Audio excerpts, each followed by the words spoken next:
What up? How you doing? What up, Barando? Rainfall Wraith, welcome. What up, James? What up, Jürgen? Oh, boy. Oh, fucking boy. How fucking wacky the entire Ashes of Creation drama has gotten, huh? It's gotten fucking insane. Now, unfortunately, I wasn't streaming yesterday on my scheduled time to stream because some bad shit happened to me yesterday. Lost some stuff broke. You know, that's just life. That's just how it works. How you all doing today? How you all feeling? Because god damn it, is shit gonna get fucking wacky, isn't it? Good God, there is so much when it comes to Ashes. There is so much shit. It is so difficult to keep a singular timeline just based on how much chaos has happened with this fucking game. How much has happened with the lawsuit, how much has happened with the board that came out of nowhere, how much has happened with what I believe to be Steven's lies, and a whole bunch of shit that's going down. Steven's been back to posting in his Discord. He's apparently back online. And a bunch of chaos is happening. A bunch of fucking chaos is happening. You failed to quit smoking, don't worry, you'll get hit by a bus in the future anyway, so it won't matter, Banator. Have a fun time while you can. What up, Norseman? God damn it. I've been trying.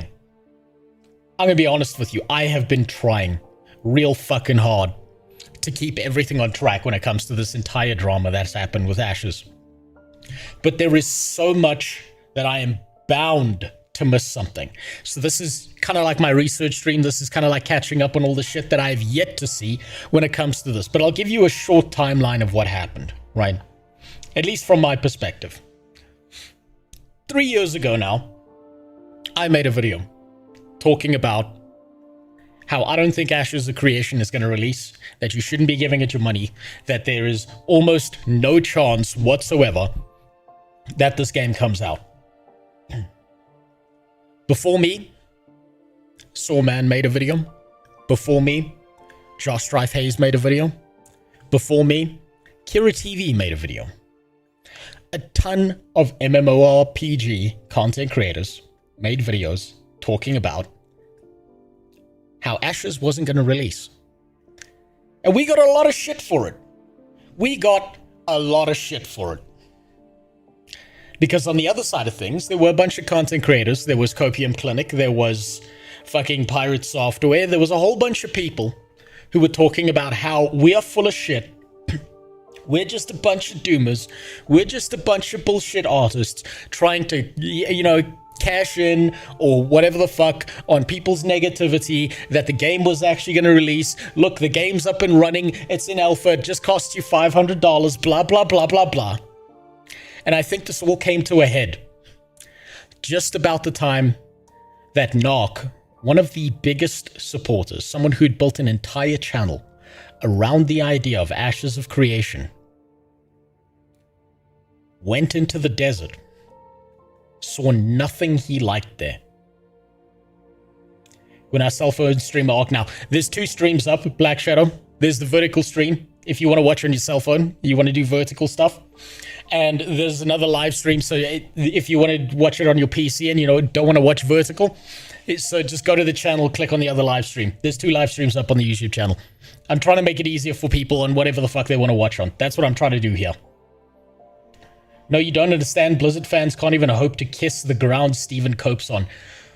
You don't know how fucking right that statement is. Holy shit. Holy fuck. The Ashes of Creation defenders were insane. They were like levels of zealotry that the deeply fundamental Islamic world wishes they could capture. Holy fucking shit, it was fucking insane. Hey man, love you. Well, thank you. 23. I don't know how to say those other 3 symbols, so I'm just gonna call you 23. God damn. And they believed every fucking lie that Steven told to them. Now, I'm going to be honest with you. I wear my heart on my sleeve. I tell you what I think. I think that Steven Sheriff is a dirty fucking liar. I think he had all the practice he needed from running a previous MLM to understand exactly what to say and do, to manipulate everyone around him, including the people working on the game, into believing him and to believing in this idea. If you knew Hebrew, you would have been surprised. Well, yeah, I don't know Hebrew. I barely speak fucking English, buddy. So, I think he had all the practice in the world to be a dirty fucking liar. I wear my heart on my sleeve, I tell you what I think. I would actually be really, really, really fucking happy to discover that that's not the whole story. To discover that Steven is innocent. I would be happy about that. But I don't see that happening. Man, I don't see that shit happening at all. I don't see any way that Steven is not guilty of lying like a fucking rat to a bunch of people, stealing their money, pushing his game onto Steam when it wasn't ready, pushing for more money, and then, fabricating this board who then just takes his place so he can run away and blame someone else so that the next time he pulls a scam, he can try and get away with it, and he probably will get away with it. I mean, losing 500 euros in current economy seems like a good reason to cope so hard that it actually wasn't a stupid decision at all. I can understand how desperate people are in the MMO RPG content genre is. It is live on YouTube. As far as I'm aware, Green Sky was it is live on YouTube. There's 2 streams. There's one for vertical and there's one for horizontal. So you can just, you should be able to look over there. Right, there's 2 streams over on YouTube. Steven Innocent, that sounds like a speedrun challenge. God damn. I don't think it's true. I don't think it's real. I think that Steven is scamming the shit out of everyone. However, I don't know everything. After the Steam release, after Steven rug pulled everyone, including the devs who didn't get paid for their last few months of work, who still got away with paychecks continually until that point in time.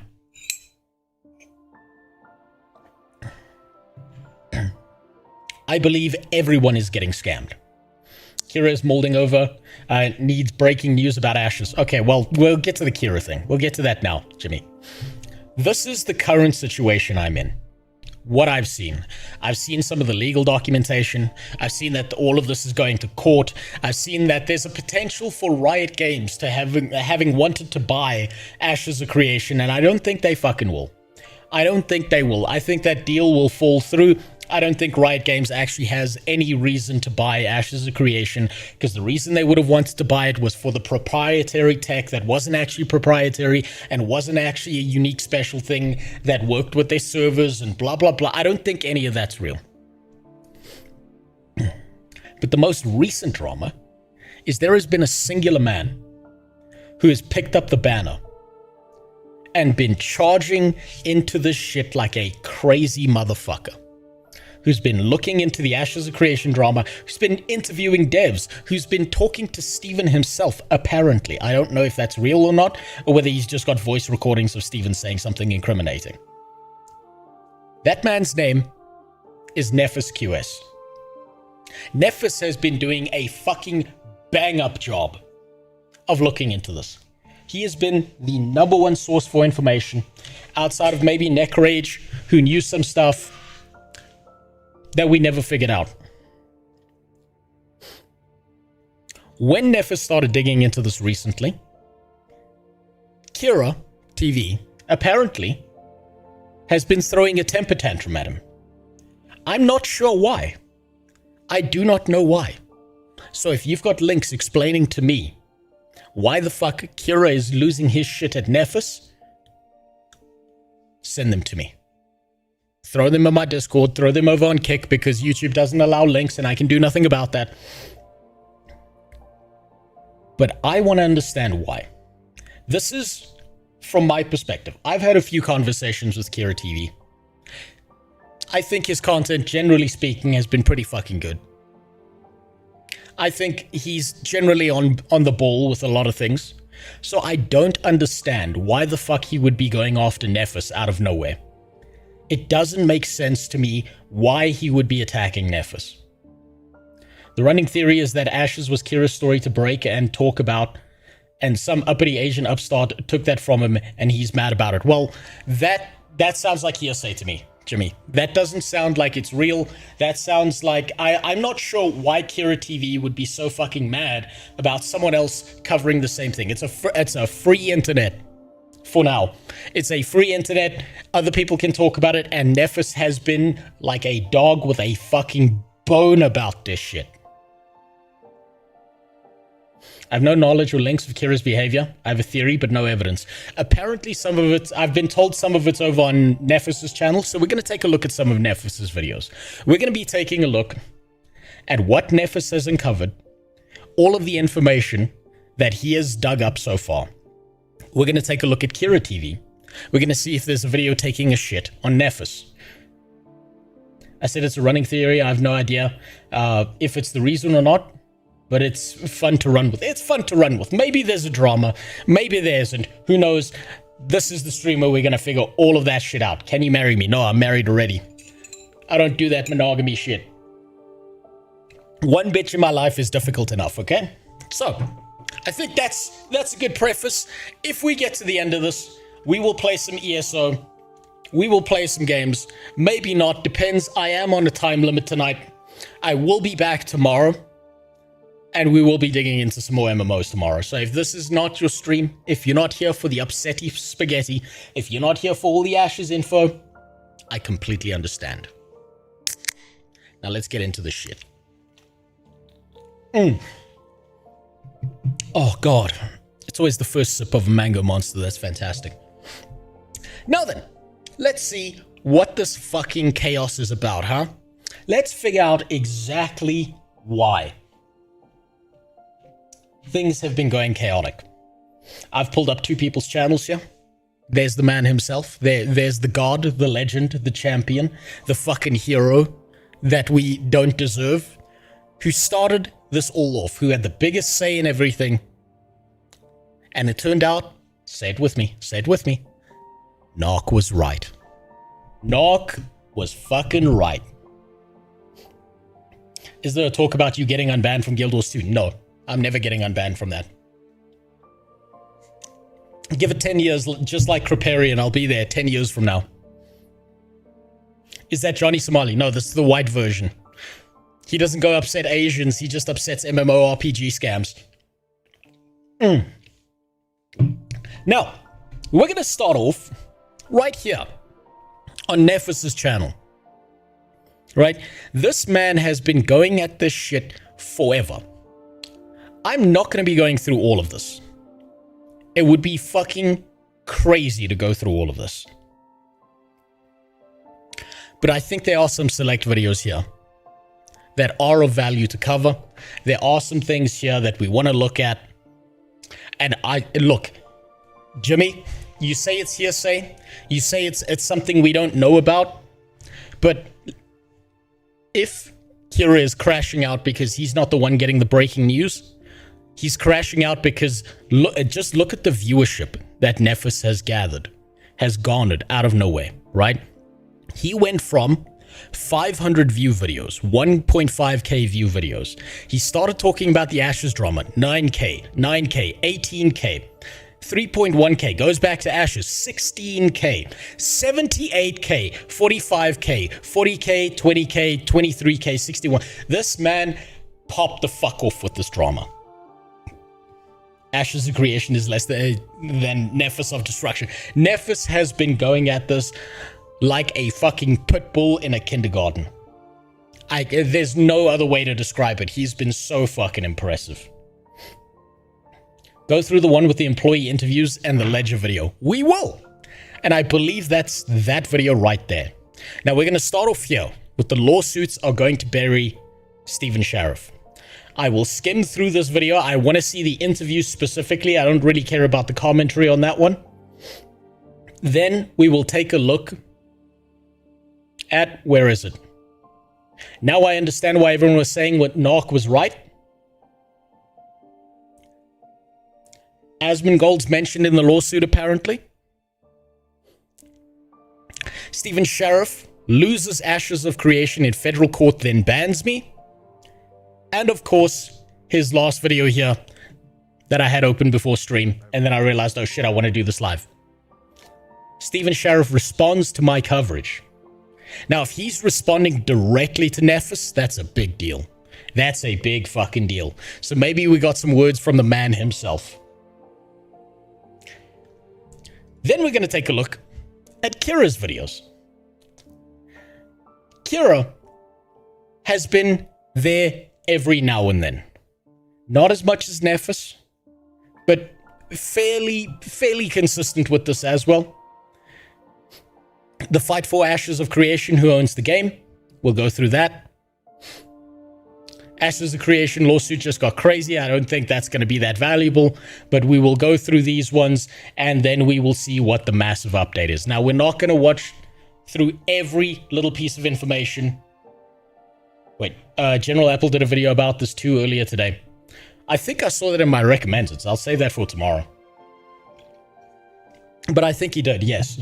I think he's been giving some fairly valuable commentary on this as well. We're going to see if there's a video about Kira crashing the fuck out, or whether this is all just hearsay and I'm being fucking lied to. Kira's video is so fucking bad, more than half of it is him coping and droning on about himself. Well, that's fine, then we will just skip those components. I'm here for the information, not for people's sob story. So I think let's get into it, get comfy. And you know what? You know what I figured? We're gonna make this a little bit fun. You see, I've got some of Dad's karate water here. Some of the happy juice, some of the joy juice. Every single time we hear Stephen Sheriff being called a liar, I'm going to take a drink. And by the end of the stream, I'm probably going to be dead. Because I think that's only fair. Whoopah. Oh, that one was a bit fuzzier than I expected. Good way to start off with a Stone Cold Steve Austin ripoff, huh? Let's see where this goes. Fantastic way to start off was with a little bit of a sip there. A little bit of a blowout. You know, fucking little bit of alcohol all over the place. It's fine. Just disinfect some of my setup. So, here's to the Ashes of Creation drama. God damn, that's good. Let's start off right here. The lawsuits are going to bury him. Let's see what Stephen is exactly being accused of. Why do you have the Hello Kitty headphones? I had to steal the headphones from my wife because my headphones have kind of fucking broken on me, and I've been trying to get them working, but for some reason they're stuck in an on state, and I'm waiting for the battery to run out on them so that I can then reset them, but they're stuck in an on state and they're not functioning right now, so I just hijacked my wife's for today. That's why. I think these are the appropriate headphones to have during this entire drama. I think this works. Now then, where are we? Unauthorized transfers to himself, totaling $4,864,316, with no documentation or indication that such transfers, whether such transfers were a loan, salary. Wait, just want to say I saw a trailer for Metro Exodus. There's a dev that looks just like you. Well, that's how you know it's going to be a good game. Bald, fat, looking like they want to kill themselves. That's how you know the game's going to be a banger. Fee, reimbursements, shareholder distribution, or gift. This is the actual attorney's letter to Valve, dated January 31st, 2026, which does align with the timeline that the investors have offered to me in our 2 videos about when exactly Stevens threw his tantrum and quit and kind of maneuvered the allocation slow. Of the $3.7 million from the Steam Fund that was apparently meant for the payroll of the employees, just before all that stuff went down with the Warren Act and so on. And we'll be covering some other lawsuits that have popped up in relation to this. But again, here we are. This is going to be in regards to Intrepid, Commerce West Bank, Jason Karamanis, and so on. Dear Sir or Madam, this firm is counsel for Jason Karamanis and related secured parties, collectively clients, who hold security interests in all assets of Intrepid Studios Incorporated or Intrepid, including accounts receivable pursuant to pledge and security agreements dated February Is he just going to be reading this document? Is that what this is? Is this just him reading this? 20th, 2017, June 13, 2018, and March 5th, 2019, collectively the agreements. And again, this lines up with the documents I shared in the first video. Those agreements are attached hereto as Exhibits A, B, and C, respectively, are fully incorporated herein by reference. To date, my clients are owed over $14 million in debt by Intrepid. This I'm surprised it's not more. I'm surprised it's only 14 million. By the way this has been going down, I'm shocked that it's only 14 million. letter is written in connection with an undated letter from Commerce West Bank to Valve, directing Valve to pay a certain account receivable in connection with Intrepid to the bank. The agreements grant a security interest in all assets and proceeds in connection with Intrepid to my clients. And paragraph 8 in each of the agreements prohibits Intrepid from transferring or encumbering. Are those my dogs or his? No, those must be his dogs. You gotta get himself a better noise filter for that shit. I hope you post that wallpaper in the Discord. I will eventually. If I remember. You're gonna have to nag me about it. What up, Ravenstein? It's been a little while since I've seen your name. What up? 1/3 of the money is unaccounted for or badly written up. Almost 60 million Steven would have to answer for. Didn't he spend like $40,000 on Magic the Gathering? Which means he basically bought like 2 packs. Isn't it like a fucking insane amount of money that he's been spending on himself? He like bought a house and shit? The collateral in favor of third parties without consent. My clients did not consent at any time to any later transfer or encumbrance of the Valve receivable in favor of the bank.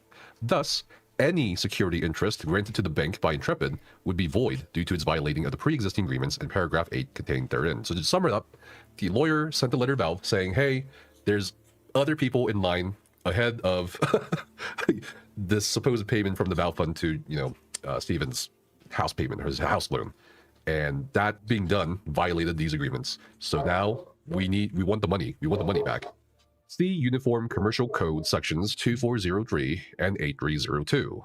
Accordingly, our client asserts a competing and prior claim to the Valve receivable. Please provide a full and complete accounting of the Valve receivable.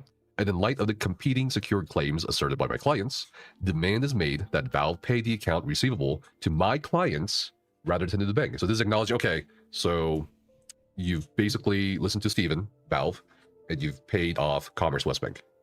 Now we need you to pay that account to the clients. So basically, everyone's coming for their money. Everyone has seen that the fucking chickens have come home to roost.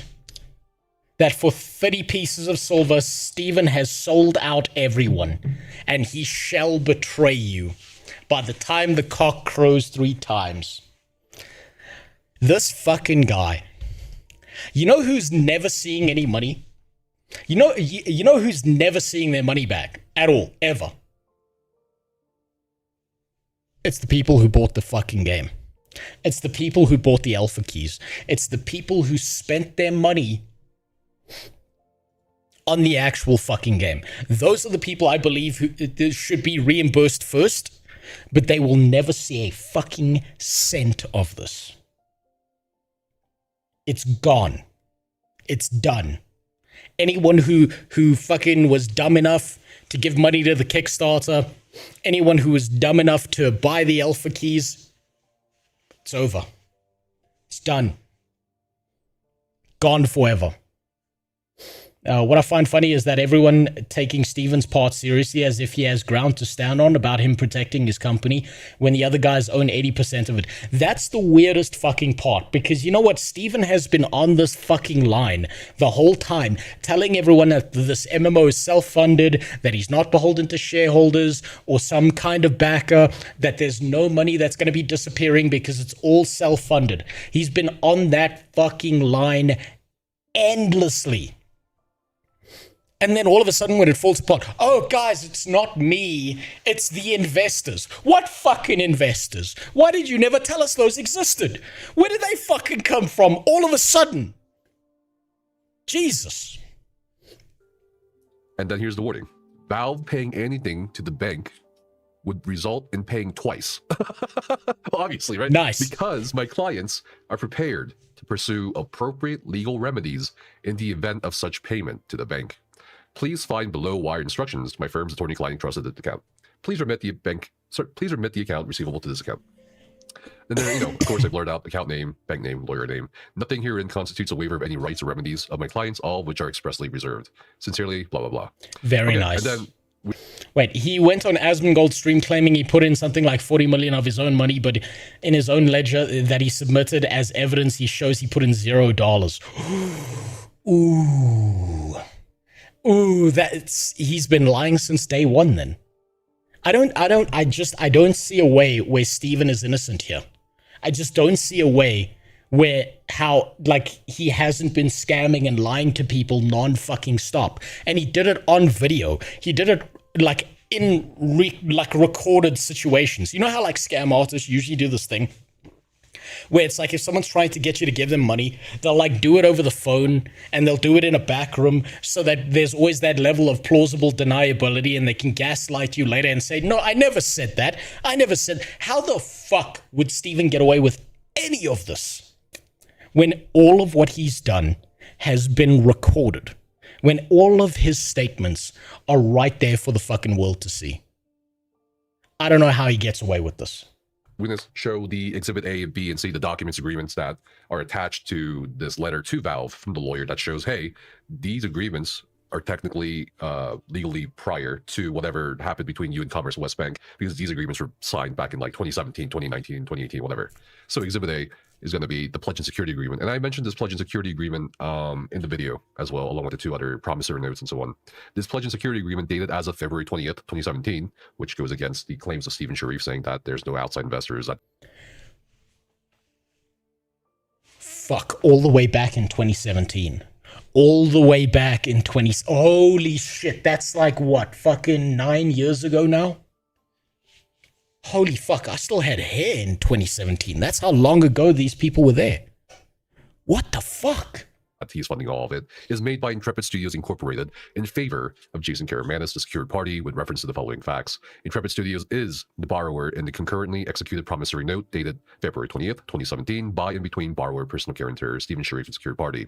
As collateral for all sums borrowed by the borrower under the note from the secured party, the borrower pledges a lien and security interest in certain assets belonging to the borrower. The borrower warns and represents that he has the power and authority to pledge an ownership or lien interest in borrower's assets to secured party. B, pursuant to the note, borrower owes secured party a total of $2 million. C, secured party requires as security for repayment of the note, borrower by and through the borrower pledges a secured party a lien and ownership interest in the following assets that may be perfected and executed upon. Wait, why are you surprised the stock purchase agreement where he sold parts of the company was off? Company off was in 2018. It's not about the surprise. The surprise I have isn't around the fact that he did this. The surprise I have is around the fact that he's been lying consistently for nearly a fucking decade, and he still thinks he can get away with it. That's the issue. He thinks that he can lie straight for a fucking decade and get away with this. Fuck me. It's almost impressive how long he's maintained that lie for. Also, why are we blaming Steven for the game's failure? Pyro Software was a second-generation Blizzard employee. Why didn't he use his elite hacker man skills on this game and make it succeed? Well, you see, that's because he was too busy programming Heartbound, which is going to be the next 10 out of 10 IGN game that's going to be Game of the Year for 2036. That's why. In the event of default under the note, such lien and security interest shall allow secured party the full right to sell any and all assets that are listed as collateral below in order to satisfy any amounts owing to the secured party by borrower and or borrower. I've got a question. Steven's gay, right? Just an aside. I don't have this wrong. Steven is married to a dude. Steven's a gay dude, right? Do I have that wrong? Or is that just people who are calling him, the F slur because, they want to go at him for being a homo? Yes. Okay. Okay, this is an aside. Steven, as a gay man, has gone out of his way to fuck more dudes in the ass financially than any other gay man to exist on planet Earth. He's fucked more of you in the ass than anyone who's ever existed. And you thought you were never getting laid. All right, D. A secured party shall be allowed to file a UCC-1 financing statement against the borrower pursuant to this agreement. E. Now, therefore, in order to induce secured party to enter into the note and for other good and valuable consideration, the receipt and adequacy of which hereby is acknowledged, borrower hereby represents, warrants, covenants, agrees, pledges, and grants as follows. The terms used in this agreement and not otherwise defined in this agreement shall have the meanings given those terms in the note. As security for the payment and performance of the obligations, as hereinafter defined, borrower hereby pledges to secure party and grants to secure party a security, interest, and lien in and to all. He's married to a man, but at this point, I wouldn't be surprised if even the gay thing was a scam. What do you think he's like pulling like that one actor who was caught trying to like fuck a 15-year-old black kid, and he's like, I choose to live my life now as a gay man. Do you think like he was going to be using like the diversity angle as a defense? All of the following, which is collectively going to be referred to as the pledged collateral, all assets belonging to the borrower, including but not limited to shares, intellectual property, software, all real property, personal property, trademarks, licenses, cash, accounts and notes receivable, inventory, and any and all other assets, intangible or tangible, belonging to the borrower. B. All proceeds of the foregoing, whether voluntary or involuntary, obligation secured, the security interest granted here under secures a prompt payment. Okay, none of that's important. That's just the obligations of the borrowers and shit. That's just normal behavior. That's just what you expect from. Here we go. Further assurances. This is the important part. Further assurances. That's what I'm looking for. You know, not all this is enough. Borrower agrees that any time and from time to time at its own expense, borrower will promptly execute, deliver, and file and or record all further instruments and documents, and will take all further actions, including without limitation, any actions, other actions a secured party may reasonably request. That this is in regards to financial records and so on that was constantly requested by Jason and the others at a certain point. Okay, again, this is the second attachment, Exhibit B. Okay, so from 2017, based on what he's put here as the borrower, that means that if they demand anything from him, right, he needs to do it. He needs to do what they request of him, financially speaking. That means he's been lying to these fucking guys for almost a decade now as well. And he signed it. He has signed it here as the borrower. There is no other way around this. When he's saying, I put so much of my own money into this, no, he fucking didn't. He signed this as the borrower. He is proving that none of this was his own money at all. Jesus. And this is signature, and of course I have to censor Stephen Sharif's sensitive information like his address, social security, and so on. There's a Jason signature that I modified as well. Exhibit C, another pledge and security agreement. Oh God, another one. Some people were like, okay, what could possibly be next after another loan?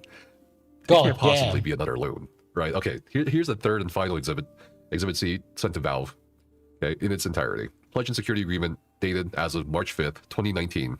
Made by Intrepid Studios, again, in favor of Yaya Legacy Trust. Now, you see a switch there. I think the first one, it was signed between Intrepid and Jason. Now it's Intrepid and Jason's company, Yaya Legacy Trust. Okay, his entity. Okay, and this is going to be for a much bigger amount, as you'll see. Okay? So he borrowed a second time. So he borrowed once, it wasn't enough, and he borrowed again. Vegans keep raiding my carrot patch. Can you suggest a safe and ethical way to trap and release them?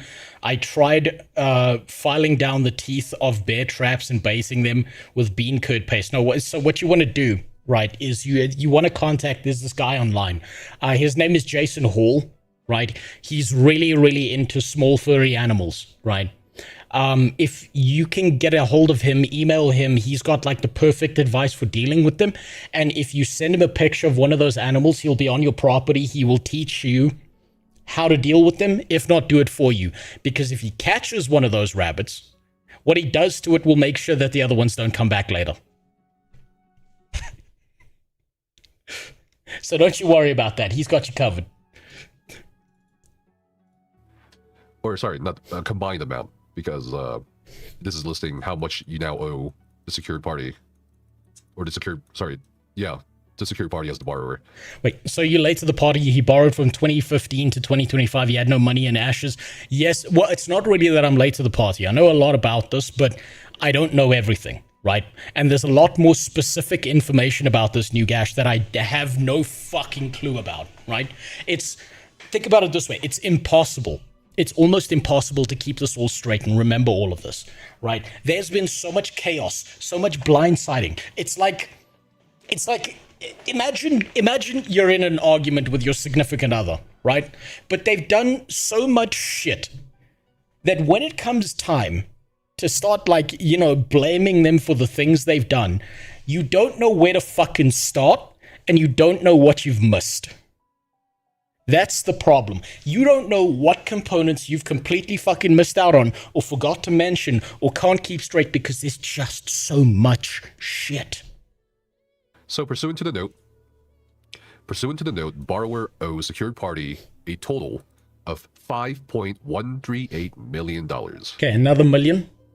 Secured party requires that as security for repayment of the note, borrower and by and through the borrower pledges the secured party a lien and ownership interest in the following assets that may be perfected and executed upon in the event of default under the note. Nephis We'll pause here for a second. Is a liar, I'm gonna a bully, real quick turn off the and he's toxic. real quick. Thanks for the sub, by the way. Real quick, I'm gonna turn off the sound alerts while we read this. Sorry. All right. That's a good sub alert. Where were we? Okay, so it just keeps going. Hey, this is the amount you owe so far, dated as of March 5th, 2019. So this is the full agreement. Okay, so he borrowed in 2015. He borrowed in 2017. There he goes. Again, past my house every fucking night after my kid's gone to bed. I swear to God, one of these days I'm going to put a goddamn rock in the road. He borrowed in 2015. He borrowed again in 2017. He borrowed again in 2019. And it doesn't seem like he kept any of his obligations to the money he borrowed. He hasn't, like, kept track of any of it. And during this time, he also bought himself a house. He bought himself a bunch of Magic the Gathering cards. He lied to the public, didn't tell anyone about all of this money he was borrowing, didn't tell anyone that he was beholden to shareholders and people who'd invested in on the game. It's like he tried to grab this money and run. That's it. Do you want to adopt Timey from Guild Wars 2? Fuck no. Actually, no, I take it back. I could feed myself for one full day if I adopted that thing. I could just chop it up, fry it up. Bet it tastes disgusting, but food's food. With that as well. List the obligations, list the assurances yet again, and emphasizes that, again, as long as there's no event or default, or you default on the loan and you don't pay it back, secured party will no longer have any rights under it. What lie do you think that Steven managed to tell these guys that they just kept on giving him money? Because it seems like he was defaulting, or like he just kept on, like, delaying on repayment of any of these borrower claims. How did he bullshit these guys to the point that he's like, okay, give me another 5 million. Give me another 10 million. You'll get your money back. Just give me another 20, please. What kind of bullshit can this man spin that he just keeps getting away with this? There's a video about the baiting of Steven in DMs. Yeah, I'm going to take a look at that. New Gash, if you're in my Discord or you want to hop over to Kick and you want to send me a link, send me a link. I want to look at all of this. This agreement, as long as you pay back the loan. In the following document is something Jason also sent me in an email, and this is what he was talking about with Robert Dawson. This is TFE Games Holdings LLC. That's owned by Robert Dawson. Wait, for me, the worst lie he told people is that most of the money was spent on employees and that they were well paid. People were paid $1,000 bi-weekly in California. That's, like, unlivable. Fuck, I barely know anything about California and its financial state, but I know it's, like, one of the most expensive places to live on planet Earth. I don't know how the fuck you kept working for Steven if you were paid $1,000. What kind of fucking crazy speech skill does this guy have that he can, like, pay you bare minimum, like less than you need to live, and you just keep working for the guy? The devs got screwed, the people got screwed, the investors, the people he borrowed money from got screwed. How the fuck did he keep getting away with this for so fucking long? He makes Bernie Madoff look like a fucking amateur by comparison. I'd work for Steven for 1K if it was remote work. Yeah, remote work. But what if you have to go into an office? What if you have to go sit there in fucking California and go step on heroin needles to get back to your cardboard box that you're living in on the side of the goddamn road? Jesus. This is nuts. Versus Stephen Sharif and John Moore, a Nevada resident, both Nevada residents. This was filed on February 11th, 2026. That's about 4 days ago as of this recording. It was filed. Maybe the employees like to be fucked. Maybe he was depositing some semen into them in the back offices too. You never know anymore. The Clark County of Nevada through the district court. And this is the amended complaint. Here are the allegations. Okay. This court possesses subject matter jurisdiction over this matter pursuant to NRS 4.370 because the plaintiff... Wait, are you sick or is your camera set up to... Oh, okay, I know what it is. Just give me a sec. Give me a sec, I know exactly what it is. I was in a little bit of a rush. Let me just say, let's solve that for you quick.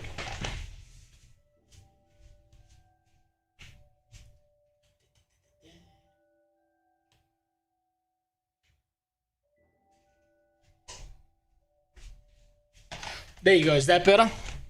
Is that better? I was in a bit of a rush. There, that should be a little bit better. Alleges damages in excess of $15,000. Okay, the plaintiff is a Delaware Limited LLC. It was harmed by the conduct of the residents of Clark County. Wonder if he was doing tax evasion. Ooh. Ooh. Aren't like tax filings like public information that you can drag out and like you can find through information requests? I'm sure there has to be someone who's looked at his taxes to see if he's avoiding them. But then again, if he's borrowing money, he's in debt functionally. So that means he wouldn't be paying taxes on debt because he's not using his own money, he's using other people's money. So maybe the tax filings wouldn't actually do anything for him. Maybe that's it. Maybe that's how he got away with any tax filings. In Nevada, so this is them going after the actual persons themselves, not just, Intrepid. So this is specifically against Stephen Sharif and his husband, John Moore. Defendant Stephen Sharif, an individual, was at all times relevant to the claims herein. Defendant John Moore was at all times relevant to the claims herein. Blah, blah, blah. Factual history as filed, anyway. The plaintiff is successor in interest to non-party Intrepid Studios, Inc. The plaintiff became successor in interest to Intrepid through a private sale of collateral pursuant to the Uniform Commercial Code. Through the private sale of the collateral, the plaintiff foreclosed on Intrepid's assets. So again, this aligns with the letter sent to Valve by Jason's lawyers and related parties. Okay. So all of it's lining up with his story at this point, according to both documents, one that's public and one that's not. And we still have not heard a word from Stephen.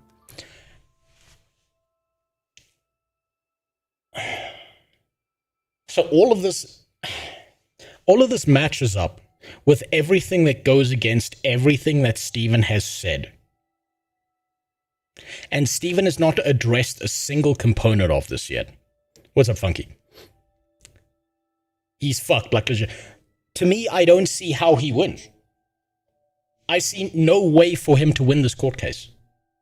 I don't see any way that he doesn't end up either in prison or so fucking bankrupt that he's sucking dick behind the fucking Walmart trying to make ends meet at this point. Okay, that's bad for Stephen. And again, I've told Stephen, I pinged him in Discord, hey, I'm willing to talk to you as well, but he has not answered me. Okay, so they're accusing him. But also, Stephen presented evidence as evidence documents that he got wired $8 million, but the ledger only shows $6 million entering the Ashes of Creation account.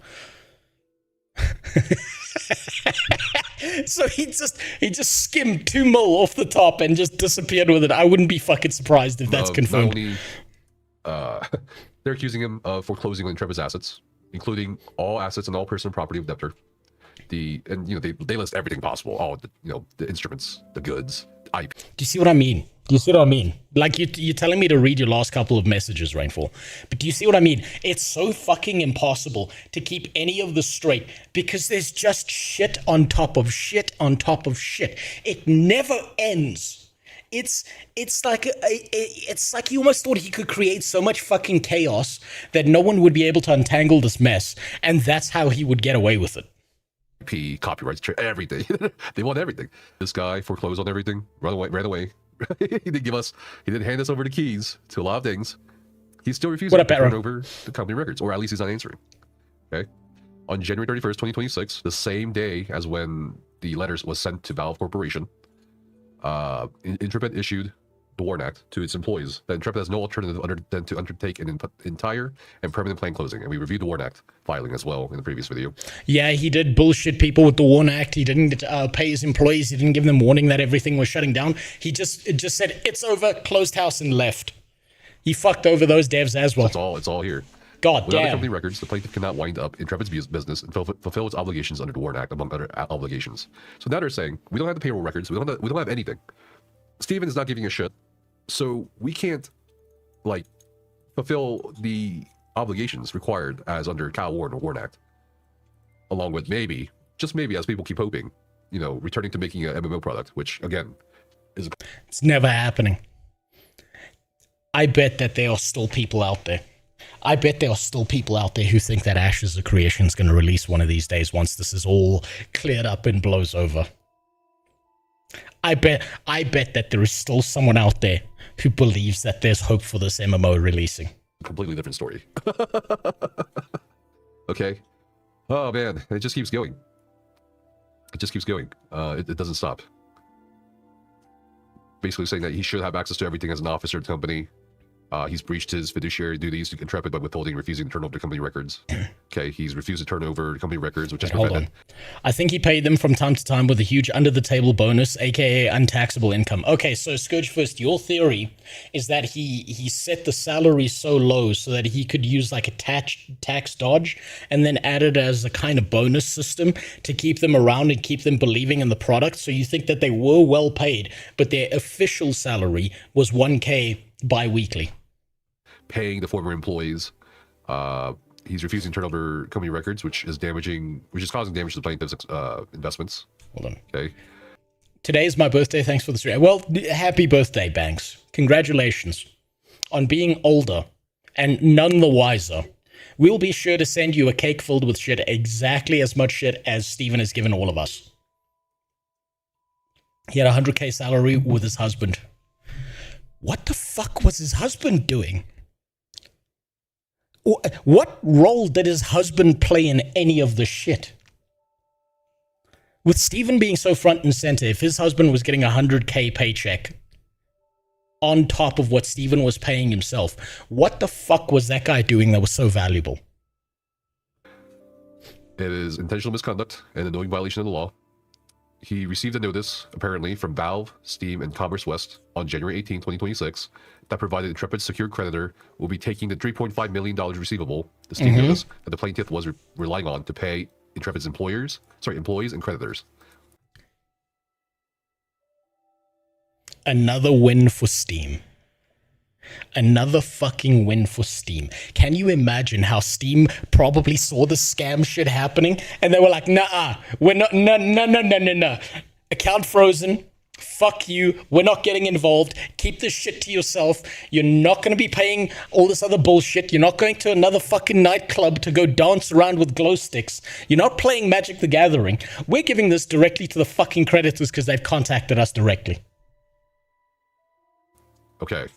So that's where the story lines up from Jason with how Steven... Wait, YouTube chat is so weird. I can't see any new messages you're seeing in your chat. Well, okay.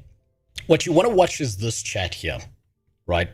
Allah. Because what's happening in the YouTube chat is there's a live stream for vertical stuff for people who want to watch on their phones and shit. And then there's the horizontal stream. And YouTube unfortunately splits those into two separate chats, but it's all combined in this one right here. That's why I keep it on screen. Along with the kick messages as well. Essentially stole money for his home loan. It essentially stole from the employees their payroll, their last pay, right? And again, lines up with the Valve Corporation letter. He failed to share the Steam notice with Intrepid or the plaintiff. He resigned as CEO the following day on January 19, 2026. Interesting timeline. He has breached his duties to Intrepid by authorizing and causing the payment of approximately $17.4 million and unauthorized personal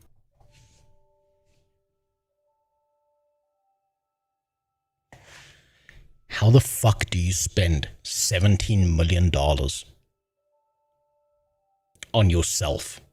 What the fuck kind of Kanye West rapper life was this motherfucker living in the background if he is using personal funding of 17 million?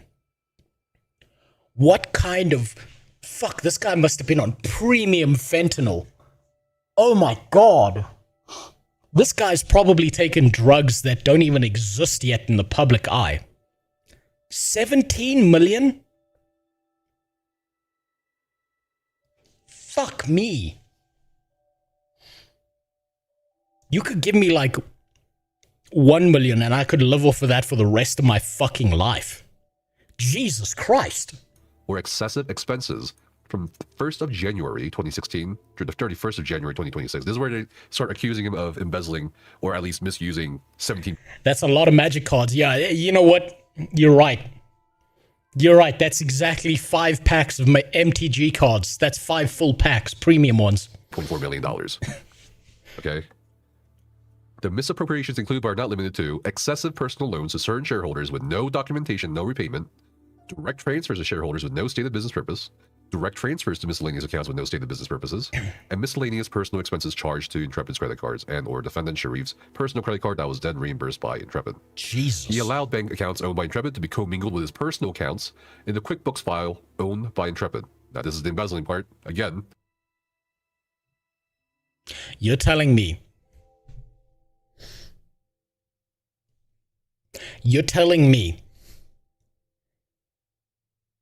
hundreds of millions of dollars was being managed in fucking QuickBooks. They didn't even have their own proprietary accounting thing to keep everything fucking automated and set out and linked to banking. They were using fucking QuickBooks. Oh my God. I don't think people, your average person doesn't probably understand how fucking chaotic that is. But that's like running a multi-million-dollar company that does thousands of transactions a day and trying to manage all of that using Microsoft Excel. It's by hand. That is fucking crazy people shit. That is insane. What the hell? 17 million, no wonder he was always smiling when he gave his public conversations with backers. Oh, I'd be fucking smiling too. I'd be dancing fucking naked on stream. 17 million? You fucking kidding me? Holy shit. That's insane.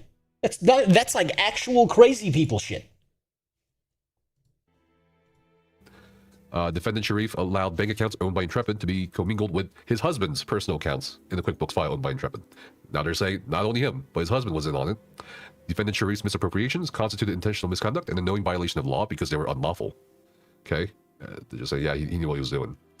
These misappropriations left Intrepid unable to pay its debts as they became due in the ordinary course of business leading to the Article 9 sale. Stephen Sharif made or caused to be made certain unauthorized transfers to himself, totaling $4,864,316.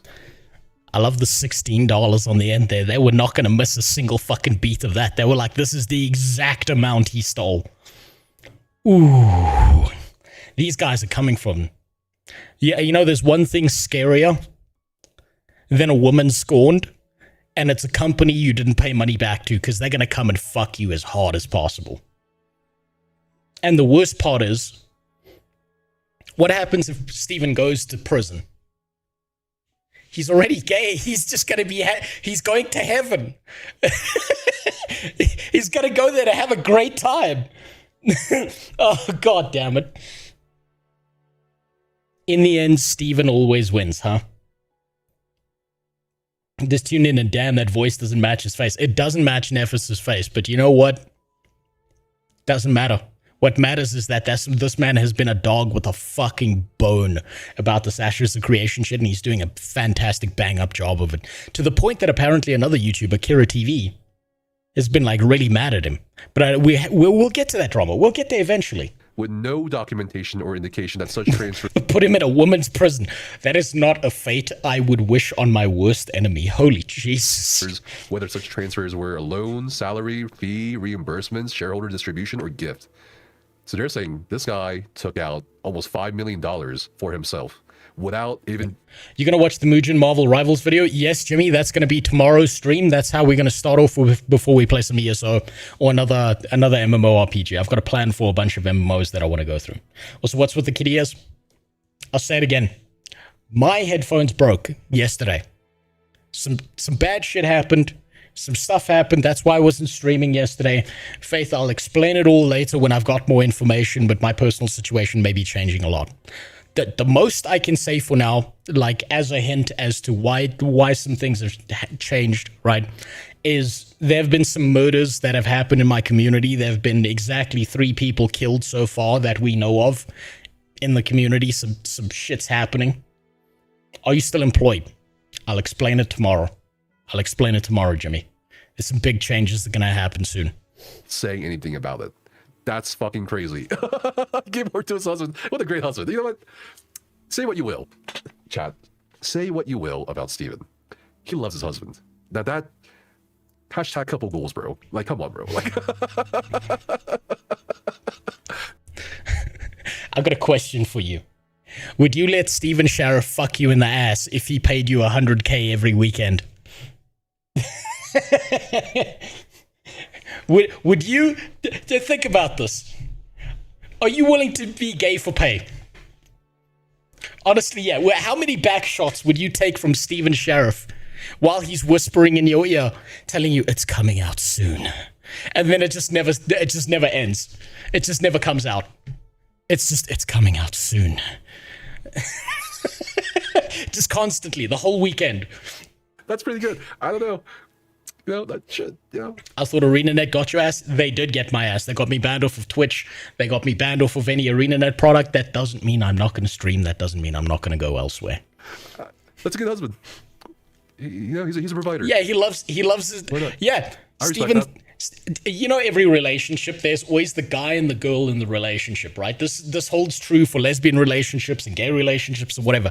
There's always someone who's the guy, and there's always someone who's the girl. Steven is unequivocally the guy in the relationship because he's providing. Obviously, Jean was too busy managing the finances to show up in the office. Oh my god. The Sharif transfers were received and enjoyed by the defendant. Received the benefit from the Sharif transfers, blah, blah, hey, he embezzled. They better have been fucking enjoyed. He better not have been all, oh, I'm so sad that I've got $4 million fucking dollars to spend. He better not have said some shit like that. And he funded his own lifestyle for it. Oh god. Upon information and belief, defendant Sharif also caused Intrepid to take out a loan to purchase real property located in San Diego, California.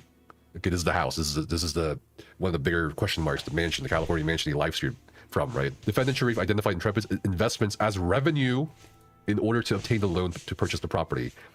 Jesus. That's illegal. I'm pretty Yes, sure. that's heavily illegal. Legal advice here, as you. You don't need to be a vet to know what a fucking cat looks like. That's just heavily illegal. You can't do that shit. Local YouTuber, okay? But I'm pretty sure you cannot claim loans as the money you make to the IRS, because that makes no sense. I'm pretty sure that's illegal. Don't take it from me. Ask your local accountant, ask your local lawyer. But I'm pretty sure, like 99% sure, this is illegal. And they're accusing him of doing this. That not only did he embezzle, not only did he misuse the funds, not only did he fuck everybody, the employees, the investors, not only did he refuse to turn over the keys after he left. See, what did I say? What did I say? He has fucked more dudes than any other gay person has ever fucked in the existence of humankind. And he did it all at once. Damn. What a pro, making Johnny Sins look like an amateur. To the accounts, the social media accounts, all of it, which explains the Discord server, by the way. Not only did he do all that, but he also claimed loans as income. That's insane. That's fucking insane. Oh my god, that's so funny. This is hilarious. Like, you gotta admit, this is kind of hilarious. And then That's next nuts. claim, the 84th point on this document, on this court filing, defendant Sharif sold the property that he bought in San Diego for $8.5 million. Did not repay Intrepid for the $8.5 Nice. million he spent on that house and retained the profits from the sale of the property for himself. As such, the plaintiff conferred benefits on defendant Sharif. Defendant Sharif appreciated such benefits, and there was acceptance and retention by defendant Sharif of such benefits under circumstances such that it would be inequitable for defendant Sharif to retain the benefits without payment of the value thereof. It has become necessary for the plaintiff to retain the services of the attorney. What's this action? Oh god, there's a fifth claim. Oh my god, it just keeps getting bad, dude. Okay, what else happened according to this lawsuit? Did he pay any bills? It really seems... It seems like he paid no bills. It seems like he just took loans and then sold the things that he used the loans for and then tried to claim that as his own income and then tried to claim the loans as in... Oh, man. Holy fuck. There's so much to this. Seems like based on the different accounts. Wait, them calling it Ashes of Creation was just foreshadowing. He really burned everything. What's up, Dean? God damn. He should have just called it I'm a fucking embezzlement. Embezzlement of creation. Jesus Christ. Yeah, he really relied on loans for paying off. Like he loaned money to pay off bills and loaned more money to pay off the loans and loaned more money to pay off the loans that paid off the loans that paid off the bills. That's genius. That is so genius. That's like you just keep on cycling out the loan with a new loan every time it goes bad. Fucking brilliant. Which is insane to me. I think it's insane to any rational person, but hey, I don't know. News. Also claims that Stephen embezzled by making unauthorized transfers to his husband, totaling another 5.9. Oh, wow. What the? Hold on. Wait a minute. Okay, here's a question for you. $5.9 million. How many back shots are you taking from Stephen? How many back shots? Tell me now, how many back shots are you willing to take from Stephen for $5.9 million?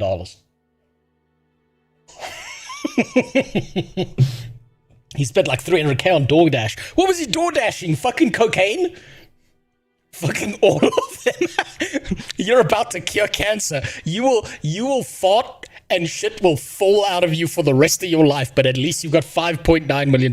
You can't hear the hate from inside your new fucking Lamborghini. That's for fucking sure. God damn. I wish a man loved me that much to give me 5.9. I wish a man loved me that much too. God damn.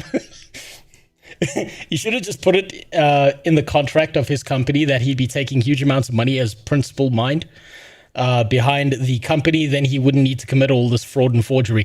I don't think he would be allowed to get away from that with that, even with a legal thing, because there's a thing that happens in any functional first world country where any contract you make is superseded by the law. Right, I've had to look into this myself, dealing with internet moderation and their behavior towards me and the accusations they sent to me.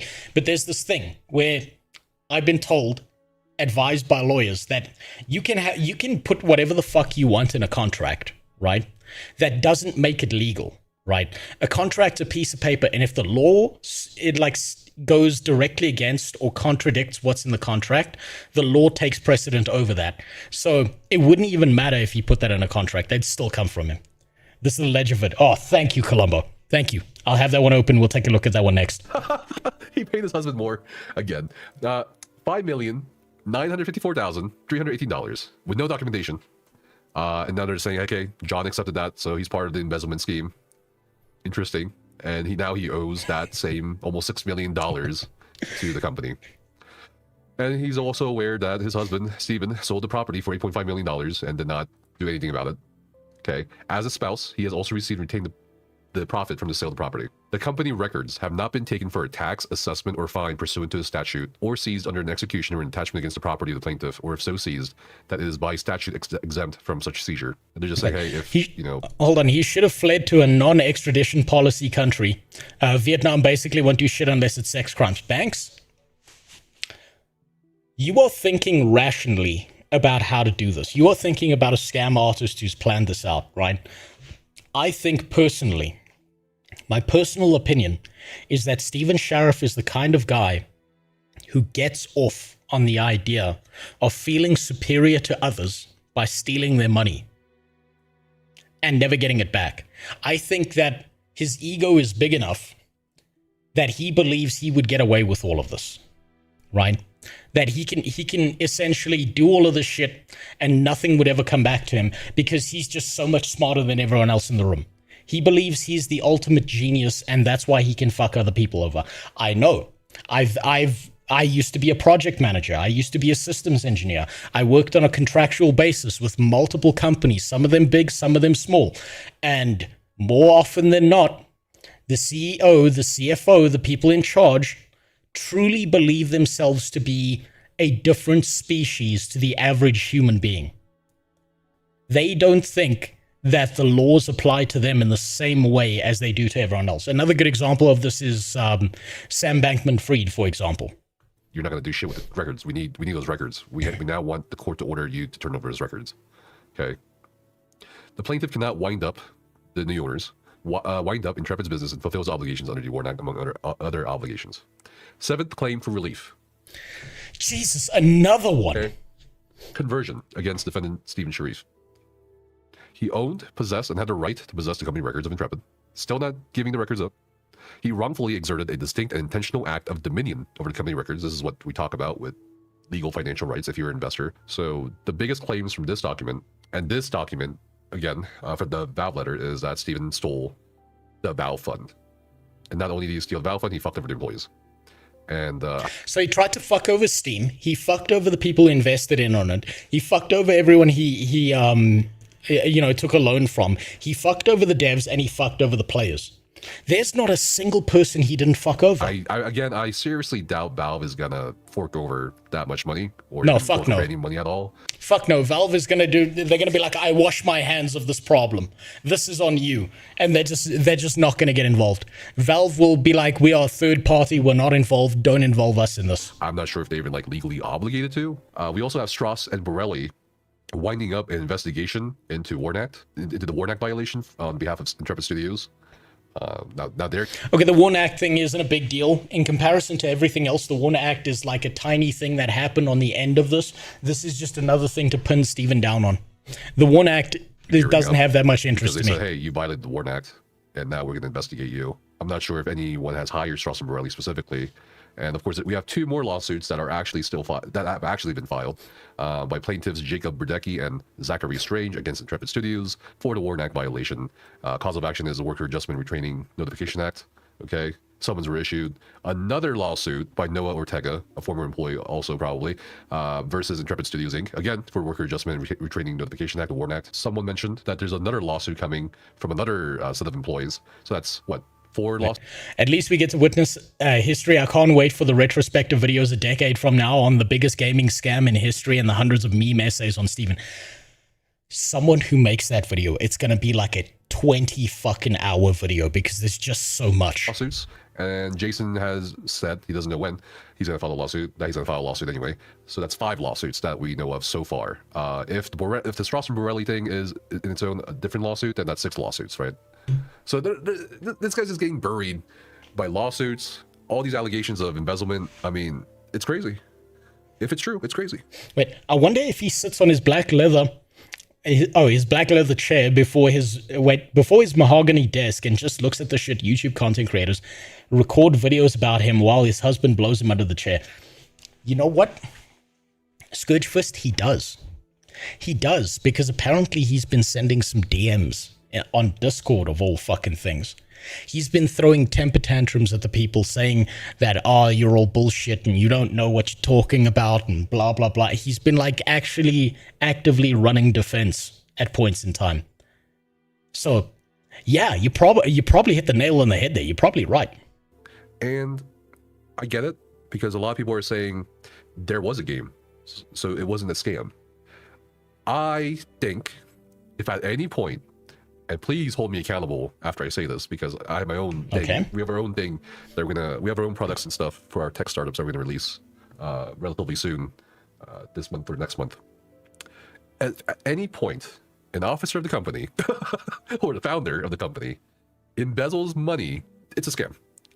Yes, he's 100% right. And it's not even about the product, right? Think about it this way. You can still get sued If you promise a product and your product doesn't deliver on the deliverables that you said that it will deliver on, that's called fraud. If you promise people a wheelchair and you deliver people a wheelchair but it's got no wheels, that's fraud. That means you lied. That means your product was incomplete and didn't do the things that it said. If you sold people LED lights that were supposed to be on the wheels of the wheelchair and there weren't even fucking wheels to put the goddamn LED lights on, and the LED lights were never manufactured in the first place, that is fraud. It doesn't, like, you can't use this defense where you're like, oh, I'm going to fucking create this video game, and the video game technically exists, but you've made a bunch of promises about what the video game was going to be, and you've said it will 100% exist in this state in the future, and it never does. That's still fraud. I don't care if there was a product. I don't care if it was a half-assed product. I don't care if there was a fucking Steam early access launch. If you're embezzling money, it's a scam, period. Yes. I don't care. I don't care if it was $10,000.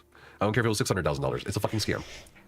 He's right. Because when you embezzle money, you are telling me, as a founder, as someone who needs to not just take pride in your product, service, software, whatever, you're not confident in what you're delivering, to the point that instead of making your earnings from the revenue of your service or product, you are just stealing money from the company and your employees. And buying houses, and going on parties, and buying Magic the Gathering cards, and doing a bunch of shit with that money that was supposed to be used on the game itself. It's a scam at that point, because you know where things are going. Once you know where things are going, it becomes a scam. And if you keep doing it, you don't tell anybody about it, you stay quiet, and you keep embezzling, it's a scam. I don't give a fuck if Ashes Creation 1.0 launched, then crashed, but he embezzled like fucking millions of dollars. It's a scam. I know people will argue with me about the semantics. Oh, that's not the definition of a scam. But no, it is a scam. You can't even argue on the definition of semantics about it, because he did scam someone. He could pretend maybe that he didn't actually scam the players and the people who spent $500 on a fucking alpha key, or 250 or whatever the fuck they did. But you can't go and scam a bunch of people in the background and then use a blindside technique where you're like, no, but I didn't scam the gamers, because they got these little slices of the fucking game to play that I pulled down every now and then put an alpha up on Steam. No, it doesn't work like that. There was a game, those were vertical slices he made to scam people into thinking they had something. It's not a game if every month you show up a new in-development feature that doesn't get done. Rainfall, you could have just said Narc was right. if the product was never delivered, same thing. fully, if the product just like promised and half-assed and then it went away, but also you embezzled money, that to me would be a scam. If I did that shit, I'd be like, yeah, you'd be screwed. Like, you can cut it any way you want, but I am very firm and adamant in my opinion and position. It's a scam. It was That's a scam. Yeah, that's 100%. I've been trying not to say it in terms of like just saying, yeah, it's always been a scam. No, that's unequivocally a scam. There's no other way around that. Now, you linked that video. You linked this video right here. Break out the popcorn. Apparently this is the one. Apparently this is the one. Apparently this next one, this is the one. Private chef. Whoop. Wait, let's play that from the beginning. $1,000 to hire a private chef. $48,000 for historical antiques. Do you think he made the private chef suck their dicks in his $20 million home or whatever the fuck he paid for that? Do you think the private chef was also taking back shots for that amount of money? Because goddamn. $220,000 for DoorDash, $8,700 for office plants, almost $16,000 for the movie theater, $595,000 for Amazon. How? What? Almost $16,000 for the movie theater. For the movie theater? What fucking movies are you watching at is it like a home movie theater? Who's watching fucking movies anymore in a theater? What the hell? That's the most insane one. There's not even enough movies out there to spend that much fucking money. What the fuck? together. 595,000 for Amazon orders, 3.5 million for Amazon Web Services, 1.48 AWS, that makes sense. $1 million for the American Express credit card, $3.9 million for multiple Chase credit cards, 102,000 for Epic Games, 21,000 for Magic the Gathering cards. I thought it was 40K for Magic the Gathering cards. $2,200 for hot dogs.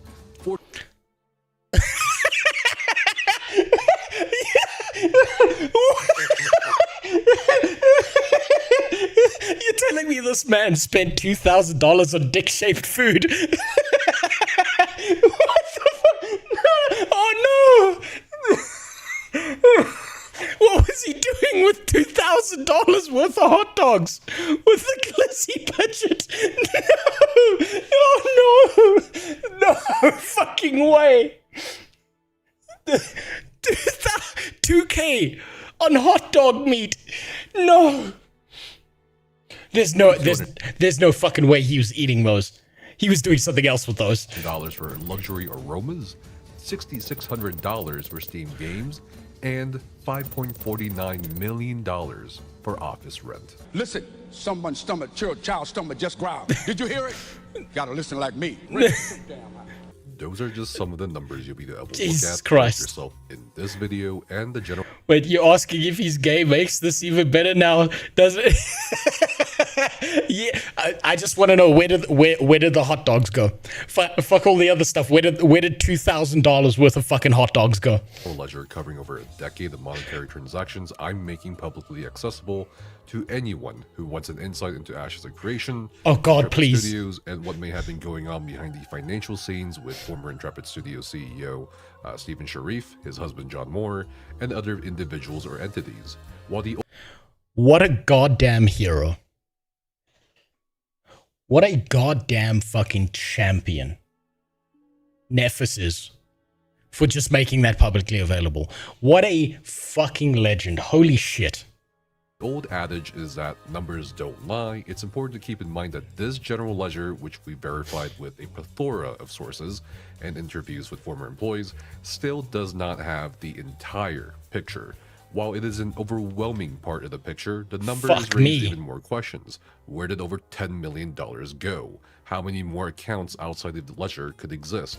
What were these expenses exactly for? And why was a business account used God, everything I'm seeing here is just like hundreds of thousands of dollars. for them? Jesus. And so on. I brought in several accountants with different backgrounds and other related professionals to help me with this video, so I'll share their opinions as we cover the Oh my interesting God. moments. Furthermore, I'll be sharing other documents in this video, including property records, The ledger has 18,000 entries and like a third of them are fraudulent.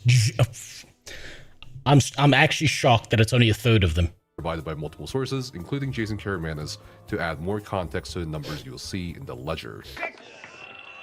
Wait, hold on. Nephis is going to end up being Steven's best asset. Funny. He's basically just the board's sock puppet, and he's actively harming their case.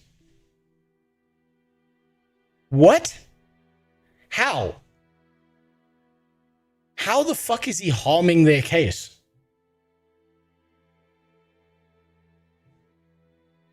Okay, I've had personal interactions with Kira.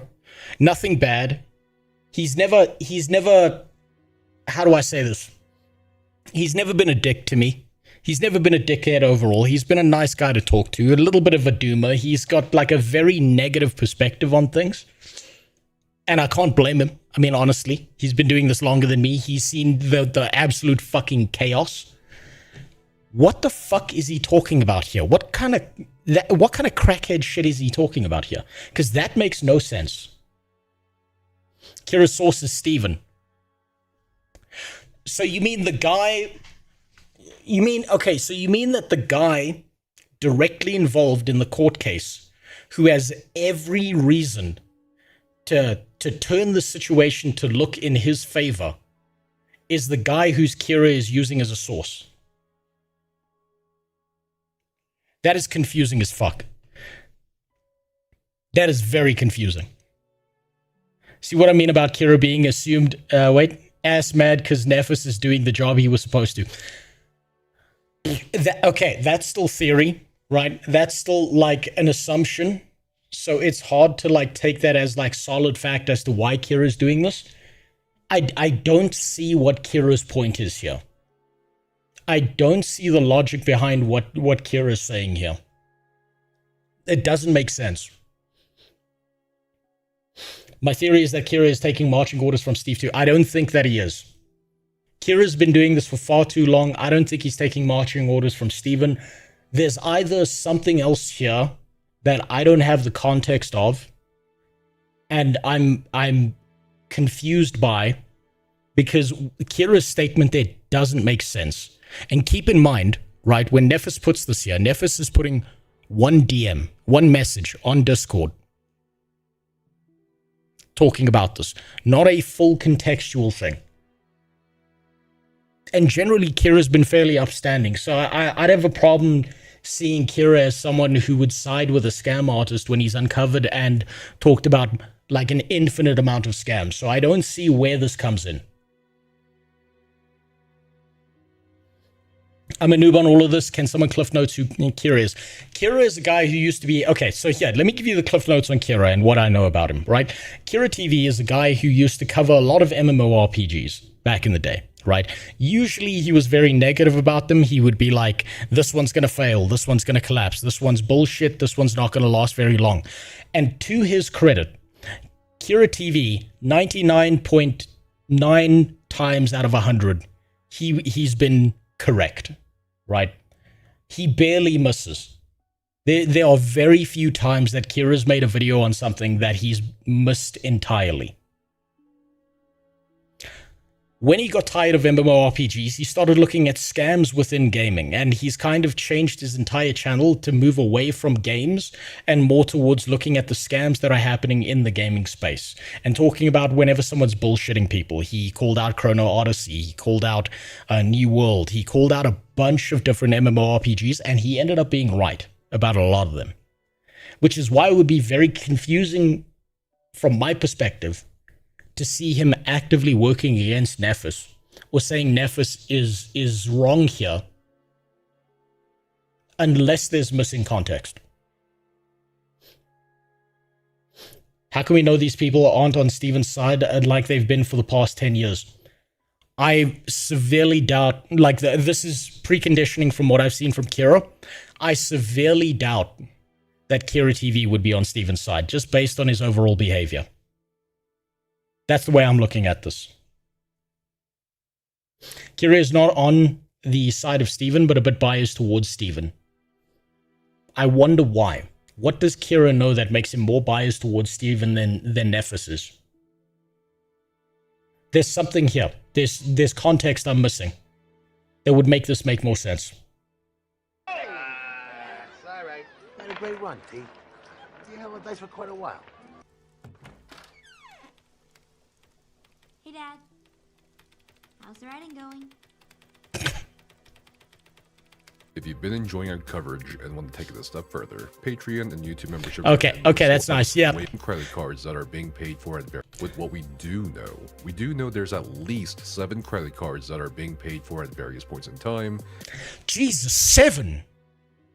What the fuck? There's 4 checking accounts, excluding the one ending in 5332, that are also... Well, no wonder the game was getting no development time. He's too busy opening up fucking bank accounts and credit cards. At play here with the deposits and the withdrawals being made. The most prominent checking account is perhaps the Chase checking account ending in 6009. That is seemingly owned by Stephen Sharif's husband, John Moore. Some of the bookkeeping you'll see is a bit inconsistent or have mistakes or are just not recorded well. For example, employee names were under expenses paid for office supplies and other things rather than what the supplies and such were for. I'm assuming this relates to some of the employees recounting to me that they had to go to John Moore to ask for things, and he used at least... Hold on, John Moore did seem to manage a lot of the financials of the company along with stocking the office with basic supplies, snacks and water. He seemed more like an office manager than a CFO. If there was a new expense that was needed like software, we had to track John down and ask him to provide his credit card for it. So John Moore seems, I don't know, the more this goes on, the more it seems like John Moore is kind of like the fall guy behind all of this.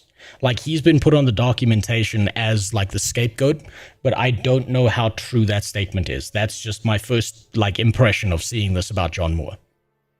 It seems like John Moore was someone who was directly involved in trying to help and actually being involved, whereas Steven was just spending fucking money wherever the fuck he felt like it. Unless I'm missing something about John Moore. But maybe we'll figure that out as we go. Trying to say Nephis is working for the board. That's the most crackhead shit I've ever heard. Why would Nephis be working for the board?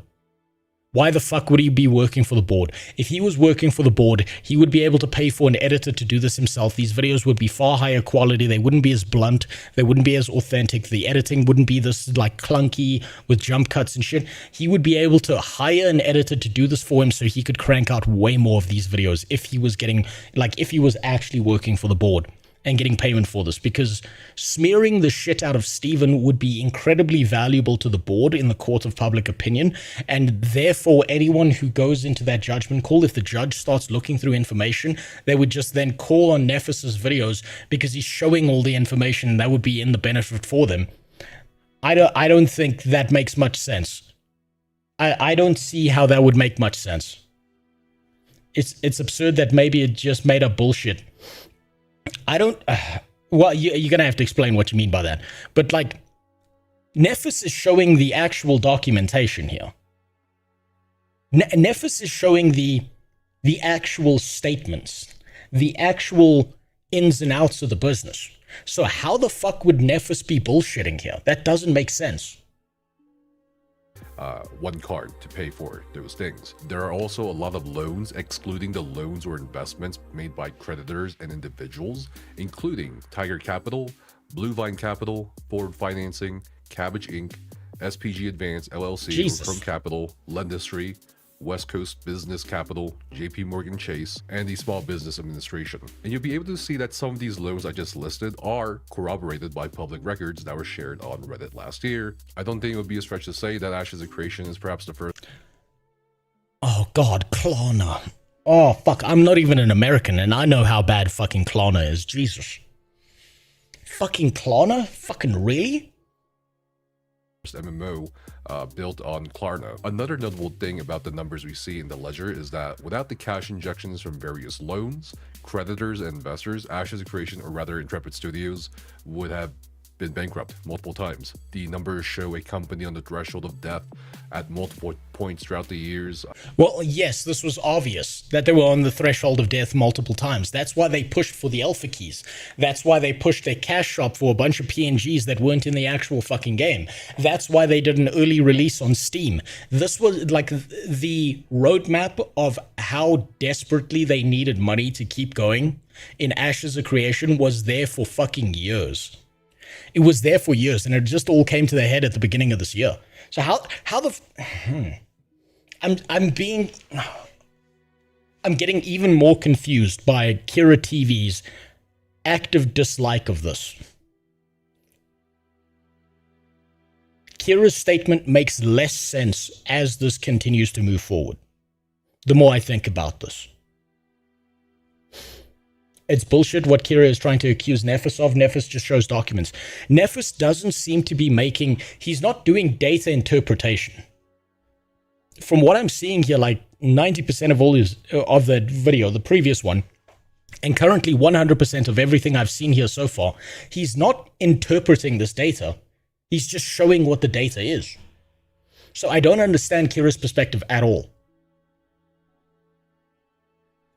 Barely able to make payrolls happen, and most people I think will realize with the numbers here that Intrepid was an insolvent company. The general ledger starts sometime in June 2015, and the most common odd patterns you'll see throughout the next 10 years is that John Moore's withdrawals behave like a remora attached to a shark. For example, you'll see a $450,000 deposit from a creditor or investor, and that same day, John or somebody else, most likely Stephen Sharif, will take out amounts that vary anywhere between $750 to $300,000 that are labeled as shareholder loans in the QuickBooks data, while payments are being made for credit cards at incredibly variable amounts and intervals. You also see interesting instances of non-investor deposits from a checking account of, say, $250,000 into the Intrepid Studios business account, and then either the same day or a little later, that same amount being withdrawn again, presumably back to the same account that deposited that money. You also see the opposite, where money is taken out but then put back in the same day or week in the same amount. The transactions related to John Moore alone go over 300 transactions, while the transactions labeled with Stephen Sharif goes up to 15 transactions, with one of the most notable ones being a $250,000 withdrawal right before a Las Vegas trip. You telling me this man went fucking gambling with people's money? Because that's what I'm getting out of that. I'm going to Las Vegas. Let me just put my hand in the fucking cookie jar. And my hand's not coming out the cookie jar. I'm just taking the whole fucking cookie jar with me. Jesus Christ. This just keeps getting worse. The clash is because he believes Stephen is right and Nephis is hurting his case by siding with the board when he's just showing the data. So you guys keep on referencing that Kira is talking to insiders, right? But how do you verify that the insiders aren't just Stephen on an alt account? How do you verify that the people that Kira is talking to aren't bullshitting Kira as well? Or aren't on the side of Stephen? Like, it doesn't... There's context, like I said, there's context missing here. Something's missing. Because it seems fucking wild to me that Kira would just come out and say this. Goblins in WoW have canonical saying, the best way to gamble is when you're using other people's money. Well, I mean, they're right about that. I mean, that's why stake sponsorships on Kick are so fucking valuable. Because you go there, you gamble, it's not your own money. It doesn't matter if you lose everything. We can't, but Kira claims he has verified them constantly. So, trust me, bro. That's what I'm getting, is that's trust me, bro. But maybe Kira's right. Look, enough benefit of the doubt, maybe Kira's right. I just don't understand how. I saw a comment on a YouTube video about the Ashes stuff saying that Kira was pro-Ashes at the beginning, then flipped his opinion later down the line, and that he leans towards believing Stephen may be true. It's speculation, but Kira's attitude is making me think there might be some truth in there some way. Maybe. But honestly, from everything I've seen, I don't see how Stephen Sharif gets away with any of this. This is too damning. Like, even just that first video with all that documentation in the court case, if those investors, those people who gave Stephen loans, wanted their money back, they have to ensure that everything they've done is not a lie, because the second that they're caught out in a lie saying that they're trying to pull more money out of Stephen than they loaned him, they'll get in shit as well. I don't know. I need more context. Let's see. Interestingly, if we were to combine the transactions made by and towards Stephen, John, Stephen's mother, Sharon Sharif, Thomas and Bethany Alcazan, who have also been named as notable parties cooperating with Stephen by several sources, we have a staggering $12,099,061.43 taken out from Intrepid Studios, which are not completely accounted for based on the QuickBooks data that we have. So $12 million is just missing. At least two previous employees have mentioned a Mr. Thomas that was Stephen's friend, who he had hired for the QA team and was given exponentially more money than the other developers. Thomas Alcazan could be that Thomas employees had mentioned based on the numbers you can see in the sheet. The information we have from the 2021 employee earnings record, the 2022, 2023, 2024, and 2025 W2 records, especially for... I think he's had to blur these because is this the video that Nephis got in trouble for? Is this the video where YouTube gave him a strike because he was showing personally identifiable information? This matches up with the timeline because this was 6 days ago. So I think I actually downloaded the original video of this, thinking I was going to watch it later. I might have this sitting on my desktop. John Moore represents a relatively small portion of the approximate $9 million that seemed to flow to him from the Intrepid Studios ledger. We have a similar story for Stephen Sharif's 2021 employee pay records, along with his 2022, 2023, 2024, and 2025 W2 records, Jesus, which show the following. That's a lot of info. That's a lot of info. This is the video where someone immediately filed a privacy complaint to take it down. Probably Stephen. Numbers. Both Stevens and John's W-2 wages interestingly spiked in 2024 and 2025, almost doubling compared to prior years. Stevens' W-2 also does not match the QuickBooks data you can look at, which shows an additional approximate $900,000 labeled as subcontracted service. Oh no, he's lying on his taxes too. He's lying on his tax forms. That's a W-2 form. So he's lying. He lied to the devs. He lied to the players. He lied to the people he took loans from. He lied to the investors. He's lied to the people around him. And he lied to the government? Jesus Christ. Okay, now I'm seeing the tax evasion angle. Now I see what you were talking about. Services, which in itself could be an issue because you generally can't be both a W-2 You're and right. an independent contractor for the same company doing the same work, God something that damn. could potentially be seen as tax fraud. One of the accountants I brought in told me that this ledger is one of the most interesting things I've seen in a while. A good portion of the ledger may potentially reflect personal expenses being subsidized by the business. The frequency of certain withdrawals could be seen as problematic. And so let's look at some of those weird expenses. First, there's over $80,000 paid towards something called the Gore Oil Company. 2 payments in April and December 2020. What the fuck is the Gore Oil Company? Please don't tell me they supply baby oil. 1 payment in August 2021, and a 4th payment in October 2022. Was Stephen Sharif buying up oil by the barrel or looking to become an oil tycoon? I drink your milkshake. I drink it up. Don't bully me. Well, not exactly, because when we dug into the property records of the lavish mansion that Stephen had often live streamed from for Ashes of Creation, we see some really interesting Video audio is a bit low. Let me fix that for you quick. things that may answer some questions. In 2006, Is that better? Andrew and Leah Gore purchased the mansion for almost $7 million, and they eventually transferred the deed through their trust to the company called Gore Oil Company in 2011, which is very common to do. And then in 2012, they put the house up for sale under the Gore Oil Company, with an eventual buyer called John Moore coming along in November 2020 to finance the purchase of the mansion, getting a loan amount of $4.5 million. Presumably, it's at this point that some payments are being made from the Intrepid Studios account to Gore Oil Company. But what's even more interesting is that Commerce West Bank gets involved in financing another $6 million on June 28, 2021, which lends credibility to the allegations made by Jason Karamanis that the Commerce West Bank loan was used not for the development of Ashes of Creation, but for the mansion lifestyle of both Stephen Sharif and John Moore. Fuck. I'm sorry, that's actual evidence that he's bullshitted his way through this one way or another.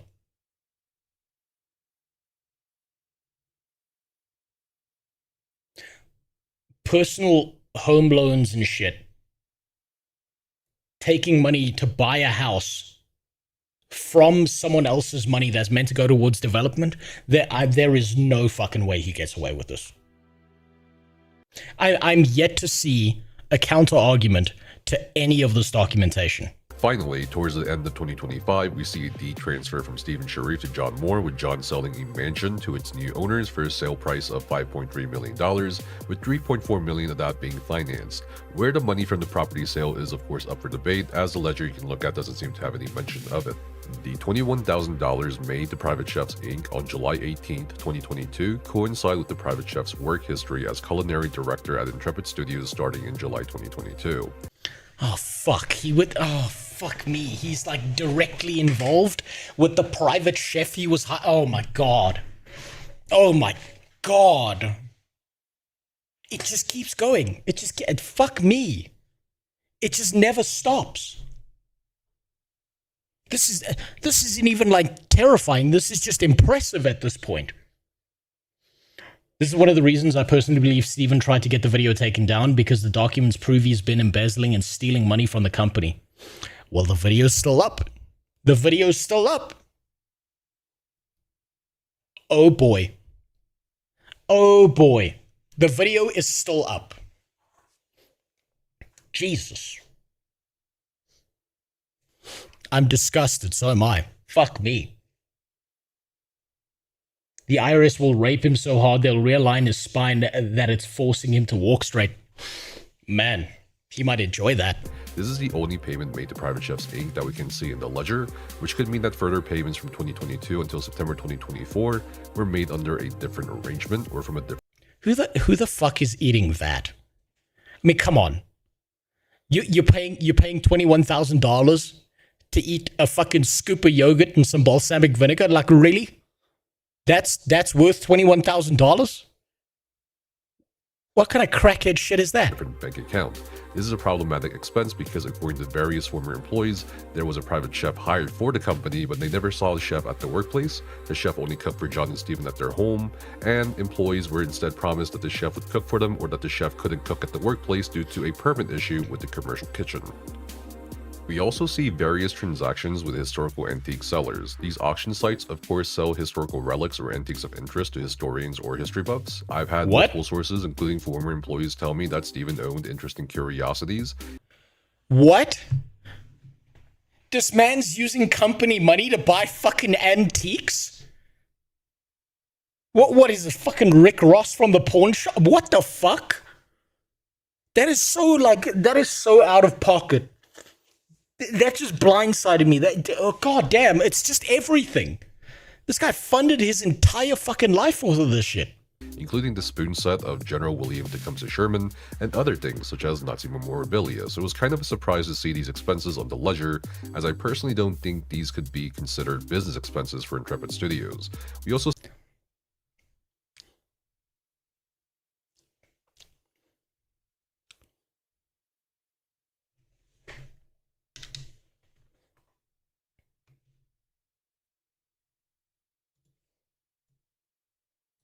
That better be the handle of a sword.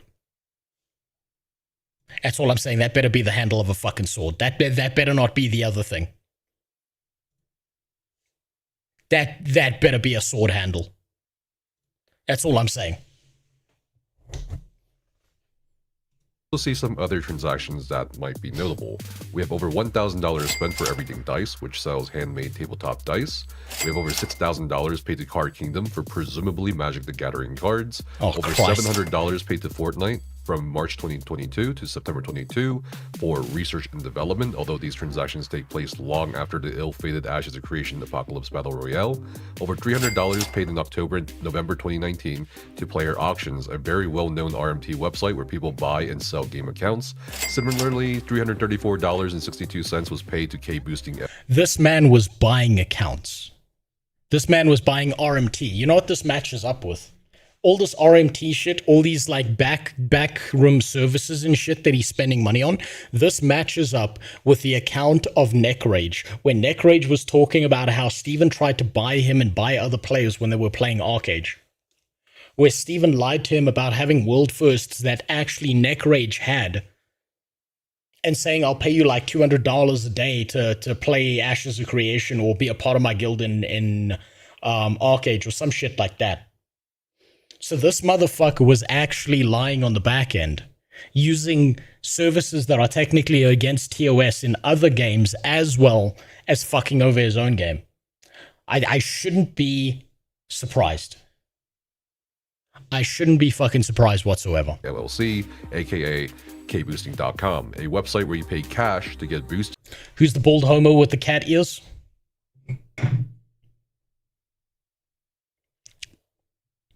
Me. Ask your dad. He knows all about it. I've stretched his asshole out several times. He loves it when I wear the cat ears. And no, I don't know what your dad's name is because he just keeps on insisting that I call him my little dumpling.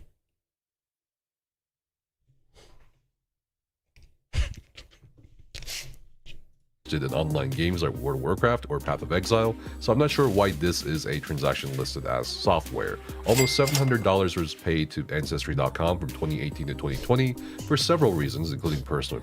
Man, you're a homo. Well, I mean, like I said, ask your dad. He loves being fucked in the ass, dude. It's not my fault. Look, it's not my fault that your dad is caked up, and cake is still cake, even if it's got a candle in it, dude. What do you want me to do? expenses, shareholder distributions, and research and development. Almost $2,000 paid to Star City GAM, which on PayPal we discovered turned up StarCityGames.com, which is possibly linked to Star City Comics and Games. That is also linked to a transaction of $2,300 paid to Star City Roanoke, as Star City Comics and Games is a prominent Magic the Gathering retailer located in Roanoke, Virginia, that also has a website you can buy things from. We also have $110 paid to Salon Draven, a hair salon located in San. I'm fucking shocked. I'm actually astounded that the payments to the hair salon for the gay dude was the lowest payment that we've seen so far. Stephen Sheriff has been too busy screwing over everyone else to get a haircut. Now that's dedication. Diego, California, which is listed under shareholder distributions. After that $250,000 withdrawal I mentioned before a Las Vegas trip, we see over $1,500 paid to Battlefield Vegas on June 4th, 2022, a gun range that lets you shoot military-grade weapons. On top of that, almost $30,000. Okay, that's pretty based. Okay. Maybe I have a mite of respect for him for that. That's pretty based. He's wasting your money on shooting military-grade guns. Paid to MGM Grand, which means it was a very lavish spending, or other employees are perhaps brought there. We see over $900 given to Synergy Orthopedic for perhaps a health expense, along with possibly a $30 copay to Carlsbad Encinitas Podiatry. Almost $60 paid to Kirchhoff's store, the storefront of the Jesus, Nephis is going through every fucking payment here. God damn. well-known YouTube channel Kirchhoff on November 14, 2021. Over $400 paid out to Drizzly Inc., which was a company that used to deliver only alcohol, which can call into question if it's actually considered a business meal expense. Over $400 in cigars could also be questionable as a business expense gift due to limits or nature of goods. And we also have someone called Alan Pyle, who received $5,400. It seems to be a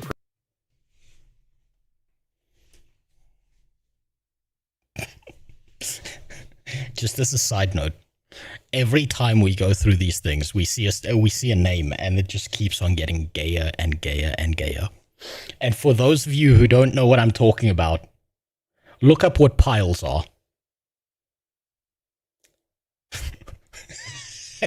person connected to Game Empire, a game shop a few Intrepid Studios employees, including Steven, seem to have frequented. So this may be another payment to Game Empire for something. Game Empire was paid an additional $11,789.03 over the course of 8 years with research and development, product supplies, and office software being used as labels.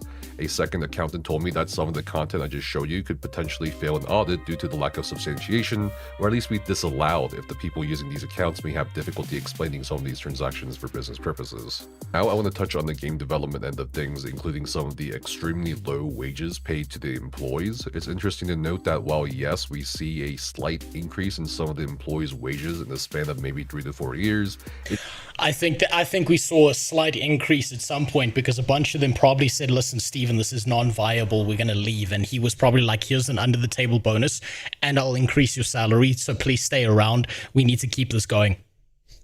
Because I think this scam would have fallen apart far earlier than it actually did if the employees started leaving en masse, and they didn't.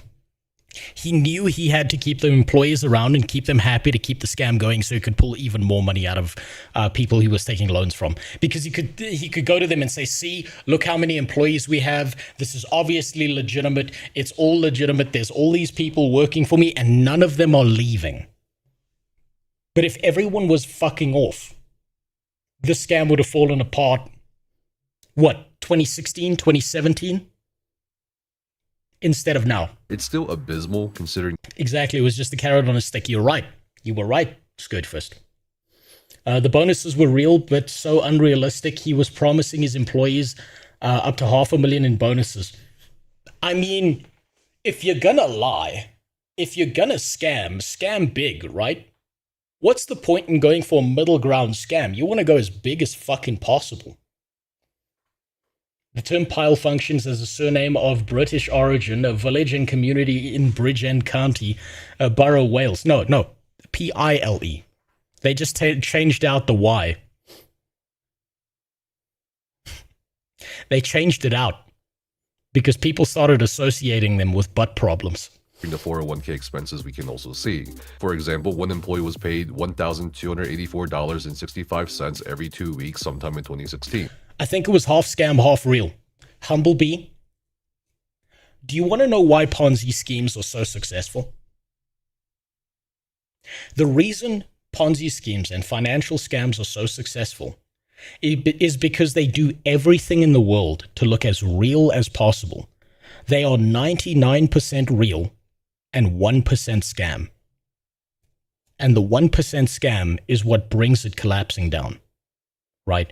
If you're going to scam people, you need to chameleon your product or whatever you're using to scam people to look as fucking real as possible, so that it looks as legitimate as possible, so you can keep the scam going for as long as imaginable.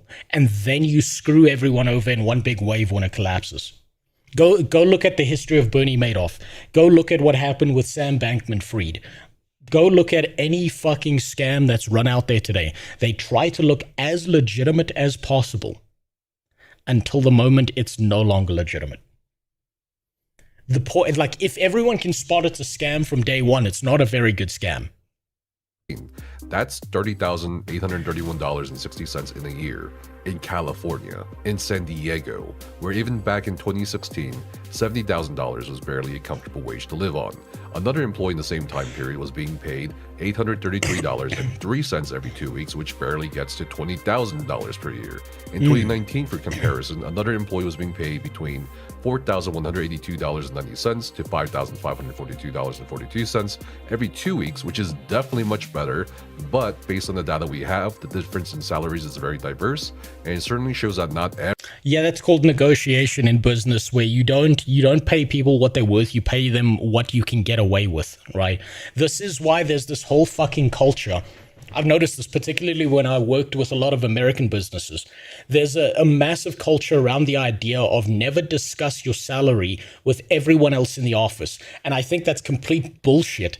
And it's something that companies have kind of like incepted into people's heads so that you don't know who's getting screwed over. You always think you're getting a better deal than everyone else, so you won't discuss it because you think that someone else is not getting screwed over. But then when you start having that conversation with your coworkers, you discover that usually you're the one getting fucked. You find out that 90% of the office is getting fucked, and the other people who aren't getting fucked are barely scraping by on what's acceptable. Every employee, as testified to by former developers and other sources, were not being paid over 6 digits a year by a billionaire gamer, as assumed by so many in the community. A lot of the expenses that I'll be sharing now show a journey of somebody perhaps not too familiar with the gaming industry or how game development works, much less MMO development. It also shows, surprisingly in my opinion, the story of someone who seemed unsure of how to market not just the... Now, okay, I want you to look at this. I want you to look at the background, right? Don't listen to what Nephis is saying here, right? I want you to look at the background. I want you to look at all the cuts, right? I know this from personal experience. I know this because my job that I might not have anymore involves a lot of crypto and a lot of investment shit, right? Investors, VC capital ventures, all of that, these are not businessmen, these are investors. They don't know a fucking thing about what an actual product is. What they do is they throw millions of dollars into like 10 different products, 9 of them collapse, and then the one that pops the fuck off makes up for the losses they made everywhere else.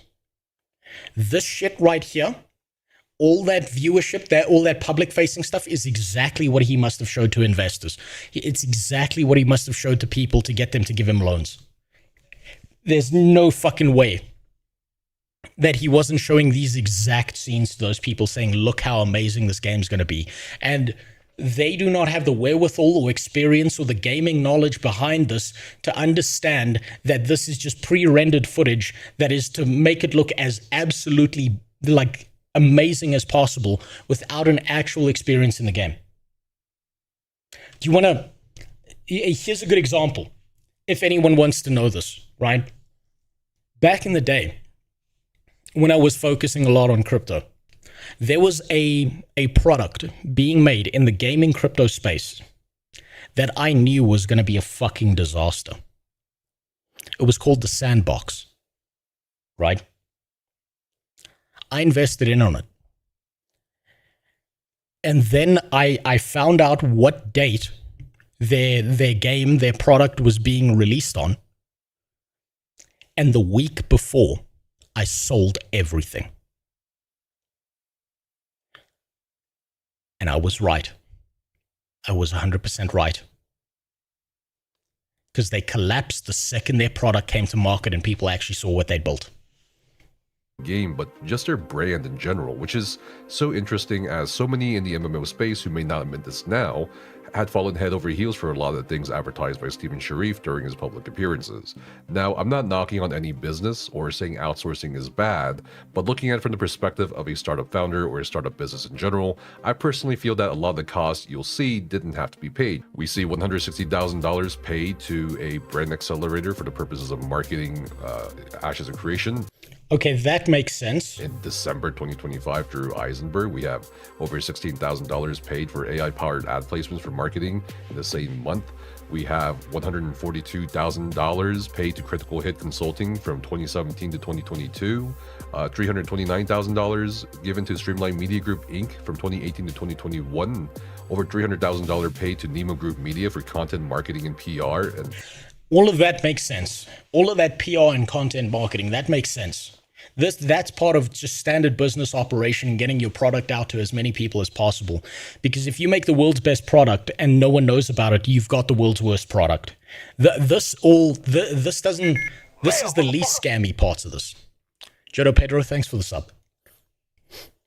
Sorry, I did miss one earlier. That was my bad. I don't know where I can fucking see it. I still gotta fucking look that shit up. Good luck convincing these boomers they were wrong though. It is easier to convince a man into a scam than to convince him that he was scammed. A lot of people's egos are so fragile that they can't live with the idea that someone got one over on them, and they'll never learn. And it's going to happen again in the MMO space. There's going to be another scam like this in the future. This is just the beginning. Because what you and me learn from this experience is that there's a lot of scammy shit in the MMO space. What someone else, like Stephen Sharif, learns is, oh fuck, there's a bunch of dumbasses who will give me money to get scammed out of a product.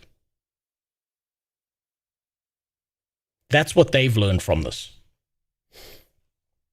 If you want some positive news for the morning, there are original Winnie the Pooh sketches being released to the public for the first time today, sold on private auction. Means nothing to me. Means absolutely nothing, because I'm not one of those people getting one of those Winnie the Pooh sketches and I'm getting no money out of it. Means absolutely nothing. That scam's name is Epitome. Exactly. That's the next one. And when Epitome falls apart, there's going to be another one. And there's going to be another one. And there's going to be another one. This is an endless fucking cycle of scams. People will continue to extract money out of this space and get away with it by making a dog shit, barely functional product and pretending like, oh, whoopsie, things just kind of fell apart. Haha, oopsie doopsie, we did a fucky wucky, and then they'll just run for their lives. Stephen Sharif is going to get caught. That's what I truly believe. But the next guy is going to learn from all the mistakes that Stephen Sharif did. It's the same as, you know how Al Capone got caught out with the tax evasion and shit? And what the mob realized from that was you cannot be public facing. You have to do everything in a back room where no one's looking at you, because then it's easier to get away with the shit. They got smarter. They got more efficient. They got more effective. This is just the beginning. There's going to be a bigger scam in the future. For LinkedIn-related campaigns as well. We have over $500,000 paid to the Trade Inc. for advertising promotion from 2017 to 2018. We also see almost $30,000 paid to Mikau Productions for brand storytelling in 2017. And for some reason, Relx Incorporated was paid a total of $145,000 between 2017 and 2018 when there was no game to be had. Now, outsourcing for the actual game development is a lot more common than most people realize, and the following are just some notable companies Intrepid Studios paid for outsourcing certain things like quality assurance, Unreal Engine development, cinematic trailers, localization. Look how low these numbers are in comparison to the personal expenses that Stephen Sharif spent on stuff. Look how dog shit dipped down low this is. Not a single one of these payments goes above $1 million. This is nothing in comparison to what was fucking stolen. Oh shit, I worked at 2 companies here. Well, it's a good thing you worked at these ones and not Intrepid, huh, Scourgefist? So what's up, General Apple? How you doing? Sorry I missed your stream earlier. I was dealing with stuff. Boomers are so stuck in their cost-sunk fallacy, it's better for them to live in a delusion rather than realize they've been played. Absolutely. And I'll give you one that's even worse, Black Shadow. MMORPG obsessed boomers are even worse. Because they've got just enough disposable income. They've lost all the magic from the games that they used to play and obsess over. And they're looking for something new. And they're gonna get scammed. Again. 1924 R8S Studios, but 2,200. I want to know what he did with those hot dogs. I want to know why he spent $2,000 on hot dogs. Where did those hot dogs go? What the fuck was a multi-billionaire scammer here doing? Or multi-millionaire, probably not billionaire. What was a multi-millionaire scammer doing buying the worst fucking meat on the planet?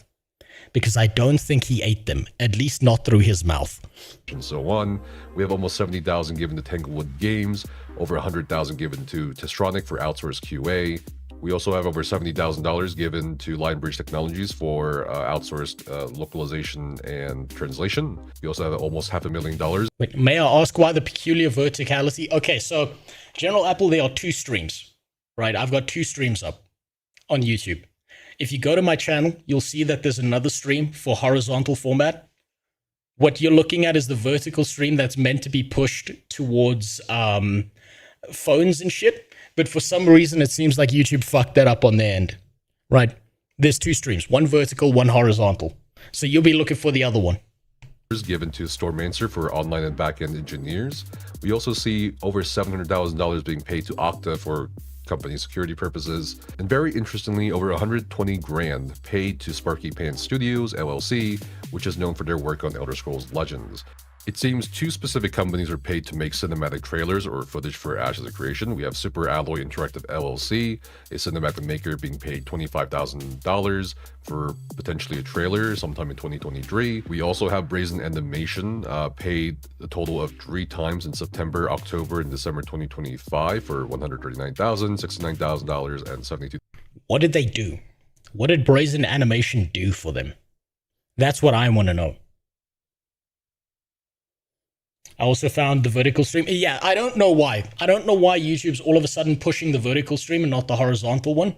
I'm actually going to have a talk with a buddy of mine soon to help me figure this out. Someone who knows about this shit, and there's reasons. I'll explain it tomorrow. There's a lot of shit I got to deal with tomorrow. There'll be another stream tomorrow. I got a lot of big announcements to make.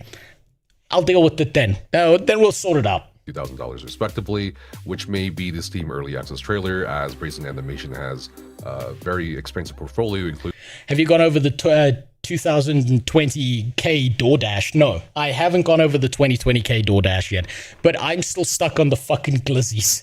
I'm still stuck on the fact that this man spent fucking $2,000 on hot dog meat. Including a trailer for Riot Games. Interestingly, the Ashes of Creation logo may have cost $620 from an independent artist very early on. Last but not least, we have payments totaling up to $406,000 to a SATA North Hollywood, California, which we can reasonably conclude after some digging is SATA Systems LLC, formerly known as SATA Systems Incorporated before it was acquired by Insight Enterprises after December 2023.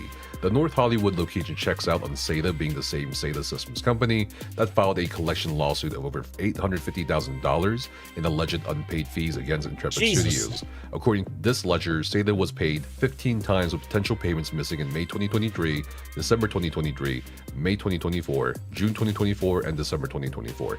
We can assume other payments could have been made from different accounts not shown in the ledger, but this also lends credibility to SATA System LLC's lawsuit alleging Intrepid never paid them owed billing, forcing them to cancel services in April 2025, as the ledger goes well past 2025 with no mention of further payments. Honestly, this dude had enough money to actually build a proper game. Spider, you know what's fucking wild about this? You know what's absolutely insane about this? With the amount of money that Steven stole for himself to use in a personal capacity, if he instead just bought himself like a regular ass house for him to fuck his husband in, didn't hire a private chef, lived like a normal ass human being, and spent all of that money in Ashes of Creation, we might actually have Ashes of Creation, and he would have scammed the system, and he would have gotten away with it because it would have been successful. That's what's wild about this. If he just decided to not live like a fucking degenerate, blowing tons of money on coke and private chefs and going to Vegas and shit, we might actually have Ashes of Creation. But no. Butt Boy had to fucking spend a ton of money on himself and his fucking boyfriend. What the fuck? He could have actually gotten away with this the more I think about this. God damn. It's like, you know what? I can give you an example. Like, I can give you a comparison to this, right? When I was in university, there were these protests that were happening, right? Where a bunch of students wanted free education. They didn't want to spend a cent on university education, right? They wanted it all for free. It took me about a week to realize with how viscerally emotive, how embedded these guys were in protest to the point that they were attacking people. I know because I got attacked. Unironically, in my country, I took a cinder block to the back of the fucking head because I was seen as a white oppressor. That's what I was called while a guy fucking flung a brick at me, smashed me in the back of the head, and like me and like 3 of my buddies had to fight for our fucking lives to get off of campus that day. I registered that if they put 5% of the energy they put into protesting, they would have got a bursary. Those guys, if they were half as motivated for that fucking protest as they were about their studies, they would have been goddamn geniuses in their field. Now for the rest of the video, I just want to go over a few more interesting oddities, such as the $35,000 paid to an Same thing office here. Void doing business as Alive Inside in 2017. This took a little bit of digging, but the $35,000 was probably for printed shirts. Austin Boyd can be found rather easily. Wait, I wonder if he's competent enough to actually do it, though.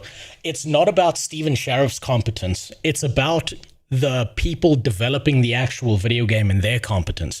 And the fact that this was an entire scam and the devs still managed to build somewhat of a product that they managed to push out into an early alpha phase proves to me that they had the skill, they had the talent, they had the people with the motivation and the drive to make this happen. But instead, he just couldn't help but buy himself a fucking mansion. Easily on social media and is the owner of a live print shop, formerly known as Alive Inside, located in Las Vegas, as shown by the old YouTube link. We found an old Instagram picture showing the words Alive Inside. Over $5,000 was paid out to Clifford Robbins or Clifford Robbins Consulting, and I have to say here that it's really unfortunate information hubs like the Ashes Wiki that track the history of Ashes of Creation are gone, but we still managed to find a mention of a Clifford Robbins in relation to a tabletop version of Ashes of Creation that was apparently to be given out through the Ashes Kick. But I don't think they had the skill. The features shown in the alpha were really bad. But they did exist, Rainfall. So think about it this way. If you want to get really good at something, you shouldn't think about it. You should do it, and you should do it like shit.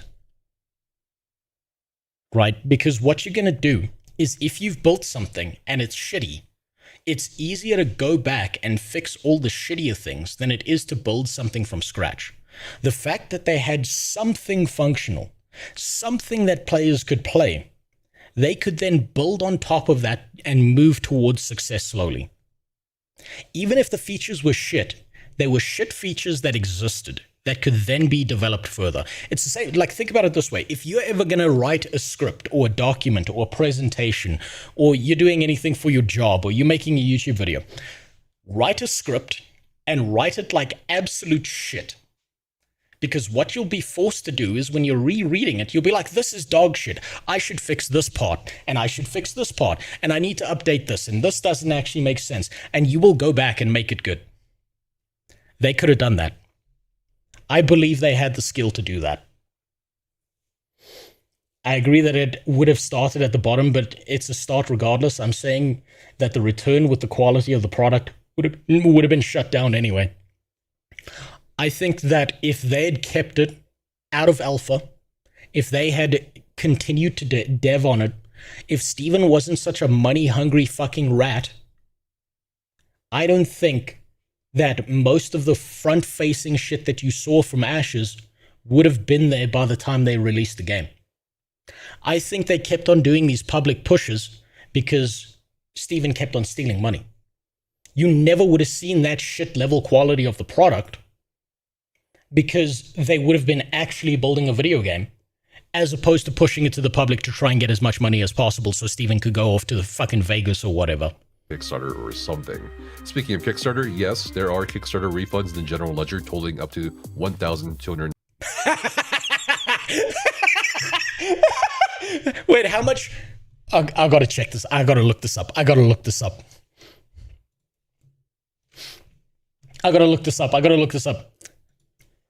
Excuse me, Bonzi buddy.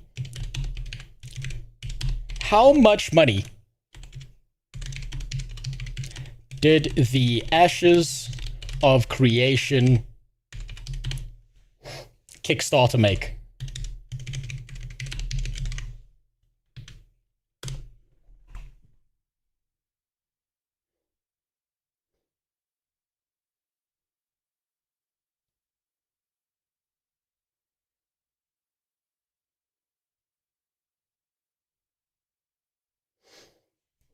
Raised exactly $3,271,809 from like nearly 20,000 backers. $1,000 was recovered. Holy fuck. Oh, Jesus Christ. They made 3 mil. 3.7 mil. No, sorry, 3.2 mil. $1,000 was refunded. Holy fucking shit. I can't believe it. Oh, there's only 3 people. Of like nearly 20,000 people, there's only 3 people who got their money back. Oh my God. That's beautiful. Those 3 people are geniuses. Those are the 3 people who need to be in politics because they know what the fuck is coming. $70.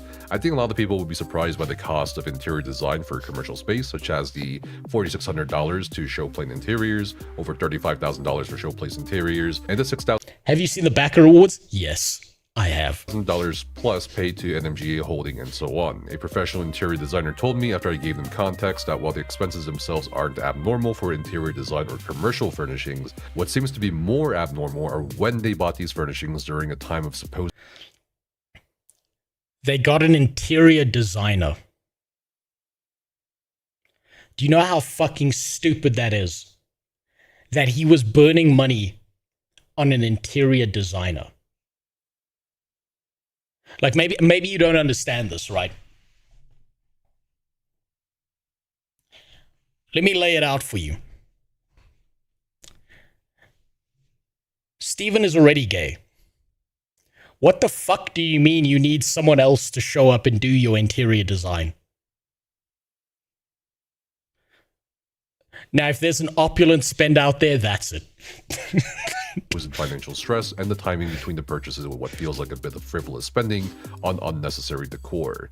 Now, many people have accused content creators of getting paid to shill for Ashes of Creation. I haven't been able to find anything concrete and ledger for that accusation, and I personally don't think anyone was actually paid hard cash. The closest things we have is maybe Steven wanted to pay Team Liquid for a sponsorship, according to text messages between him and Jason.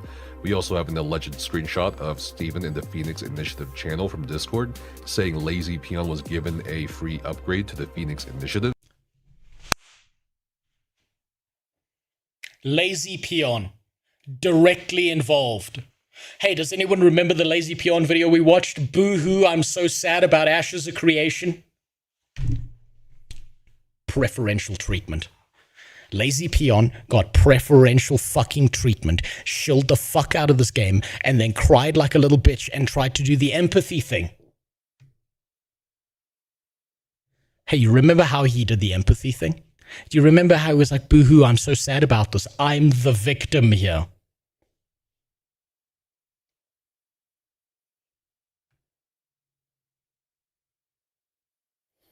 Yeah. Yeah.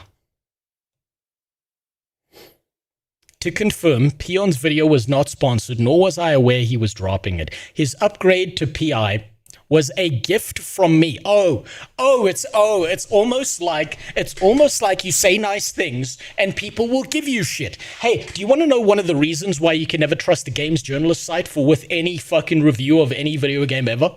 Because they know that if they talk shit about a certain developer, they get put on a blacklist and they won't be invited to the next game. These people will lie through their fucking teeth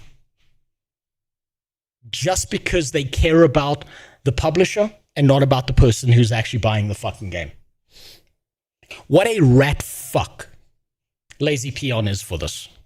And then to do that whole fucking I'm so sorry, I'm the victim here and cry about it, all while promoting his own fucking Muay Thai fight at the same time. Don't ever fucking tell me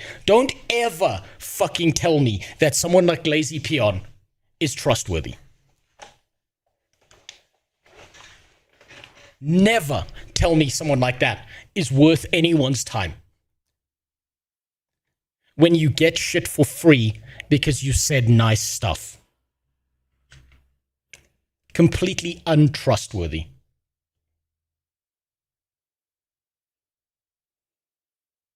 A dung beetle has more pride than these people. Abso-fucking-lutely. What is this? This is ashes of creation collapsing. That's what this is, Noah James. We're going through all of it. And now we've gotten to the part where Lazy Peon was shilling the fucking game, getting a kickback probably from some personal link. You know, he said nice things, so Steven gave him a gift of preferential treatment because he said nice shit and he helped people get scammed by ashes. Suck the cock and get rewarded. Talk about how much cheese there is under the skin. Get told that you're a bastard and get shit on. I know this. Sawman got shit on. Josh Drive Hayes got shit on. I got fucking shit on. I'm completely irrelevant, literal nobody. And when I made a fucking Ashes of Creation video, I got shit for it. I got DMs of people telling me that I'm just trying to destroy a beautiful fucking product. Me, a nobody. And we were right. And that's not even close to the levels of shit that someone like Narc got when Narc saw through the haze, through the fog of war, and saw the giant pile of dinosaur shit with the phone in it still going dee-doo-doo-doo-doo-doo-doo. He saw that shit happening. And he was like, all right, I'm out. And he got so much fucking shit for it. Stephen Sheriff himself called that man mentally ill. Never forget that. Which I don't know if Lazy Peon ever disclosed publicly. For the ledger itself, they hate you because you're Laotian. If I was Laotian, I could just say hashtag stop Asian hate and I'd be fine. But no, unfortunately. apparently $7,500 was paid to Sandbox Strategies LLC in the span of 5 months from the tail end of 2018 to early 2019. Sandbox offers services as an influencer agency, but of course there's nothing for us to track, whether it's content creators or how much they were paid to do ads after Intrepid's payment, and also they could have offered a different service to Intrepid. But even if creators are paid to advertise Ashes, there's nothing wrong with that as long as they disclose the fact that it's an ad or sponsorship. Right. Ferret Boy openly admitted to being a part of the referral program when he knocked on himself for having thin skin, gave up the bag because he got cyberbullied. He got cyberbullied, he bullshitted inside of Ashes of Creation, he lied to a bunch of people, he got them involved, and then, let's not forget, let's not forget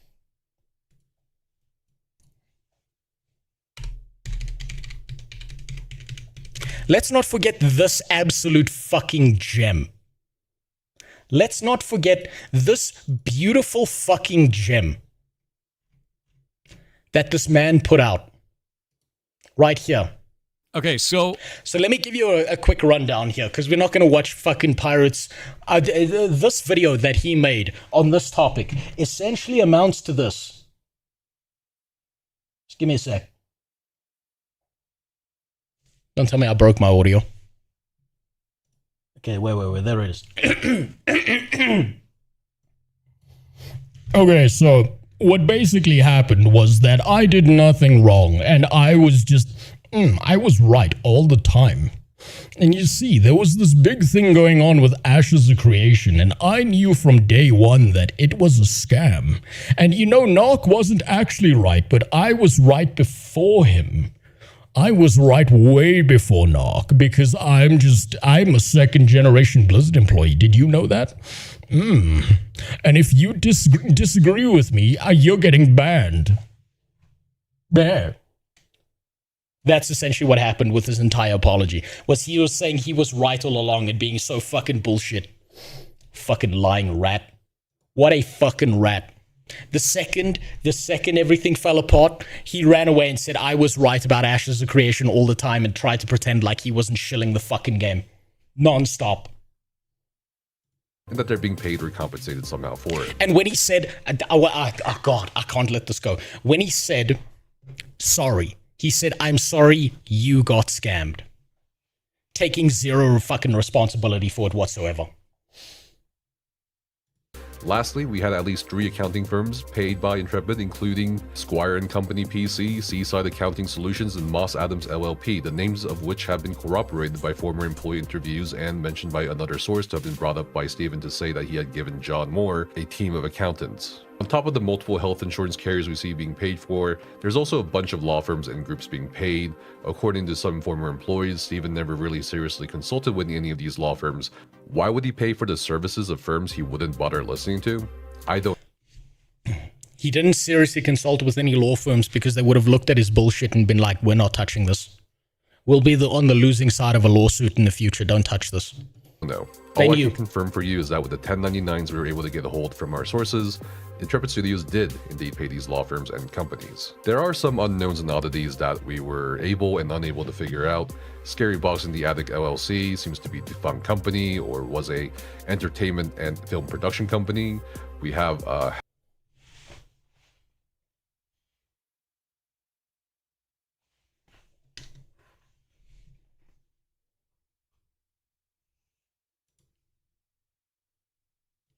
Are you fucking serious right now?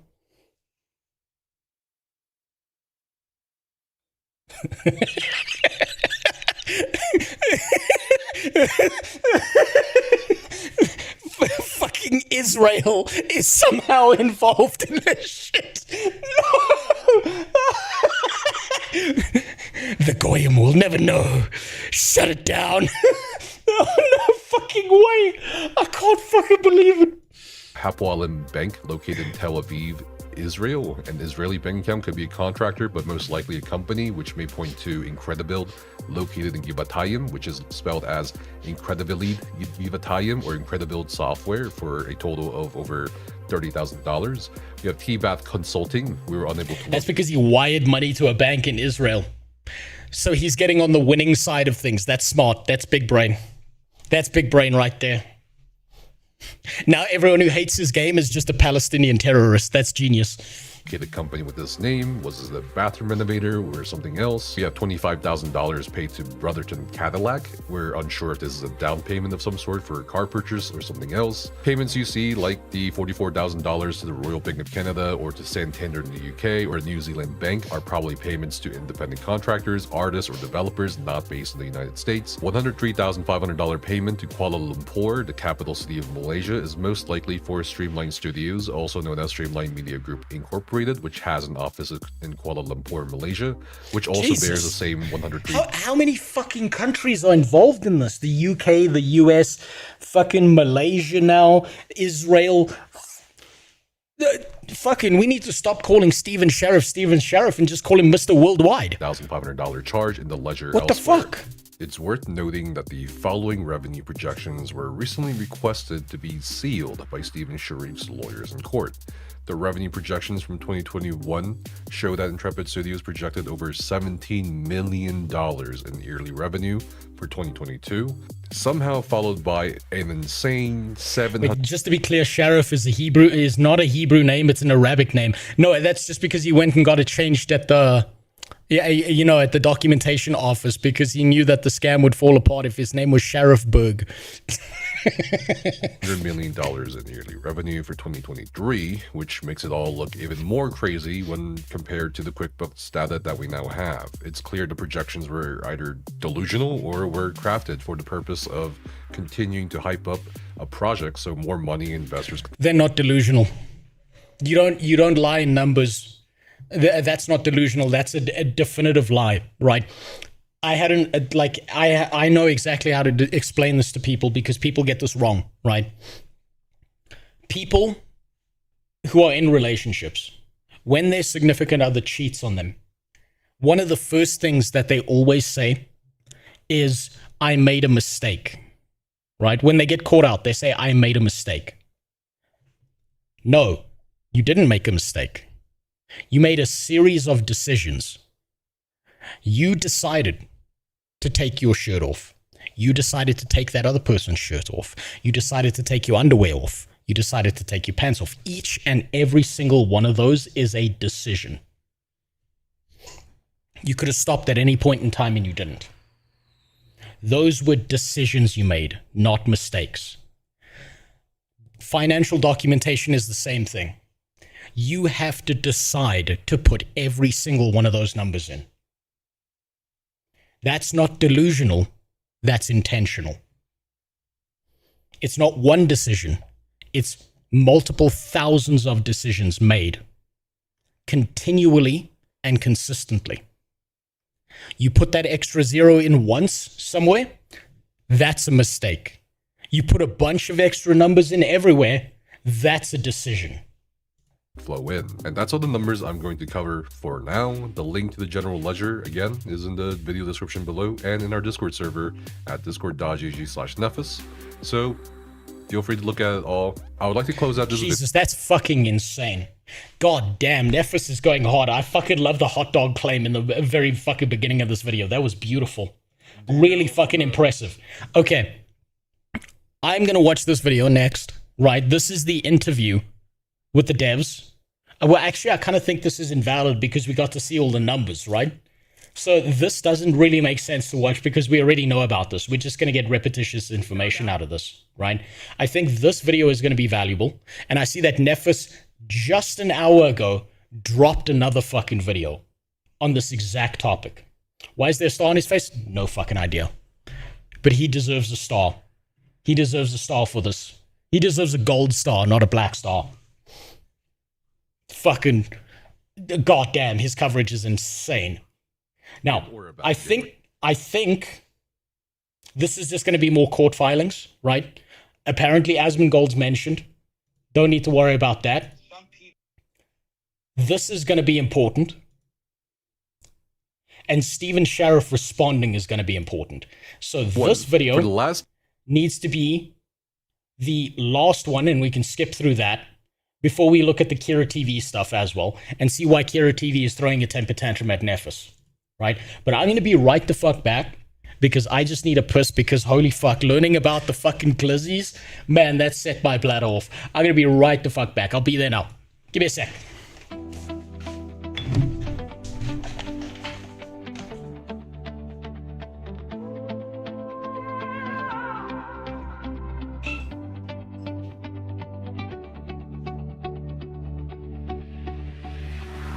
Kids with credit cards, hope lit up the loading screen, trailer shots like sacred sharks, promised lands we never seen.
God damn, this shit is whack.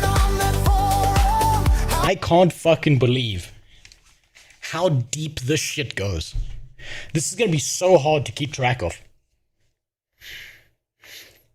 Is it saying ashes of creation or asses of creation? It's saying asses of creation. The internet historian video on this will be like 4 hours long. Oh my god, it's gonna be like a week long.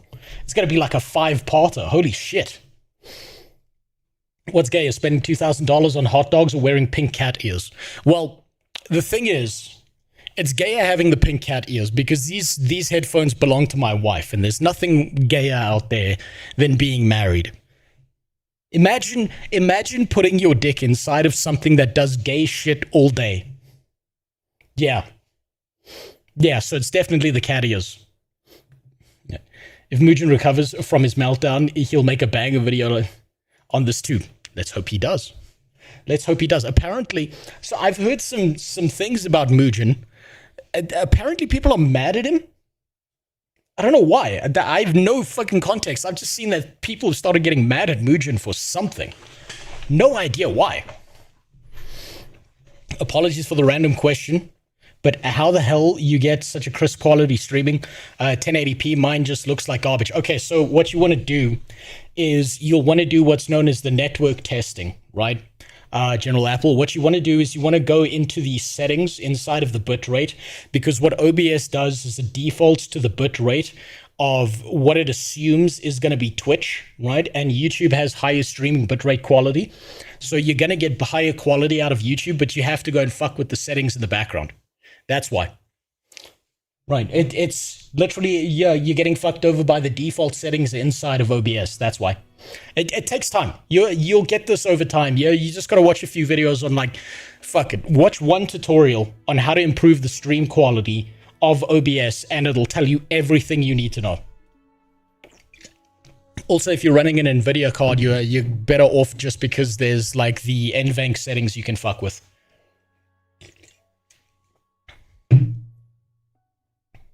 But if you set something like, usually it defaults to 6,000, but if you can set the stream quality to 10,000 and you've got an internet connection that can keep that running, you'll be good. You'll be solid. There are also some settings you want to change in the background where you want to change your bitrate from variable bitrate to constant bitrate, so from VBR to CBR and shit like that. I was on 14K. Okay, well then it's not your bitrate. Yeah, it's probably a variable bitrate that you're fucking with, but there's a few things in the background. You literally watch a few OBS stream increase quality things and you'll be there. You'll be there. It's like literally you spend 30 minutes fucking around with it and never touch it again and you're good.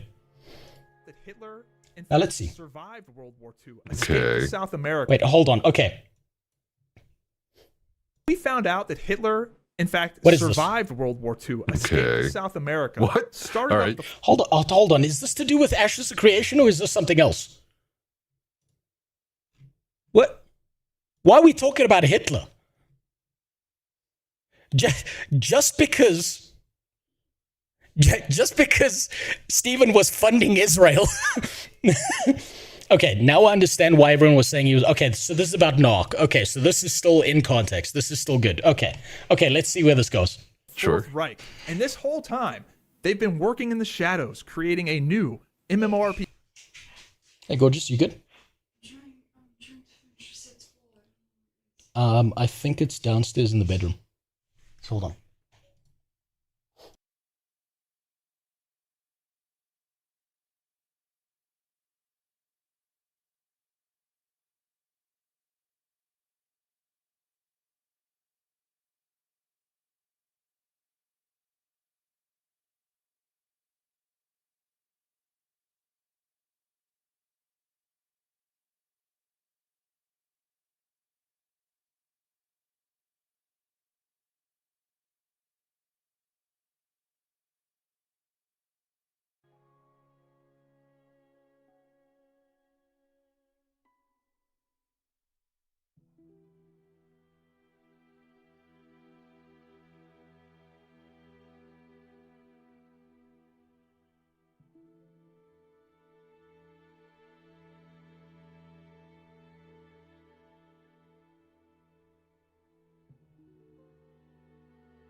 Sorry, it's just my wife coming to yell at me about our finances collapsing. It's just normal. Don't worry about it. Okay.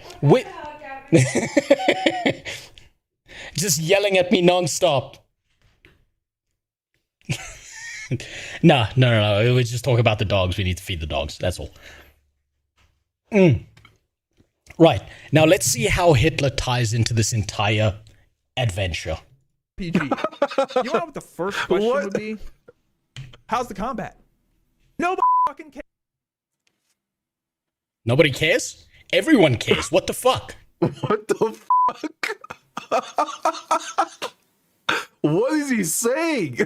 I don't know either. Tell me. Give me some His context. point is here. that MMO players don't care who makes a game, where it comes from. They just care about the game. Bro, I would kind of care a little bit. I feel like it's definitely a hot take. No, he's right. He's right. They don't. They do not give a shit. Most gamers do not give a fuck if their game is made by a developer who spent the last 10 years making something, or whether it was made by an AI, or whether it was made by Hitler. They don't give a fuck. They just want a good game to play. It's that simple. I mean, okay, here's the thing. What up, Nice? You know what?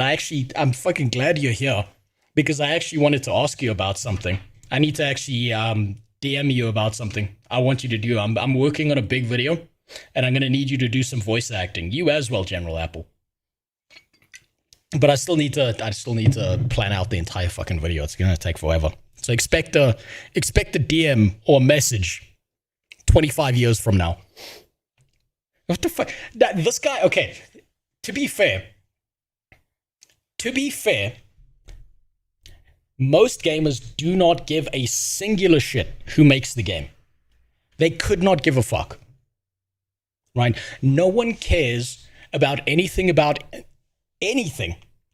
except, is the game good? Why do you think that the Blizzard employees in the office managed to drink liters of breast milk before they were caught? And the only reason people cared about the liters of breast milk that went missing was because the game was shit. If the game was a banger, there would be people mailing in more breast milk for them to drink to keep the game good. There would be people fucking being like, you need someone to take to the Cosme room? Take me. I volunteer as tribute. Just make sure Sylvanas isn't the main character again. It would happen. The first thing I look at when people are like, oh my god, Nephis. Wait, you missed all the good documentary summary of Facts by Nephis. Maybe it's one of the videos I got queued up. Otherwise, Raining, give me the name, give me the title. I'm going through all of this. I got to catch up on all of this. Did you check out that new MMORPG that's coming out? This happens periodically, in the past, like, for several years. Did you see that? Did you see the trailer? Blah, blah, blah. I'm like, no, I haven't seen it. And they tell me that you guys have seen this from my... Wait, why was there breast milk in the first place? Because you can still be pregnant and work in an office. It's not like they were sending pregnant women to the front line of the conflict between Ukraine and Russia here.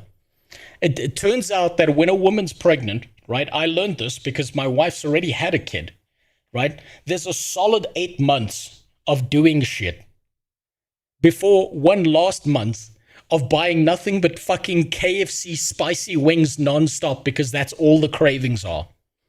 That's why. My live streams, they tell me the name of the game. I'm like, oh, cool. Thanks for telling me. And I Google it. And the first thing I look for when I look at the game that's coming out, especially in the MMO space, is it Korean? Was it? Okay, to be fair, okay, he's got me on that one. I was wrong. He's right. He's got me on that one. I do the same. If I see the game's Korean, I know that it's going to be a pay-to-win pile of dog shit. Made by... But also, to be fair, I know at least the asses are going to look fantastic in that game. Korean developer studio. I'm not being racist here, because I'm Korean. Really? I couldn't tell. I do not recommend people playing most Korean MMOs. Try to avoid them if you can. And I'm, again, speaking as a Korean, the first thing I look at, is it Korean? If it is, I'm not even going to look at it anymore. So I would kind of care The Fourth Reich made the game. Like, we have to... Releasing tomorrow, Oven Dodgers 2. That would be the game they made. Couple Ashes of Creation videos. This is a video from BoSense. What really happened to Ashes of Creation ? 2 days ago. All right, let's see what happens. Stephen Sharif. No, no. Oh, no. Oh, here we go. All right. I mean, I guess people, you got a meme. Is this, Time Magazine hold special on, issue, why Stephen Sharif will save the... Is this just going to be a React video? Is this not any extra information? This is just going to be a React video? Yeah, this is just a React video. Okay, this one isn't that valuable then. This one's not going to give any new information. Raining, what is the name of the video that I missed? That's the most important thing right now, because we need the valuable information. I need to know exactly how many hot dogs Stephen Sharif bought. How many glizzies? How many did he gobble a day? I need to know.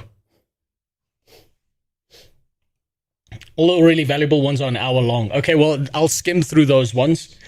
I do want to look at his most recent one, which is this one right here that just came out. But let's see how this works out. Stephen Sharif loses Ashes of Creation in federal court, then bans me. People in the community, not necessarily if I know of employees, though. Is that the voice of Stephen? Is that actually Stephen talking to? Because I haven't talked to him, but there are people in the community that I have spoken to that would like to see the game appear, and the board is in alignment with that. So you're going to see things coming down the road that, and you heard it from me first here, that Ashes will come out as the phoenix out of the ashes, and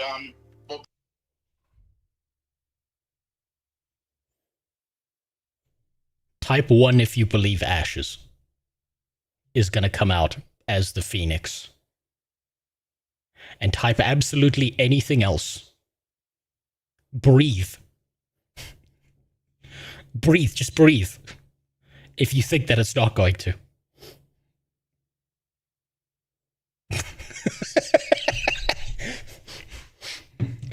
Okay, well, that's 4 drinks. 5.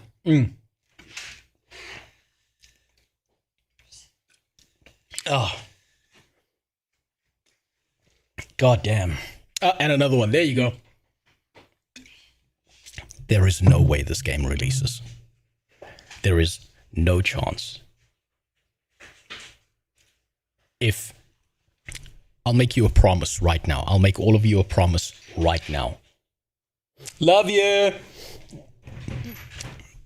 I'll make you a promise right now. If Ashes of Creation releases, I'm going to think of something fucking ridiculous.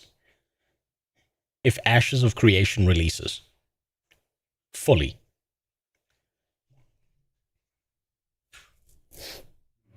I will dress up in a green mankini. I will oil myself up. I will make a crown of hot dogs.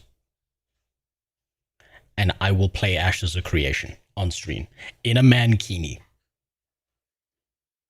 Hot dogged and oiled up. I will tape those hot dogs to parts of my body.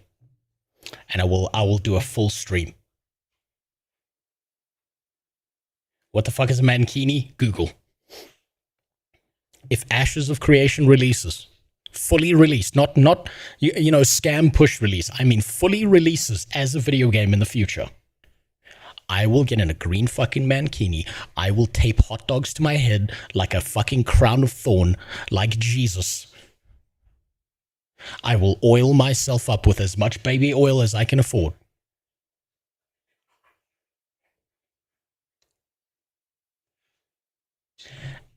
And I will play Ashes of Creation for a full stream. Clip it. Save it. Put it in a notepad. Do you know why I'm saying that? Because there's no fucking way. There is no shot that Ashes fully releases this video game. That's how confident I am about that. And your wife on OnlyFans, man. My wife will never be on OnlyFans. That perfectly shaped ass belongs to me.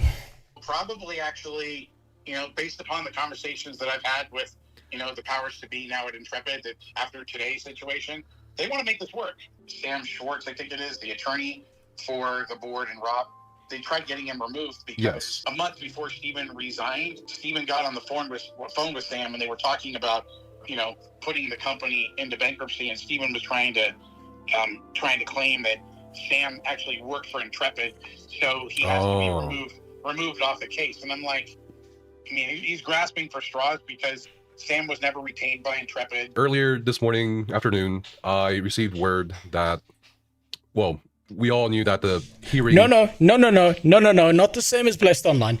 I'm talking about Ashes of Creation releases under Intrepid's name. Full video game release. Not these vertical slices we've gotten. Not these teeny tiny pieces of the fucking map. Not an empty desert. Not an Unreal Engine as procedurally generated trees in the fucking distance kind of thing. I'm talking full fucking release.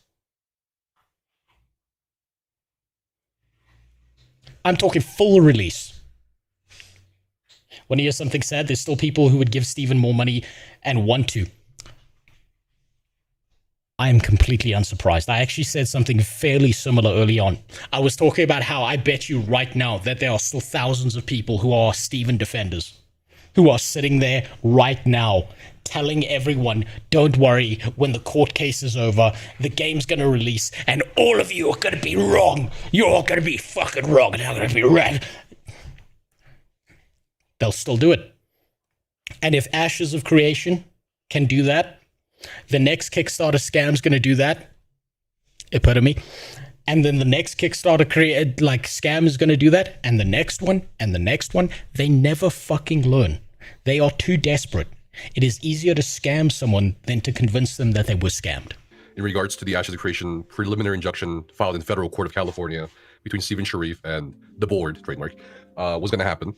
And I have multiple sources now that I've got in touch with recently.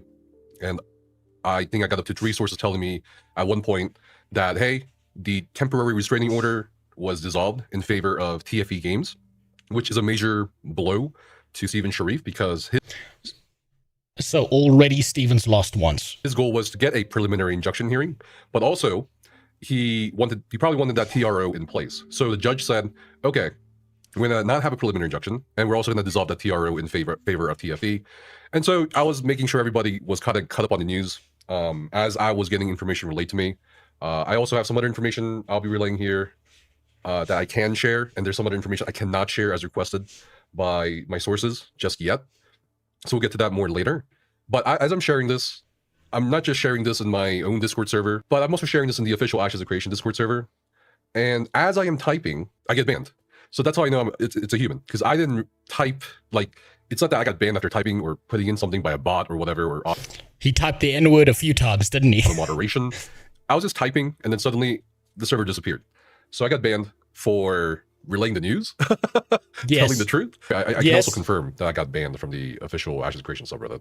This is the newest post. Oh, here we go. Here's a little bit of the drama between Nephis and Kira. Okay, so the lawsuit seems to be something that maybe Kira references, and he talks about Nephis being a fucking idiot or something. I want to know what their beef is. I still don't understand why exactly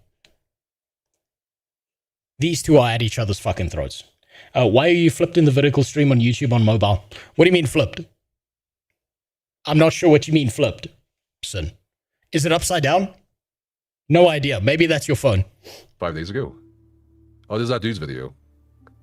The guy that called me, what the fuck did he call me? He called me like a sock puppet. Oh yeah, there we go. Nephis, another YouTuber called Kira, has said you're a sock puppet of the board. Okay, this is the other DM that we saw previously in the other one. Nephis is going to end up being Steven's best asset. Funny. I don't understand. I do not understand Kira TV's perspective on this at all. It makes zero fucking sense because everything I've seen so far from Nephis is just him relaying flat information. He's not saying anything that would damage the case against Steven. So I don't understand. I don't get it. Of Jason and the board, which is still a little weird to me. I'm not sure why I was banned, but here it is. Just in case you don't trust the sources that I'm in touch with. This is directly from the court itself. Minute entry for proceedings held. Wait, my cam is flipped horizontally. Oh, it's the other way. Yeah, okay. That's just a mistake on my part. Before Judge Linda I have Lopez. to fix that. Preliminary injunction hearing and motion hearing held on April 2nd, 2026. The court finds no cause to issue preliminary injunction. The court denies plaintiffs, that's Steven, plaintiff's motion to disqualify counsel as well. Court further orders defendant to file a response to the complaint by April 23rd, 2026. Okay, so this is from the court. So yeah, got banned just for saying, hey, this is what's happened. I'm not sure why that would get me banned for just simply relaying what's being told to me by the people who are close to the court hearing, or rather sources from inside the court. Because you're making Steven look bad. That's why.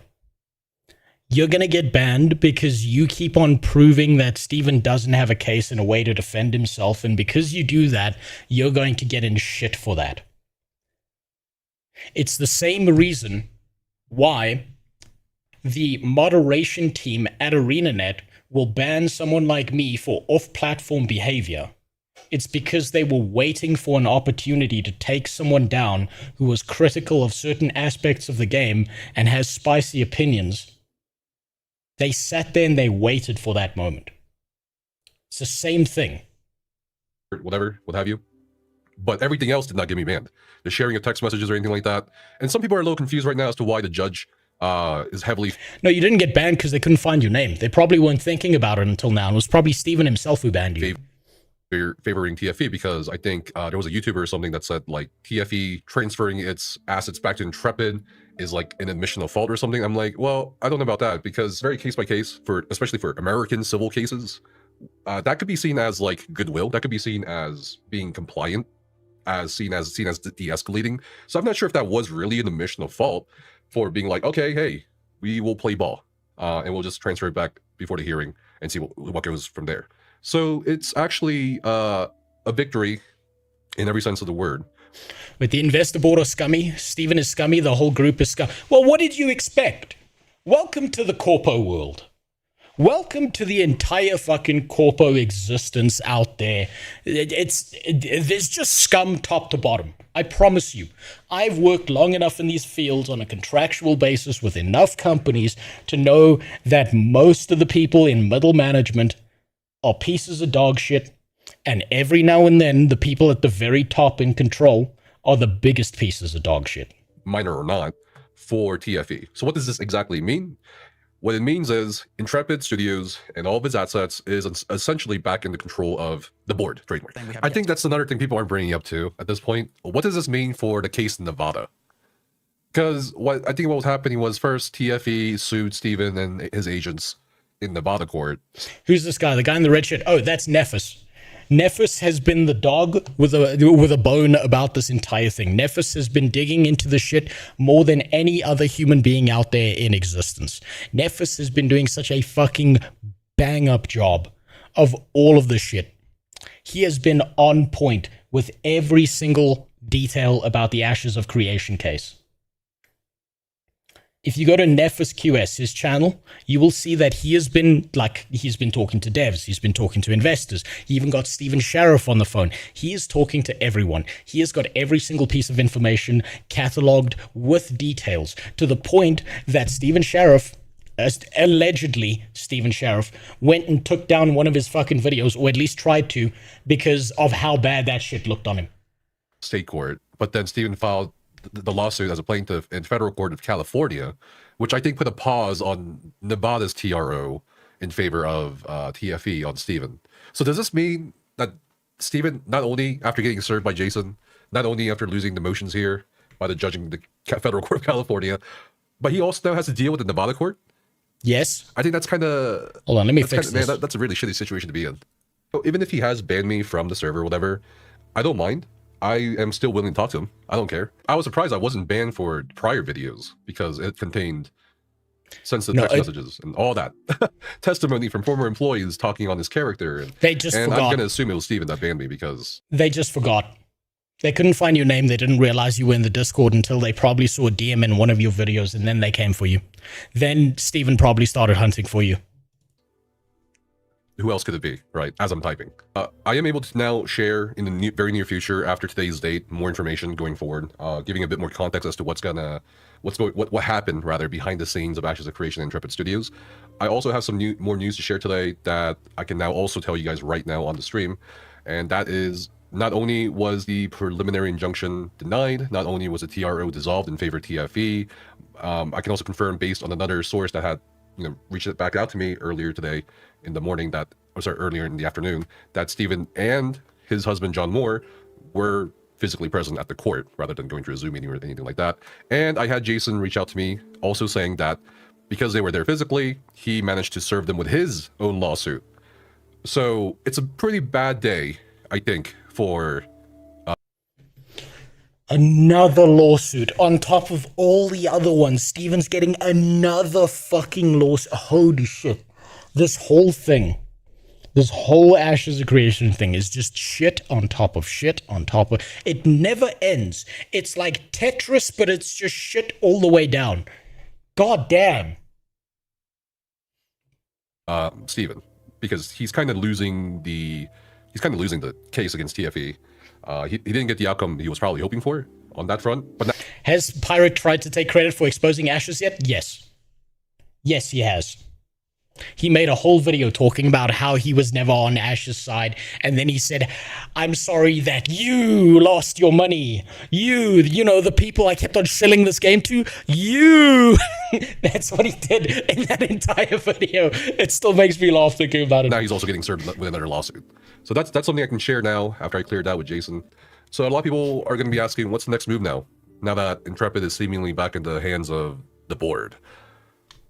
A different source kind of touched on it with me, but... Hold on, what is this DM? Hey brother, I'm reaching out in what I hope is confidence, so please don't tell anyone else. At the outset of this message, I want you to know that what the board and their agents, Jason Thorhall, has been saying is complete fiction. I know that you've been in communication with the board and some of the former developers. What I'm doing in court is in part largely to protect my team and get justice for them and the community. I'll believe it when I see it. If you have any evidence of the board communicating with you or others, you see that. You see this part of the message that's blurred out right here, that's covered by iMessage. This tells me that Steven is trying to filch information from the other side so that he can get more info to try and defend himself. Per the request of keeping What's up, Phil? that exchange of information confidential, I'll keep that confidential. But I'm at this... Cute as fuck headphones. I know, right? They belong to my wife. Mine are fucked. So I just stole hers. At this point in time, I'm still hoping, hopefully, now that there's no preliminary injunction, hopefully there's like less delays now. I'm still hoping that the former employees get their payout, get their compensation, all that. So earlier today, someone actually pinged me asking me if I'm the person who turned this over to Rob Dawson for a court filing.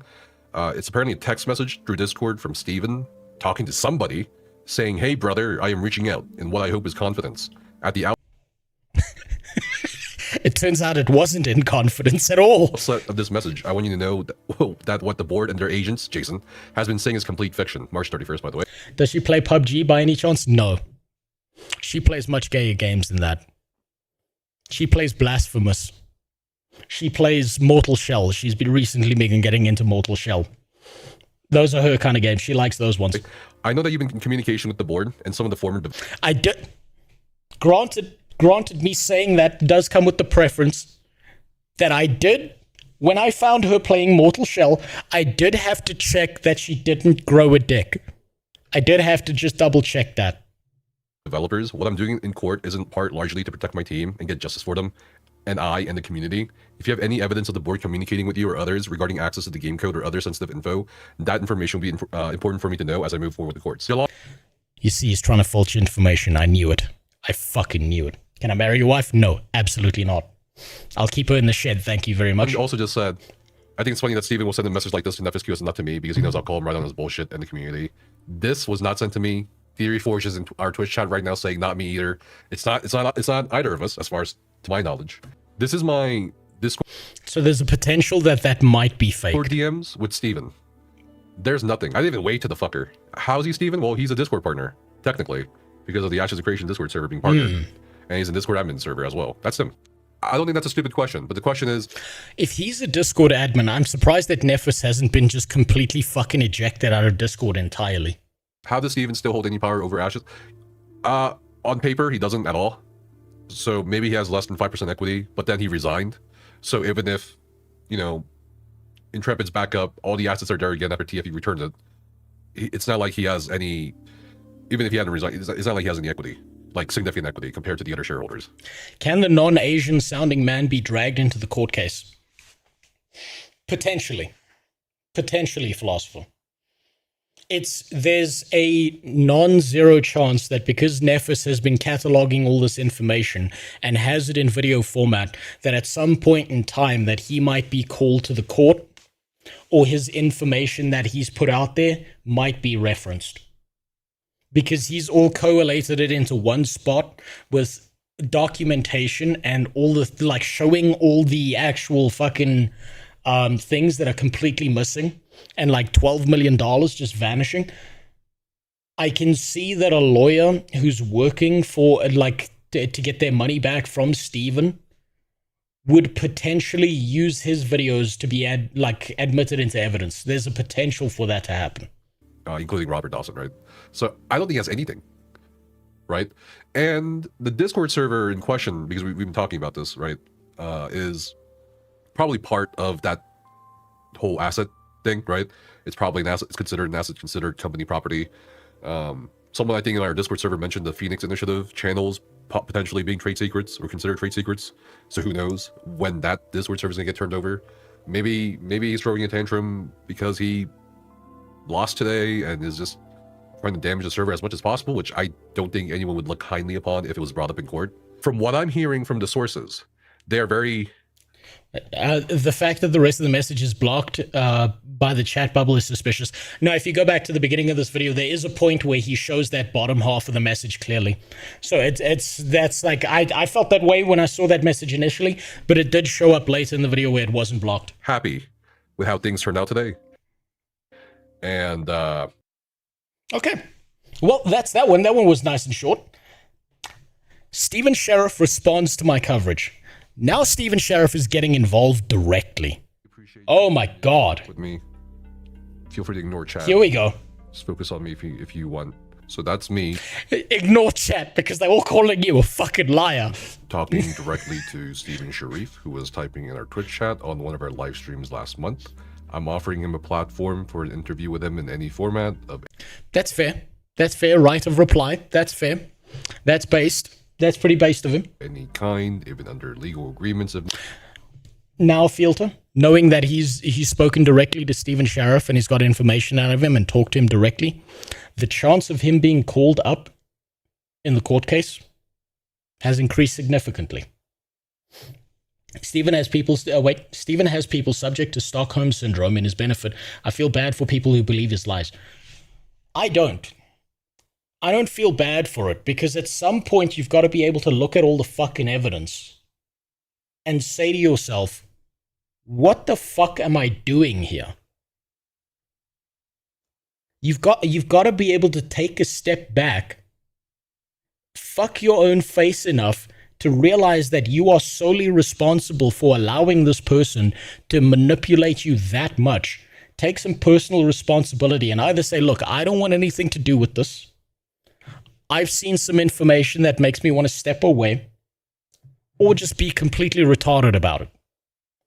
Unless there's some gigantic fucking black swan event level kind of thing that Steven Sheriff has in the wings waiting that disproves absolutely everything these fucking guys are talking about. Need be.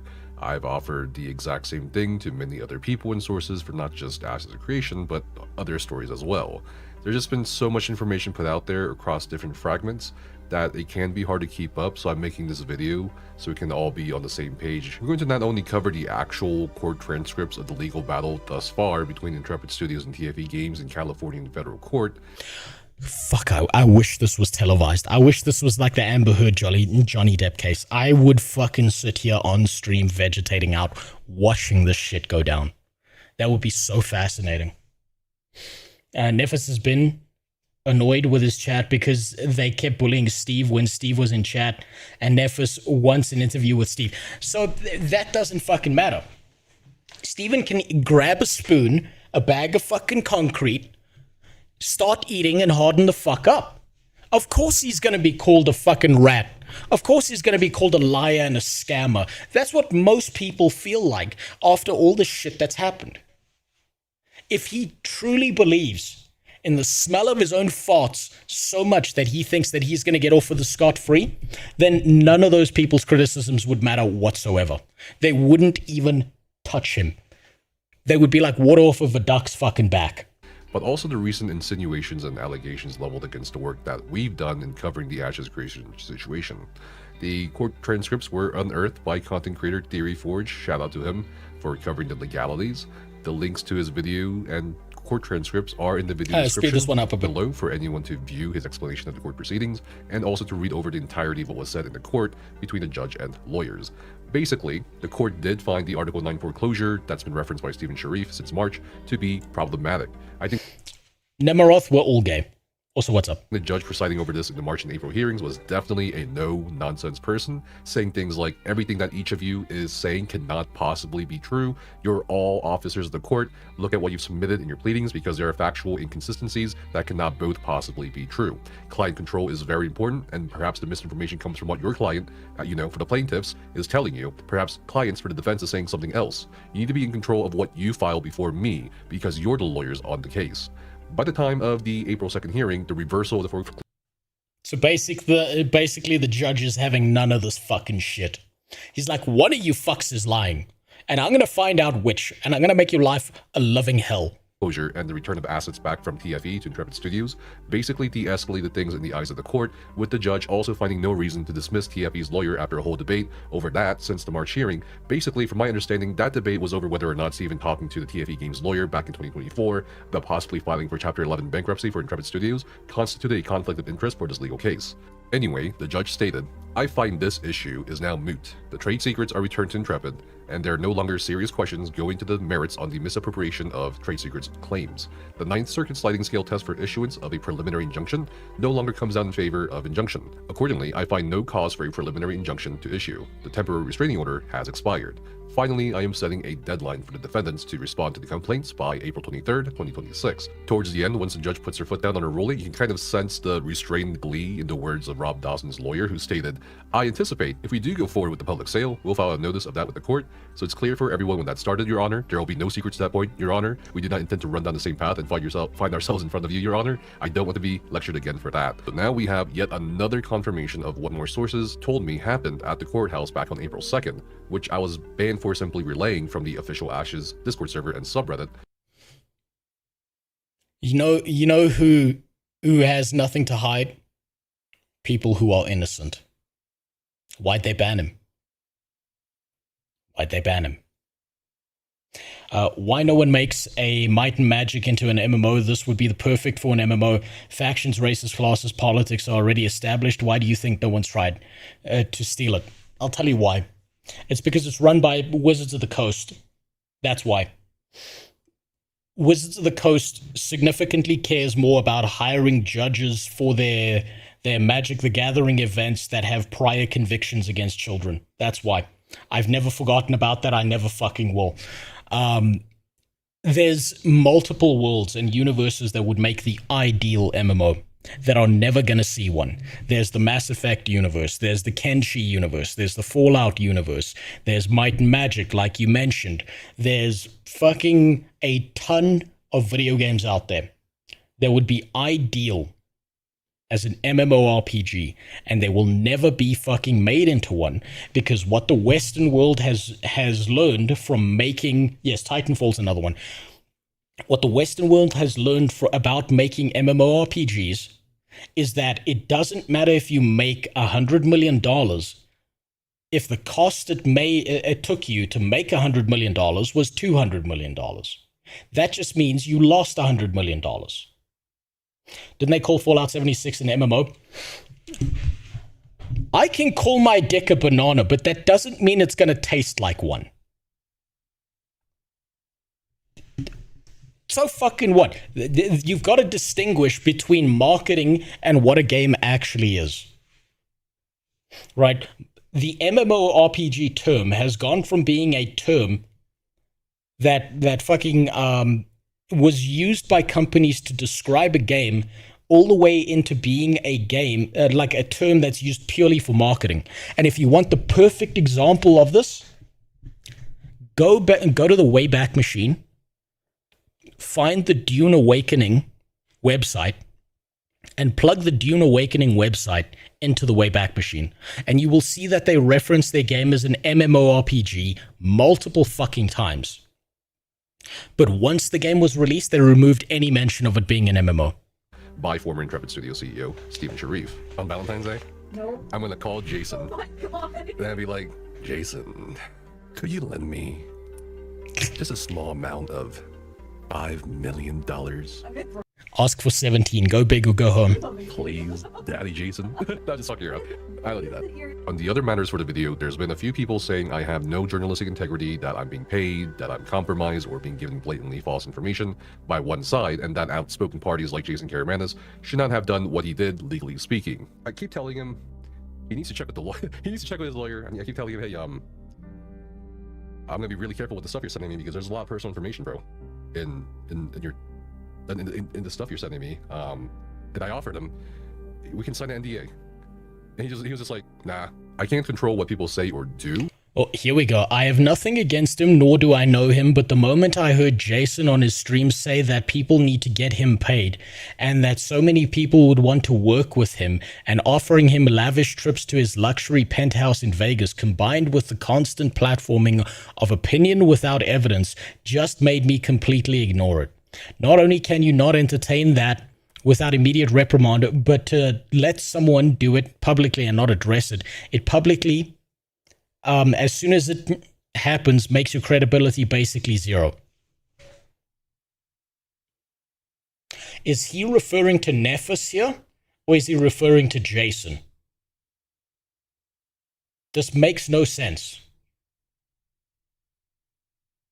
If he's referring to Nephis, it makes no sense because Nephis hasn't been giving opinion.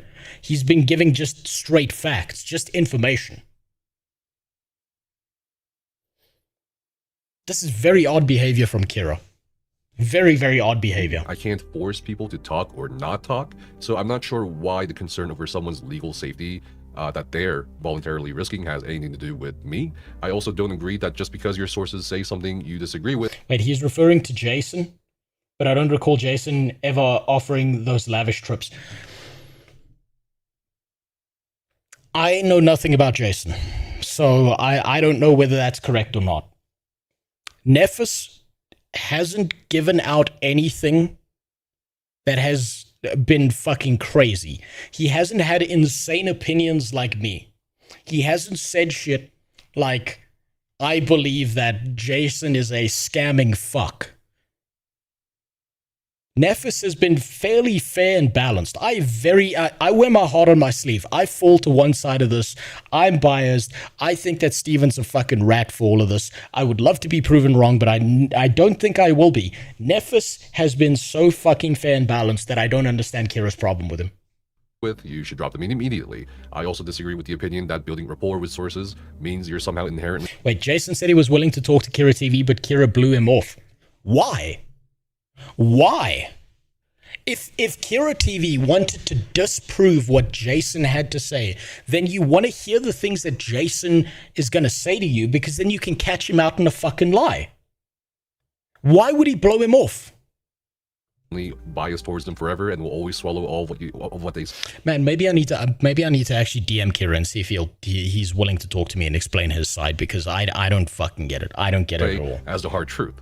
Personally, I found another YouTuber called Kira claiming I'm a sock puppet for the Ashes of Creation investors actually really funny, so no offense taken on that remark. Pertaining to whatever else was said after that by whoever that was forwarded to me by so many people, I'm just confused as to why things of that nature, debasing me, are never delivered to me or, anyone in this situation directly. Fortunately, the majority of my experience in covering this mess has been largely positive, with many other creators and people reaching out to me as Largely positive? Yeah, look at your fucking view count, buddy. concern. It's never my intention for any single individual or party to be harassed over the whole Ashes of Creation situation or any situation, and I'm hoping others feel the same. The critical purpose of my recent videos, like I said before, maybe Kira has taken a private investment from Steven directly or from an entity owned by Steven. Money changes minds. I don't think so. Kira doesn't strike me as the kind of person who would do that. With the kind of stuff that Kira has done, with all the content that he's done, exposing scams in the past and calling out bullshit from everywhere else, he does not strike me. I mean, maybe I'm wrong. Maybe you're right. But he doesn't strike me as the kind of guy who would take money from Steven. as I view it, is simply publishing the untold stories, publishing information so that people do get a closure of what happened. I'm also of the philosophy that the more information there is for anyone to draw their conclusions from, the better it is for a more democratic and open space. I've never been paid by any source or party to get their perspectives or information out there. I never will. I have never paid or coerced anyone to issue defamatory statements or give me stories so I can get clicks. I never will. I believe I have gone to the proper lengths to protect the privacy and safety of a lot of people, especially the former developers and employees. Why not hear the opinions of the opponents of Steven when offered? Who the fuck knows? Who knows? No idea. Maybe it was a personal reason. Maybe he was having a medical issue. Maybe he was dealing with personal family stuff at the time and knew that he couldn't cover it. Maybe he thinks that Jason is just a bullshit artist and making it all up. I have no fucking idea why he wouldn't. What up, Adax? Yeah, I'm stealing my wife's headphones today. They're surprisingly comfy. I'm gonna be honest, these things are surprisingly comfy. Employees of studios who were gracious enough to be interviewed or to answer questions a lot of us had. The published ledger also excluded the names of said employees and other people not central to our findings, as we stated in the recent video. And I've reiterated that I am more than willing to be transparent about my financials. The only parties financially involved related to any of this are the ads from the YouTube videos and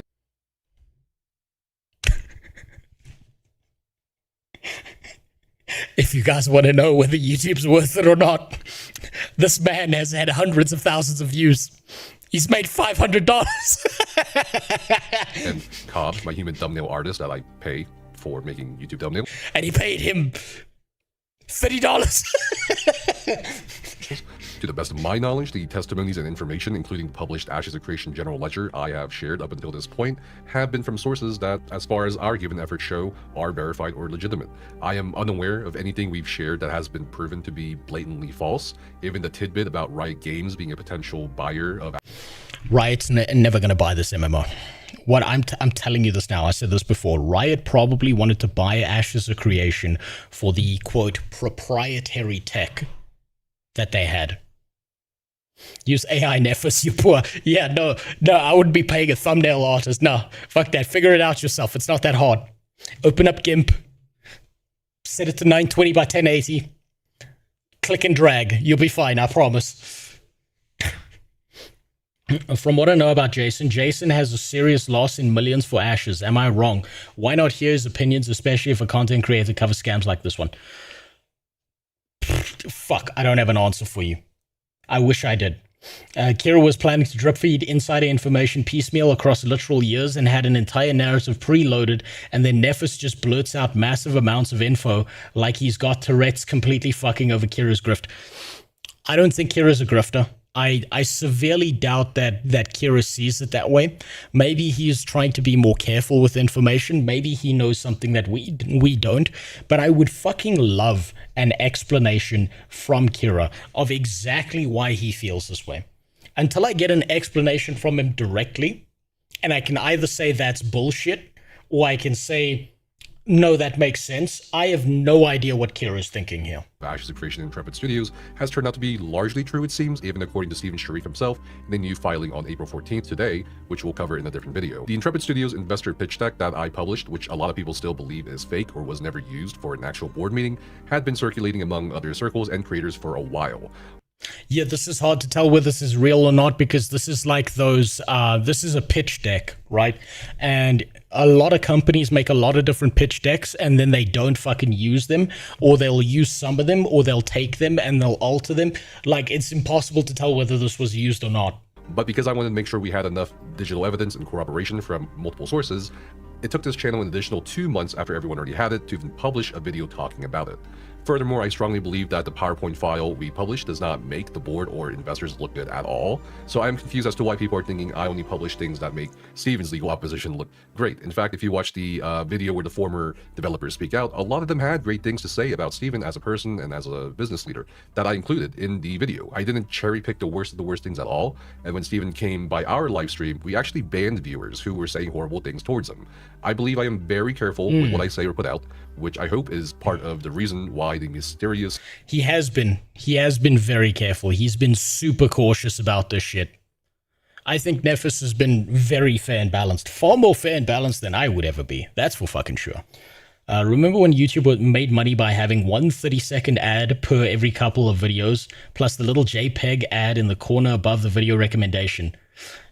Those were the days. That was when YouTube was more about people actually creating content rather than big production bullshit things where it was trying to replace mainline TV the way that Mr. Beast is trying to do. And I've thought about this. I'm not a Mr. Beast viewer, right? It's not the kind of content that I really enjoy.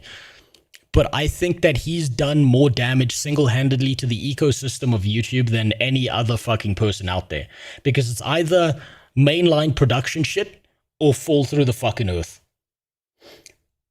That's just how it was. Hey, Mr. Streamer, can we see some new video? I see new video something like I'm fresh to WoW and it was horrible. I would suck something to see your video about that. There's one on this channel already talking about why I'm done with retail WoW. But also on my main channel, I'm working on something big. It's going to take me forever. Kira said in a recent video that while he was looking into it, apparently it went so deep and became such a tangled mess that he didn't want to get involved. He didn't want the target on his back from the millionaires. Then why cover it at all? Why make a video about it at all? If it's such a deep thing, then why not delete the ones you've already made? But this here, this claim that's on screen, this was someone shitting their fucking pants, right? This video was not taken down because of private information. This video was taken down because they fucking know how bad it looks on them. Privacy complaint. That's my tinfoil hat conspiracy theory about this. Didn't take down that recent video about the Ashes of Creation ledger. And if you're seeing me saying things like I was personally banned by former Intrepid Studios CEO Steven Sharif from the official Ashes of Creation Discord server and the official Ashes subreddit after simply relaying the news of his legal defeat from the April 2nd hearing in the Federal Court of California, you can assume I may have pretty strong substantial evidence to support such statements. Recently, Steven Sharif issued a response through news outlet Kotaku that had also reached out to me in regards to the publication of the general ledger that I decided to share as part of my aforementioned philosophy. Intrepid Studios founder Steven Sharif has provided the following statement in response to the latest allegations from YouTuber Nephis QS. Nephis QS has been fed false and defamatory information by individuals with an axe to grind in an effort to litigate this dispute in the public. Well, we were talking about him being dragged into the court case. Here you go. Domain alongside our lawsuit already pending in federal court. Rather than verify those claims, he has chosen to repeat them, acting... How has he not verified those claims? He's got actual fucking documented information. Shit. That's all working? Yeah. He's got actual information. He didn't even give his fucking opinion. As a mouthpiece to advance a narrative that drives clicks and views with disregard for basic journalistic standards.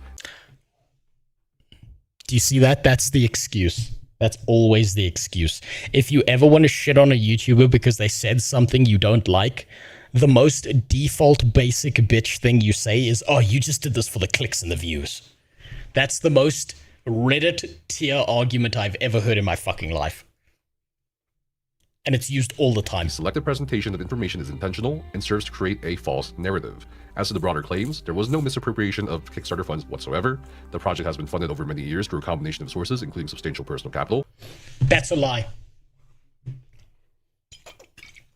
The project has been funded over many years through a combination of sources. Steven Sharif got on fucking line month after month talking about how he was the only funding source.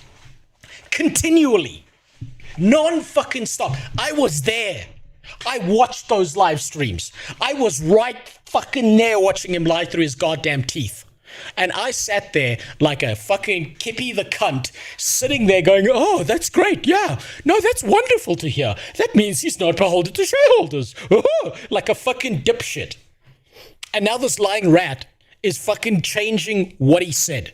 Fuck, I hope to fucking God that the lawyer that's going against him takes that line and then plays a video of Steven saying directly that it's only been funded through him. Assertions regarding lavish lifestyle or personal misuse of company funds are categorically false. An examination of the facts through the judicial process has already revealed that the parties behind these claims orchestrated an unlawful foreclosure to take control of Intrepid's assets from the people who built Ashes of Creation with the intent to exploit those assets for their own benefit. In the process, hundreds of developers were terminated without advance notice pay or benefits in violation of applicable law. These issues are being addressed through the legal process. Tomorrow we'll be filing additional materials in federal court that set out the evidence and further demonstrate the nature and intent behind the conduct that led to the destruction of Intrepid. First, I want to clarify, as I did with Dexerto and other outlets, that I never alleged in the recent video that Kickstarter funds were misused. If that's something other people have drawn conclusions about from them looking at the ledger, that's their conclusions. I'm thinking some of the news aggregators just use Kickstarter to grab people's attention, and maybe that's where the assumption is coming from. Next, I do want to acknowledge... Okay, so it's unconfirmed that he directly used Kickstarter funding, and it's actually he just used funding. That's the more correct thing to say. Perspective here as valid in regards to me being in contact with multiple sources, some of them who are indeed in litigation against Steven or Intrepid Studios and vice versa. Absolutely, I think people should have some level of doubt or skepticism as to why this random YouTuber has certain information, but not after that question has already been answered multiple times. But I reached out to you because I felt that your content was very fair. You weren't pretty much completely throwing Steven under the bus, but you had a lot of questions. And when I went through about 15 to 20 people on the internet, I found yours, and I reached out to you, and you responded, and that's why I said, hey, we got on the phone and we had a great conversation. And you know, I respect the work that you did and the way you delivered it and how you presented it was great. I think you did an amazing job. So I will dispute Steven's public statement in saying that I'm only choosing to repeat claims given to me by any party, acting as a mouthpiece to advance a narrative that drives clicks and views. I am still confused as to why I was banned by Steven Sharif after being dinged. If he was being manipulated by a party to lie about Steven, it wouldn't be multiple pieces of information. It wouldn't be a flood of information. It would be one guy lying through his fucking teeth constantly to Nephis. But Nephis has indicated that there's multiple people that he's managed to get in contact with, that he's drawing information from. So that narrative immediately falls apart. Now, what the fuck did Steven say here? My goal is maximum accountability. I'm glad to see Jason commenting and sharing as much as he is. I think you're doing a great job with that, Nephis. That's why I banned you. It obviously would not make much sense for me to fight a battle in court of public opinion when the truth will come out. Yeah, sure. Obviously in court. Federal court is not like state court. There's a higher burden of factual proof required. I would not sign my name to that document if I was not certain of the truthfulness. You mean like you signed your name on the document where you took a bunch of fucking loans from people and then went to Vegas? By him for my coverage, and I'll refute the insinuation that I am simply acting as a mouthpiece or only listening to one party. But I thought that's what the whole document was about. Kickstarter money. No, it wasn't just about Kickstarter money. It was about all the loans that he took from other people and then collateralized them and then sold the collateral and ran away with that. And he's been pulling money from the loans for personal use and embezzling funds. That's why. As I have on multiple occasions reached So out to it's him all or over the had place. correspondence with Steven Sharif, publicly and privately offering him to share his accounting in any shape or form. Part of a text message I sent to him on March 9th at 7:35 p.m. US Eastern says, "We've been hearing a lot from other people and perspectives, but I still personally believe you have very important things to share from your side of the story that contradict the board's lawsuit and raises serious questions. There are things from your side I especially think people would like to hear on, such as the notable inconsistencies between the April and December 2025 He's not getting a response to this statements in regard to the CFO position that your counter lawsuit mentioned. I think countless people, including your former team, who have given glowing testimonies of you as a leader before all of this happened, would be more than willing to hear your personal accounts of the threats mentioned in your lawsuit and what led to your team's tragic collapse. I know this may be hard for some of the comment section to believe, But I cannot force anyone to agree to an interview. I cannot force anyone to share anything they don't want to share. So if Steven doesn't want to share anything or just ignores me as he did, I can only work with what I get, which unfortunately at this point in time is Exactly. And if Steven had some kind of counter narrative, some evidence, some proof, he would have said it. everybody else except Steven Sharif. I'll give a disclaimer here that, as alluded to by Steven, I am not a professional journalist.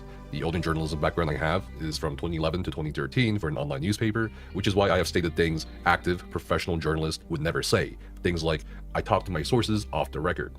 I am, however, qualified to work in other fields like biotechnology and history, and I strongly believe that our coverage of anything Ashes, since being reached out to by multiple sources, would be ascribed, I hope, some qualities of journalistic standards by many people. But again, I'm human. And if there is ever something that anyone watching wants to critique or offer feedback on, please just give it to me straight. Well, Kira's fucking trying that, buddy. Kira's mad at you. And I still don't understand Kira's side of this. I still don't understand Kira TV's side of this at fucking all. Now, apparently, this is Steven Sharif just dropped a 400-page nuclear bomb in court. This is going to be important, but I will skim through it to the parts that don't make sense or that we don't need to go through. I think we've got the context, so we could probably skip past that. I just want to add some super important context for this video before we continue. On April 14th, Steven Sharif submitted 400 pages of legal documents, okay, declarations from other individuals, that's important, exhibits to add credence to the claims and statements he's now strongly asserting. That include him being coerced by the board of Intrepid Studios into signing documents, that Robert Dawson and Jason Karamanis threatened his and his husband's life, that the board wanted to lay off employees without giving them the money they're owed, and much, much more. Now, the 400-page nuclear bomb is actually filed as a motion for a receiver, which from my understanding is incredibly out of the norm, as most motions for a receiver through the court are 20 to 30 pages long. It's unclear how the judge, who seemed to already be annoyed with this case, will react to that, but we will see. As for what a receiver is, it's basically a neutral third party appointed through the court to protect and manage disputed property, which in this case would be Intrepid Studios and whatever assets it may have. We actually see a mention of the negotiations between the two sides over who the receiver should be, how the receiver should be paid, because receivers aren't free, with the CPA named Howard B. Grubstein being mentioned as a possibility. I don't think Jewish lawyer, good idea. It's possible to compress all of the raw information into just this one video, as we had spent 9 hours live streaming just going through it all. Instead, I want to make the information easily digestible for all of you, so we'll have multiple videos covering the important parts of the 400 pages. I've already included the link to Steven's public statement and the full 400 pages of the legal documents you can view for yourself in the video description down below. In this video, we're going to cover the public statement Steven has issued on Reddit and in the official Ashes Discord, along with some other tangents, such as the board's law firm, implying Steven is paying his law firm Withers Bergman with stolen Intrepid money, and the public response from Riot Games about their past consideration for buying Ashes Creation. We're also going to be covering alleged pictures or screenshots from the Ashes Discord server of Steven.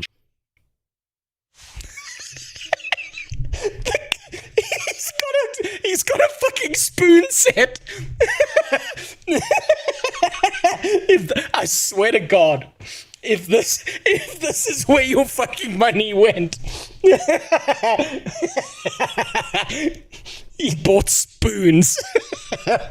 Sharing images of things that people have linked to the Intrepid Studios ledger that we published recently. I will note that during our 9-hour live stream, Steven Sharif himself again came by to thank me for my coverage, which again is sending me mixed signals, considering he is still talking about me being you and your stereotypes of Jewish lawyers. I will have you know, Filter, I will have you know, I have never met a Jewish guy in my life who was a lawyer, who wasn't so fucking skilled in argumentation that I feel like a baby in a ring with Mike Tyson. I used to do boxing courses, this was back when I used to do mixed martial arts and I used to compete and stuff. There was a Jewish guy I used to do boxing with. This guy was so good at argumentation, right? I understood why he took those boxing courses, okay? It's because I could tell that guy would get in arguments and whoever he was up against would immediately want to resort to violence because there was no way they were going to fucking win against him. A compromised mouthpiece for his legal opponents to people with the official Ashes Discord server. We are also mentioned, Chad and I, we were mentioned in the legal files in regards to two YouTube videos entitled Ashes of Creation Investor Responds to Steven Sharif's legal victory, with the date, timestamp, and everything. We also have Steven Sharif's worst nightmare comes true on Valentine's Day. I've included the filings, exhibits, including text and emails, as well as witness statements at the end of this post. They will shock you, but they are a true and accurate account of what occurred to Intrepid and why. I know the public. Okay, so this is Steven's side of this. This is good. This is good. More information. Discourse around me, Intrepid, and Ashes of Creation has been flooded with knives out narratives. The Spoon said it's probably worth more than the average man's salary at Intrepid Studio. Well, I mean, based on the fact that they seem to be paying like 1K every 2 weeks, yes. Driven by a coordinated defamation campaign, I think that's going to be hard to prove, orchestrated by the opposing parties in my lawsuit. That campaign has been amplified through content creators, including those serving as a mouthpiece for Jason Karamannis, a known violent individual with multiple prior arrests. I think some people on my Discord server looked Jason's record up and they couldn't find anything since 2000 or something. Do not mistake noise for truth. If you a known individual with multiple prior arrests. Number one, for what? Because that's vague posting. Do you see that vague posting there, right? That's what you do when you want to, like, you know, smear someone and you want to make them look bad. What was it that he had a divorce, like a messy divorce, and to get the kids, his wife fucking said he was violent when he wasn't? Was that he got pissed drunk and got in a fist fight? What are the multiple prior arrests? What does that entail? Because vague posting like that is what you do to smear someone. It's like calling someone, I don't know, a rapist or something without any explanation further than that, so you can smear their reputation and make them look bad. Tell us exactly what those arrests were. genuinely care about what happened to Ashes of Creation and trying to impugn the witness. Exactly. Yes. The entire faith of Judaism is based in legalism. It makes sense that they got a knack for lawyering. Yeah, they're real fucking good at it. Studios, and this is not directed at the casual observer. I ask that you take a moment to read today's court filings. In them, I have included more than 45 exhibits consisting of texts, emails, internal... Wait until you learn about the chicken that gets banged against the wall once a year, Banks. ...communications, and witness testimony from 6 individuals. I think that lends a greater credibility for sure to Stephen, with first-hand knowledge of the events as they unfolded. I understand that creators can be easier to consume and more entertaining to watch, but some are chasing headlines and clicks, not accuracy, context, or the truth, which can only be found reliably in court. Over the past several weeks, I know many of you have been trying to make sense of what has happened to Intrepid Studios and Ashes of Creation. I have seen the speculation, the confusion, and the deliberate misinformation and defamation campaign designed to exploit all three. You deserve... You know what's really funny about the scapegoating chickens and shit, and all that other stuff, like the Shabbat lamps and the weird like rope that they put around a certain area, so technically it like means they're indoors. I know a few Jewish guys, right? I hang out with them, and all of them have said the same thing to me. They're like, that's not Judaism. That's just mentally ill behavior from a bunch of scam artists who think they can trick God. Like the way they explained it to me, like the Jews that I know, they explained that all those kinds of like rituals and shit, they're like, they think that fucking God is Elmer Fudd from a Bugs Bunny cartoon. They're like, an actual Jew doesn't do that shit. You deserve clarity, you deserve facts, and you deserve to hear directly from me. I beat my chicken to Amaret. God damn it. What do you mean that's just Judaism? To some, yes. There's more schisms than you believe. There's more schisms than you know until you start talking to a few Jewish people and you figure some shit out. I have remained focused on addressing these matters where you can be certain the truth is actually verified in a court of law. After the April 2 hearing, today's filing, and the submission of declaration and exhibits that expose what was really happening behind the scenes, it is important that I speak plainly to our community. Also, the string thing around Manhattan, all I'm saying is it would take one guy with a pair of scissors to do something really fucking funny. Hearing on April 2nd made one thing unmistakably clear. When the defendant's conduct is dragged out of the shadows and placed under judicial scrutiny, it does not hold up. Okay, so I feel like I need to make an actual fact-check clarification here. I don't know what he's referring to here in terms of the conduct being dragged out of the shadows and stuff like that. It was factual that the judge found the Article 9 foreclosure on Intrepid and the movement of assets from Intrepid to TFE problematic. But they reversed the Article 9 foreclosure, put it all back in Intrepid, and Stephen Sharif lost the request for a preliminary injunction, which dissolved the temporary restraining order in favor of his opponents. So Stephen Sharif is lost. He also got his motion to dismiss the legal counsel of his opponent dismissed, so he kind of lost on... He lost again. 3 counts there. I'm not exactly sure if he's saying, okay, that the Article 9 foreclosure being problematic is still an issue here because it's reversed. Yes, that was problematic, but that's all gone now. Right, so I just want to make that clarification. I'm not sure if he's trying to skirt the facts here, where he lost in the April 2nd hearing.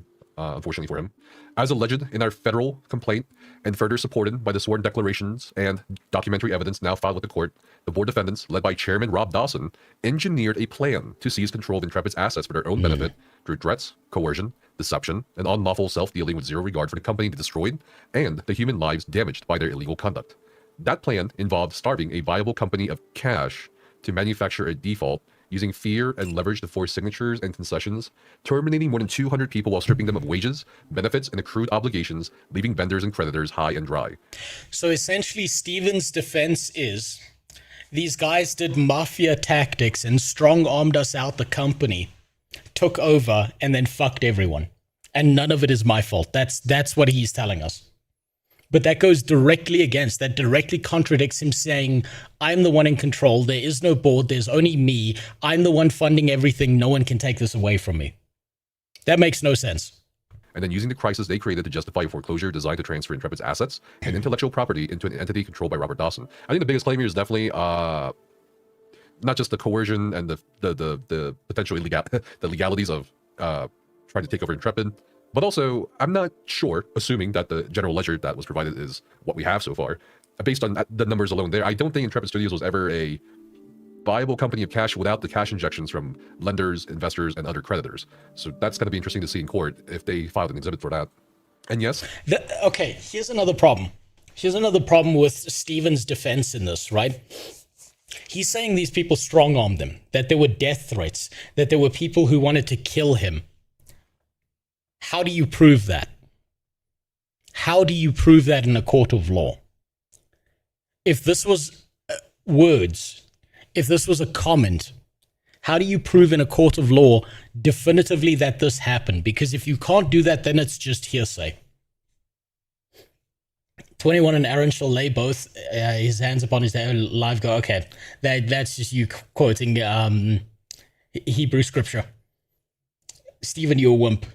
I think Stephen is using the boohoo, I'm the victim defense here.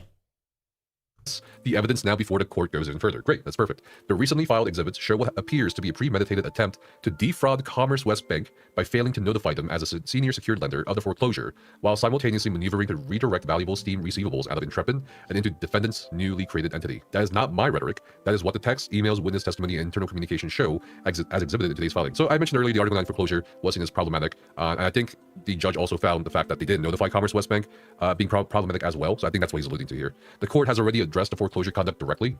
The defendants argued that the Article 9 sale was proper, but I am not convinced. This is from the March hearing. I find that it violated, or I believe that it violated, the California Commercial Code in a few ways, including the failure at the core of the scheme. Notice was not given to the Commerce West Bank, senior secured lender. What happened next tells you everything, okay? Just days before the court was expected to grant injunctive relief, the defendants abruptly reversed course and attempted to undo their own foreclosure. They did not stop because they discovered morality, okay? They stopped because they knew their... Do you see that? Do you see that little added in his own little commentary there? Do you see it? That's smear. They're about to be judicially stopped. They tried to put the assets back after the theft was exposed. They didn't try, they did it. The court also recognized the damage already done to Intrepid. Intrepid has already suffered harm to its business and reputation from the likely unlawful Article 9 foreclosure and sale of its assets to TFE. I think this is still the March hearing. Where's the mention of the April 2nd hearing? That harm is real. It is not theoretical. It was inflicted on developers, vendors, creditors, investors, and every member of this community who has spent years believing in Ash's creation. Why does that mean investors and creditors? I thought Stephen was the only investor. Where did all these creditors come from? All the public statements that Stephen made about this game being fully in his control is bullshit. He lied. He directly lied to people's teeth and like threw his fucking teeth to people. And no one's bringing that up. No one's bringing up the clips from the fucking live stream where he said, I am funding it. It is only me. I am in control. No one can take this away. What many of you have also been subjected to over the last several months was an orchestrated public defamation campaign pre-planned by my... Wait, a social system where lords granted land to vassal? I'm not quite sure what you're referring to there, Nima. I need some context there. You guys are going on a fucking religious debate now. Opponents to poison public perception, isolate me, and depress the value of and strategic partner interest in Intrepid so that the assets would wind up with one person, Rob Dawson. So I'm going to address this from my personal standing here with the whole orchestration. Again, as insinuated by some people, including Stephen, I'm not being paid or coerced or whatever to cover the information that's given to me by sources. In fact, apparently me releasing the ledger actually... You know what, now that you're going on the religious debate, here, I'll give you a little palate cleanser, right? This is a joke I heard from a Jewish friend of mine, right? So, you know, God was like, he went to, I think it was Abraham, and he was like, I want you to sacrifice your son to me. And Abra was like, hey, hey, God, that's a whole son you're talking about. No, who's going to make the bagels in the house? There's too much. And he's kept on complaining. God's like, all right, just sacrifice some sheep to me instead then. He's like, hey, God, but that's my livelihood you're trying to take away from me. Hey. And then eventually God kept negotiating with him. And then God got to the point where it was like, you know what, new idea. Cut the tip of your dick off.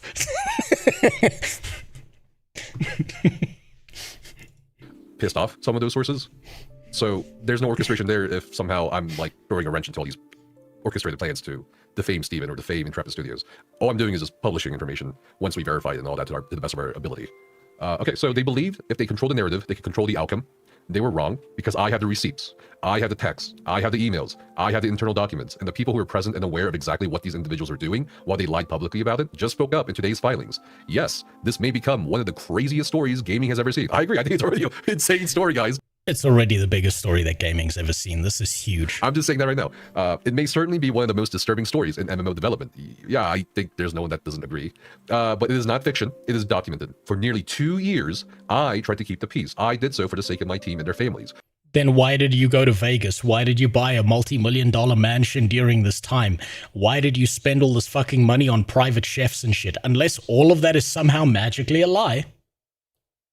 Where did all of that money come from? I did so for the millions of players waiting for Ashes. I did so at the expense of my own health, my own safety, and my own peace of mind. I attempted to comply where I could, compromise where I could, and hold things together where I could. But there is a line, and that line was crossed. Glad I've been following along for several months, Greg. But well, I'm glad you get some entertainment out of this raining. That's the entire point. When their conduct showed complete disregard for the human beings under my leadership. When hundreds of loyal developers became collateral damage, when wages and benefits were weaponized, when fear replaced stewardship, when greed replaced purpose, when they decided they could destroy what others built and simply inherit the remains. They unconscionably... Do you know what this reminds me of? Do you know what this makes me think Stephen Sheriff is trying to do?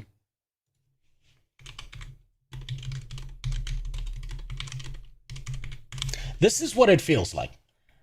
This like, and it just stops right there. Okay, that's what it feels like he's doing, is just... Fucking you can't handle the truth. Threw 200 plus families' lives into chaos, shattered years of work, damaged the value of the company and project, and believed no one would have the will or resources to challenge them. I'm gonna make my own statement at this point.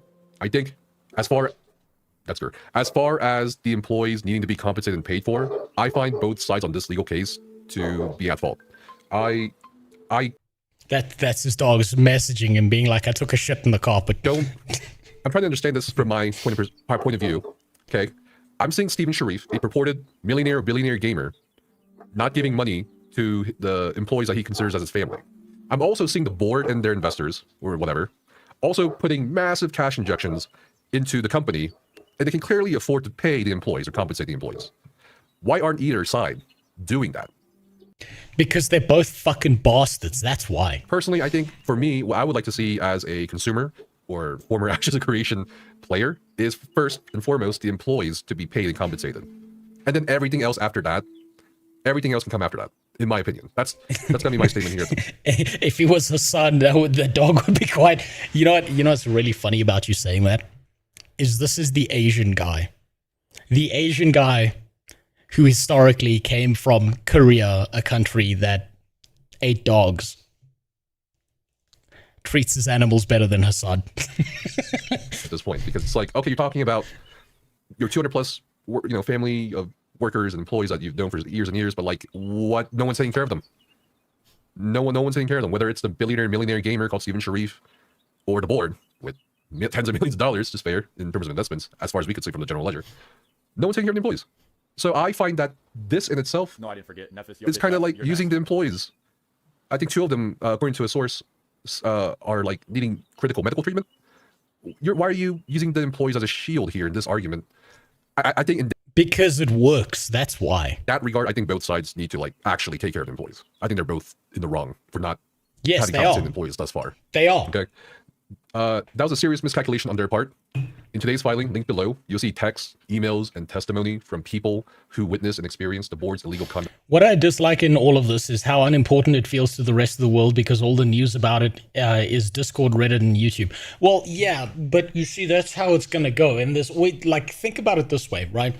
The political landscape has taken over people's minds so much that the second that this court case is talked about, it'll be talked about in the MMORPG space. There'll be one Asmongold React video to it, and then everyone's on to whatever new fucking place is being bombed to death. It'll be memory hold real fucking fast. That's firsthand. You'll see evidence that... So it doesn't, like, all of this goes away the second the new biggest scam happens. This was not a misunderstanding, not mismanagement, and not a business disagreement. It was a coordinated abuse of power. The court also rejected the defendant's attempts to evade accountability by attacking standing. Defendants argue that Mr. Sharif cannot pursue any derivative claims. Again, I'm not persuaded. I think that's straightforward, right? Even though he resigned as CEO, he has what, 4 to 5% of equity in the company, so he could still pursue a derivative lawsuit. I think this was acknowledged by other people in the past like 3 weeks, right? And again, he's still only citing the March hearing. What about the April 2nd hearing, where he lost, right? Like, it's interesting. He's not going to mention that because he lost. That's why. And the court recognized the seriousness of the board's exposure. Mr. Sharif's particularized allegations, including the violating the California Commercial Code with the unlawful Article 9. Okay, this is just going to be Steven Sheriff giving a whole fucking rant about how fucking shit's going wacky here. I can see this. I can see this already. However, in 2025, Rob and the new board would trample on that contract and exercise their coercive conduct. Yeah, this is all just going to be hearsay. All of this is going to be hearsay. I can see, like, I'll pick a random point in this video.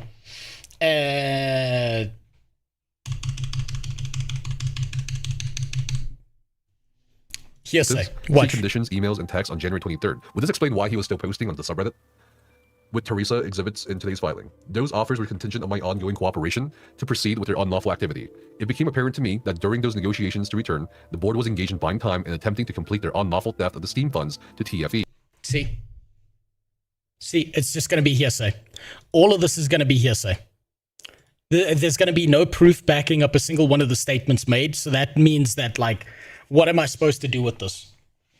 What is anyone supposed to do with any of this information? Because this is just Steven talking. There's no proof to back it up. There's no statements. There's no evidence. It's just, I have the evidence. Believe me, bro. Surfaced after we published the general What's ledger, the next part? And it's reportedly from the Ashes Creation official Discord server. And it's just pictures that might corroborate some of the expenses that we see maybe in the general ledger that we kind of just reviewed. And it's like pictures of food. And I think that's definitely a chef plate, just from the way it's like plated. I'm like, yeah, you can tell because it's too small. Most people don't plate their food like that. I'm pretty sure a chef did it or some. I mean, Steven is gay, so like 50-50. 50-50. Someone who has culinary experience, they plated that. Looks okay. I mean, oh, it looks okay. Look at that. Look at that plating. That shrimp. The size of that shrimp. All right. So anyway, there's more. It could have been. That's a lot of food. Made. God by damn. a personal chef. There's a video of somebody cutting into it. Someone with an apron. Is that the personal? Is that the private chef? Who knows? And then there's like a screenshot of. So a lot of people are like, well, the DoorDash was for workers or business expenses or something like that. And I guess someone dug up a picture or screenshot of Steven saying, "Okay, help me decide for DoorDash." Oh hey.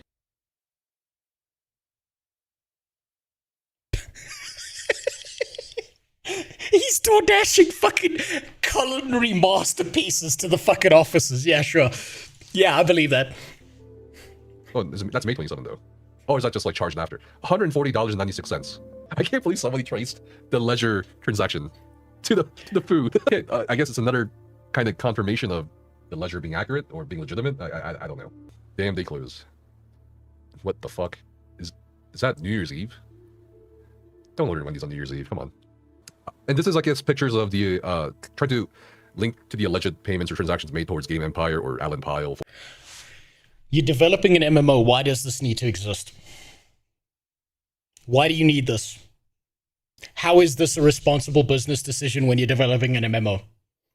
Why does this need to be in the office? This is the kind of shit that game studios buy and build after they're successful, not before.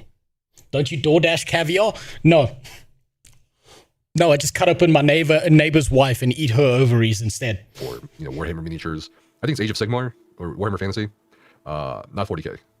I prefer 40k. Actually, there's another miniature. Oh, look at that. That is really well done, guys. Actually, That's a professional paint job. I can tell because I tried to paint one of these fucking models. Where's... I tried my best to take one of these fucking models that I want to send out to people. Still trying to figure out the finances of it. I tried to paint one of these fuckers.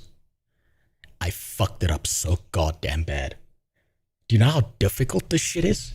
Do you know how fucking hard... This is like an actual art form. This shit is difficult to paint correctly. Holy fuck. And it takes forever. There's no way that's not a professional paint job done by someone that's been paid to do that. Then you paint... I tried! Listen, I tried slap chop. I tried the fucking, that like dripping technique shit. It's so fucking difficult. Holy shit. It's impossible. It takes forever. It takes years to get good at this shit. Fuck me, it's difficult. God, that or I'm just fucking retarded and I'm just not good at it. Actually, if you've ever tried to paint miniatures, that's actually pretty well done. That's really well there's done. like a picture of him with a strawberry shake driving a Rolls Royce, it seems like, based on the logo on the steering wheel. Oh yeah, I think this is the golden spoon set of General William Tecumseh Sherman, reportedly, that a couple sources have told me about. So that's cool. And some historical memorabilia. If you couldn't think things could get worse somehow in this legal mess, apparently the law firm representing Dawson notified the opposing law. I don't know why you guys are watching the stream. He has sex with women. That is correct. I did stop playing League of Legends a very long time ago, John Com. Firm, sorry about bird barking. That the money that Steven is using to pay his lawyers might be money that belongs to Intrepid. I was like, there's no way this could get worse. Oh my god, if he is actually using Intrepid funds to pay his lawyers, this is even more fucking insane. But it did. Again. And he's probably going to list it as a business expense and say that Intrepid belongs to me and therefore it's a valid business expense. I can see that coming. So let me read this. And it's included in one of the declarations. Dear Miss Garman, Garman being one of the lawyers that's representing Stephen from... All right, this is just going to be another read-through of this. I can see where this is going. Let's see, the Riot Games part. Where does this come in? On December 20th, 2022, Riot Games' chief financial officer sent an initial proposal for Riot to potentially acquire Intrepid, contemplating a total Riot investment of approximately $2. Okay, so this is long before the scam fell apart. So even Riot Games got pulled into this. So if you lost money to Ashes, don't worry, it wasn't just you. Even Riot Games themselves was being pulled into the shit. $150 to $500 million, a true and correct copy of which is attached here to as Exhibit 3. Mr. Rob Dawson advised me against accepting the offer by Riot Games. And there's a transcription of a voicemail from Rob Dawson to Stephen. Interesting.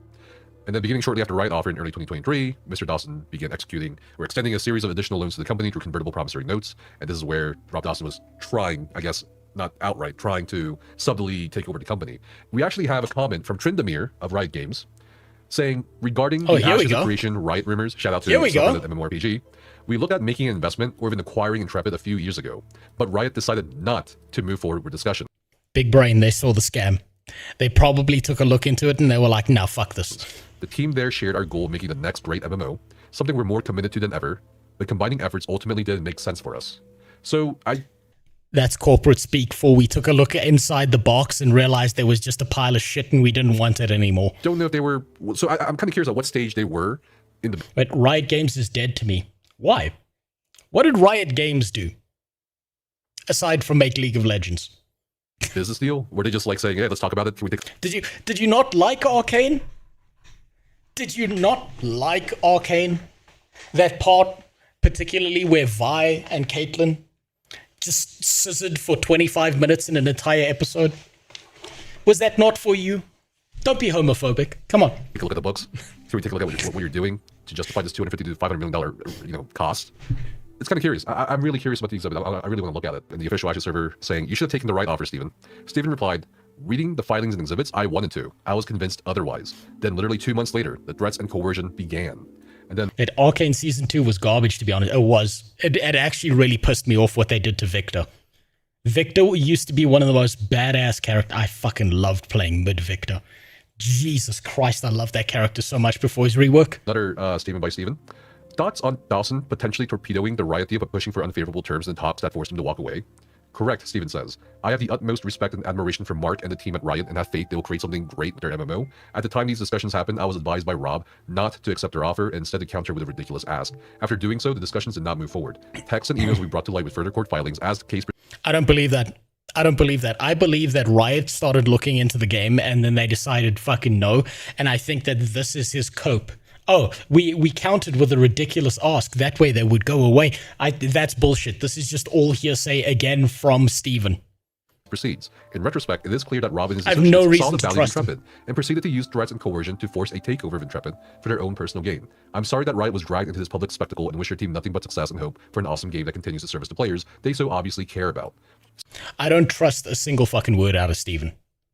Without backing, without evidence, I don't trust a single fucking word he has to say. So the story, I guess, Steven's putting out, which could be true or not, is that Riot approached them potentially to acquire Intrepid and to maybe merge their MMO development teams together.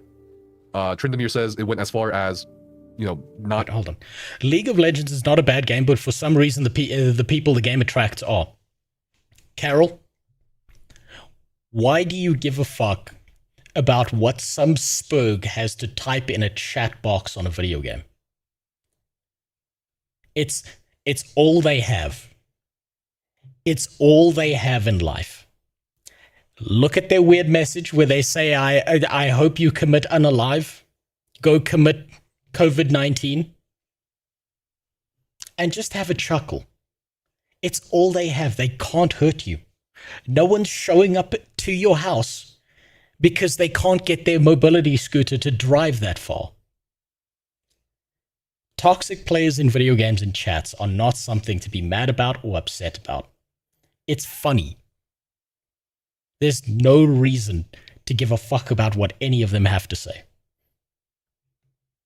The ranking system in League doesn't work, has never worked for 95% of the population or in the top 5% of players who consistently try over and over and make it to the highest levels. Yes. And what's really, really funny is watching how mad a lot of them get hard stuck in. Like, my favorite thing, my favorite part of League of Legends has always been Bronze League. Bronze is the best fucking league to play in League of Legends. At least when I played it, it was. Because every single player is so fucking convinced that the reason they're hard stuck in Bronze is because of everyone else except them. It's so good. It's manna from heaven for me, watching them lose their shit in the chat. It was so great. Moving forward with discussions and saying that combining efforts ultimately didn't make sense for us. Very polite speak. Just not sure at what point or what stage the business deal was at. And this is sent to Steven, John, also CC's Trindamir or Mark Marol, who just made the statement on Twitter, Jake Promangar, Abby Ramprasad, Nicolo Lauren. Hi, Steven and John. Following up on our conversation last week, I'd like to share our initial thinking around the financial component of a potential acquisition of Intrepid by Riot. Okay. It's clear we share a goal of creating and evolving a genre-defining MMO that delights millions of players for decades. With that goal in mind, we would aim to align our incentives, de-risking your investment in AOC in the short term while giving you meaningful upside in the long term. But most importantly, making sure the game has sufficient resources to achieve the vision and outcomes that we're collectively aiming for. Here is our proposed outline. This has been redacted by Steven or Steven's lawyers. Gee, I wonder why. It was probably reasonable, that's why. Again, not sure why it's redacted. Maybe they don't want Riot to throw a fuss about it. Without these details, though, we aren't sure what the prerequisites were for advancing through this deal, so maybe they just dropped the deal here, or maybe later on when they took a look at Ashes or Intrepid. This represents a total investment of $250 to $500 million by Riot. The Riot money, bro. The Tencent money. Which would further scale post-launch, so they'll even give more money, as we invest in additional Ashes to creation content and features over time. Riot Games was willing to give them $500 million. I'm actually surprised that Steven didn't take that money and run the fuck away with it too, but he probably realized that if he gets involved in a giant public-facing company against Riot, he would be so fucking royally screwed that he would never recover. They should take a deal if it was actually a deal, right? I know you like Femboy. Fuck no. I don't want no man ass. I want no unwiped stank man ass just because it's in a dress. That's disgusting. Look forward to discussing this on Thursday, and before that, we'll also send over initial answers to your operational questions. How project funding works, standard Riot benefits, what it means to be Riot. So they're gonna acquire Intrepid Studios and absorb them. Again, Okay, so there wasn't that much to pull out of that. That was just Steven and his hearsay. There was no evidence behind that. I think what's most valuable here is probably looking at the reason why Kira TV crashed the fuck out at Nephis, because I still have no understanding of why exactly he did that. Now, I'm not sure which one of these videos is going to be the most valuable, so it's probably the last one. It's probably going to be the very last one.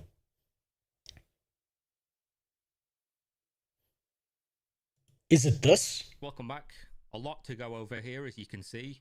Stephen decided to make sure I got no sleep at all last night. By about midnight UK time, he uploaded a motion to appoint receiver with 64 attached files, some of these being dozens of pages of legal filings in all the lawsuits, as well as just pages and pages of contracts and text messages and a bunch of shit.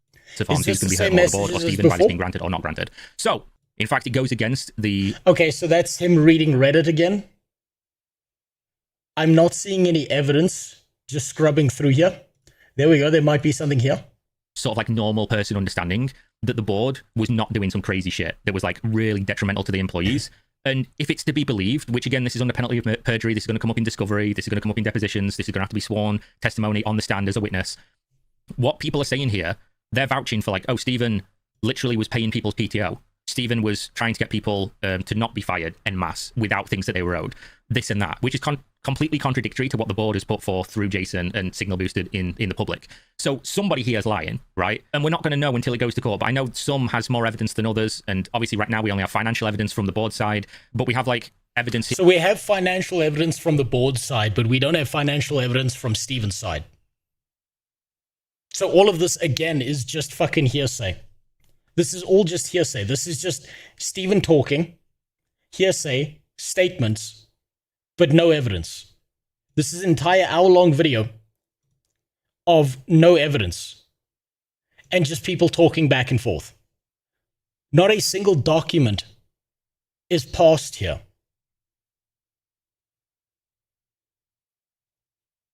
I don't get it. I don't get it. I honestly don't get it. They were like, if you don't come back to the company, we're just going to kill it, right? Like, some of this doesn't make sense. There's so much stuff here we're missing, and the issue is that we're getting cherry-picked stuff from the board, and then Stephen's lawsuit, his exhibits that he files are only in support of what he needs to show legally to try and get the motion granted.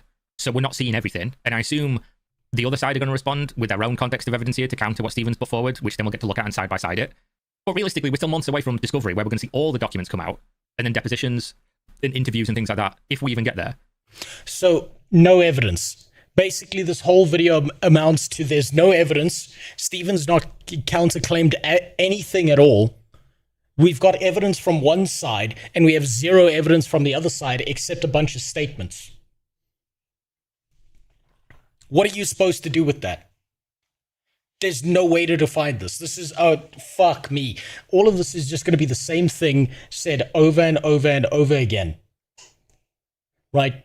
At least Nephis has been showing evidence. He's been showing proof of this shit. He's been on calls with people. He's been talking to multiple people. He's been doing full fucking interviews. But here we're just getting here, let's go through the legal filings. But none of the actual evidence behind it. What's the value in this? What is the value in this? I don't see it. I don't get it. It makes no sense to me. None of that makes fucking sense to me. None of that is logical. None of that makes any fucking sense whatsoever. He's just molding that his guy Steve is losing. I was hoping to see more drama between Nephis and Kira, but it seems like people are blowing up a few DMs between two people, but it's not like they're having an entire shit fit at each other. Maybe I've got that wrong, but I'm not fucking seeing anything there that would indicate to me that these two people hate each other, that these two people are at each other's throats. I'm not seeing any evidence that fucking Stephen is defending himself. These are leaked messages from the investors. Okay, well, that might be valuable. Hold on, let's see. Leaked messages. At least this will have some value. $105 million of debt. The total amount of investments I'm seeing in these private documents so far is a staggering amount of over $105 million, none of which seems to have come from Stephen Sharif. So again, no evidence of any of this is coming from Stephen Sharif. Again. In the days following the abrupt collapse of Intrepid Studios, where's the info? hundreds of thousands of Saturday, right before the month of February. No, I don't care about that. Visionary of the MMO space, Is who had this said all the right context? things every reasonable MMO player would dream of. Stephen Sharif's first announcement in the Alpha 2 general chat channel said, "I can make a limited statement in my personal capacity and not Okay, that's old information. That's just going back through the information previously. Jason's claims, are there any actual evidence to back up his claims in here, or is this again enough just capital hearsay? to kickstart his ambitious MMO. Jason said during an interview that Sharon was the Sharif who partook in MLMs and not her son Stephen. However, a quick look through some evidence online suggests that Stephen had assisted Sharon's business, particularly with an MLM company called Zango. Thanks so much to the Sharif family, to Sharon Sharif, who's one of the top in her company. And if you don't know who she is, she's on the Forbes top 20 MLM list, along with her whole family, Tim. One of the top in her company, and if you don't know who she is, she's on the Forbes top 20 MLM list, along with her. She is one of the top 20 pyramid scheme scammers. What the fuck? What the fuck? Oh my god.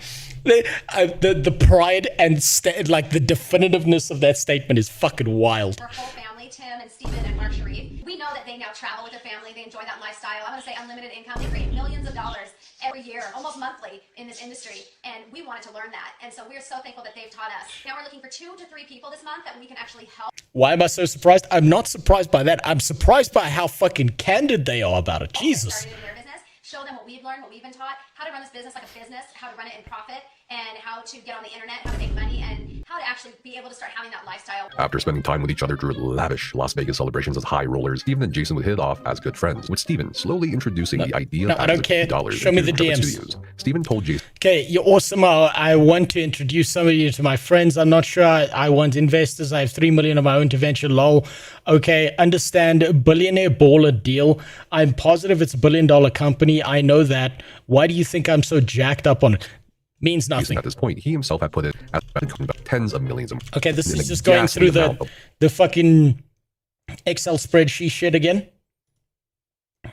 What? Show me the evidence. That's what I want to see. narcissist who convinced people they were ballers with mega millions in the bank. Jason also claims that Stephen borrowed over $1 million on one loan from Jason and paid his mother back a loan of $900,000, which he was infuriated by. Financial documents I will be shown included a promissory note from June 2018. Oh, there that we is go. not in any public record, showing $2 million transacted from Jason to Stephen, accompanied by wired receipts of millions of dollars. On top of this, I examined yet another promissory note of pledge and security from March 2019. Okay, that's this again. It's just court filings.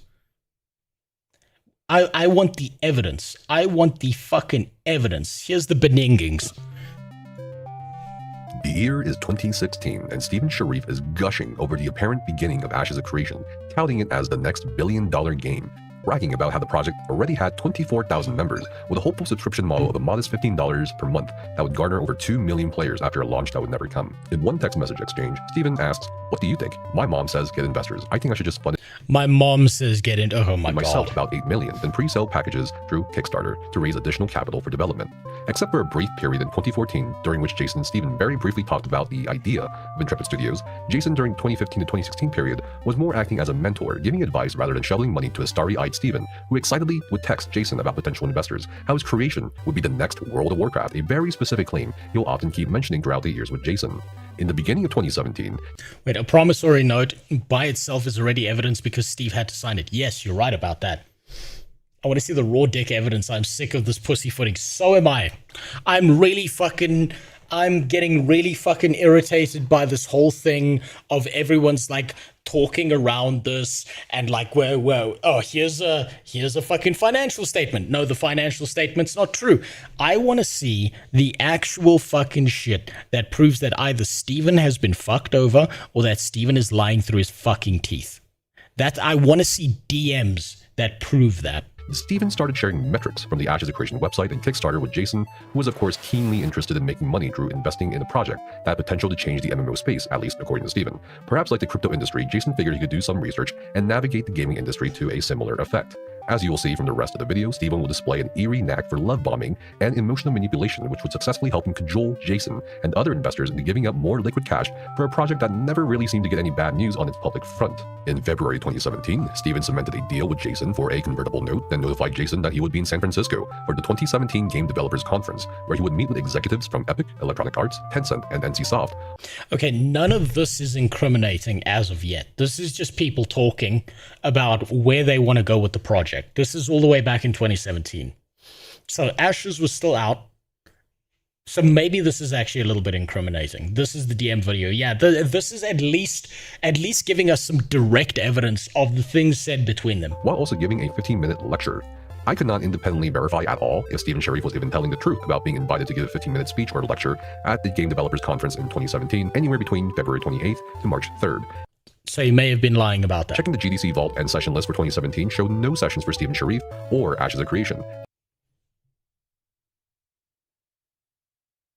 That might be mismanagement. The only notable MMO-related talks given that year were by veteran developers from Blizzard and Studio Wildcard, with a presentation on Transfer Mice by Melanie Kristen. So it is more than likely that Steven lied about giving that 15-minute talk. As far as I recall, and subsequently re-looked up, the actual first major industry appearance by Steven and Ashes of Creation was at PAX West in September 2017, which was indeed followed up by a formal appearance at the GDC in March 2018 the following year. So fast forward to 2018, good news would keep flowing from Steven's fingertips, with him somehow projecting over $35 million in 2018 for Ashes of Creation, and saying that Tencent and Mail.ru were potentially interested in a licensing agreement. In February, that might be true, that might be him bullshitting. February 2018, Steven told Jason they could be signing a licensing and maintenance deal with Tencent, even detailing that he'd be doing a photo op for a marketing event after signing this massive deal. Jason was of course enamored because it's Tencent, goddammit. The Tencent deal, if it even existed in the first place behind the scenes, seemed to serve more as a reminder to Jason of... Okay, so all I'm really pulling from this right now is that when Steven said that this was entirely self-funded and no one else had control of the project, he fucking lied. That's all this amounts to. A higher return on initial investments if he held on a little bit longer, as Steven notes Tencent would only offer Jason around $3.5 to $4 million for his convertible note. This may have been a good moment for Jason to dip out for a smaller margin than he'd initially hoped for, so he let Steven actually take the reins on this matter, telling him he's open to what Steven feels is best for Jason.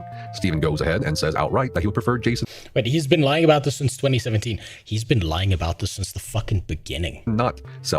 It's like one of the earliest statements he made was that the game is entirely self-funded. No one can take it away from them. That it's all him. That was one of the first definitive statements he made. His convertible note to Tencent and starts juicing up the business concept of Ashes of Creation, remarking that around 2 million players will participate in the launch of Ashes of Creation. Also, holy fuck, Steven talks a lot, goddamn. Which could translate to $40 million a month in subscription. Steven offhandedly mentions other titles or projects that could serve as great moneymakers, such as potential Hollywood rights, which unsurprisingly gets brought up a couple more times. How much is he paying you per backshot? I'm not taking any backshots, so I'm not getting anything. I think he lied about the backshots and the payment. This idea makes sense as merchandise sales or even TV show rights may pull in more revenue than the TV show. What law does Ashes of Creation have? What the fuck are they talking about? Primary IP medium itself. Discussions surrounding dilution concerns and equity occasionally pop up throughout the conversations between Steven and Jason early on, which again speak to the fact that Intrepid Studios did indeed have outside investors. 1 month later in April, Steven hit a high, proclaiming in text messages that Microsoft would be sending a 20-person team in May 2018 to check out Intrepid Studios and Ashes to offer a buyout or a publishing agreement. Steven, for some reason, floats the idea of purchasing Daybreak Gaming Company, formerly Sony Online Entertainment, another game dev company located near Intrepid in San Diego. Of course, Steven wasn't the one to acquire Daybreak, it would be EG7. This mention of Daybreak is important because the timelines now merge on when Steven would recruit Jeffrey Bard, Margaret Crone, and other senior developers as they jumped ship from Daybreak. In May 2018, Steven would start mentioning Fortnite's astronomical revenue sporadically, assuring Jason that our Fortnite would be launching 3 months after he sent this text. He continues to emphasize that he's in for the legacy. Man, this guy's just pulling. He's like taking the biggest winning cases from games that aren't even related to MMORPGs and saying this is going to be us. This is just massive cope. Holy shit, this is just manipulating people into believing our Fortnite. Like, what the fuck is he on about Fortnite for? If you're going to compare it to a fucking MMORPG, that would make sense. Oh, we can be the next World of Warcraft. We can dethrone Blizzard. We can be the biggest thing. We can make the next MMORPGs look like a fucking joke. Why are you talking about Fortnite, motherfucker? Unless you're trying to manipulate people into believing that this is where you're going next.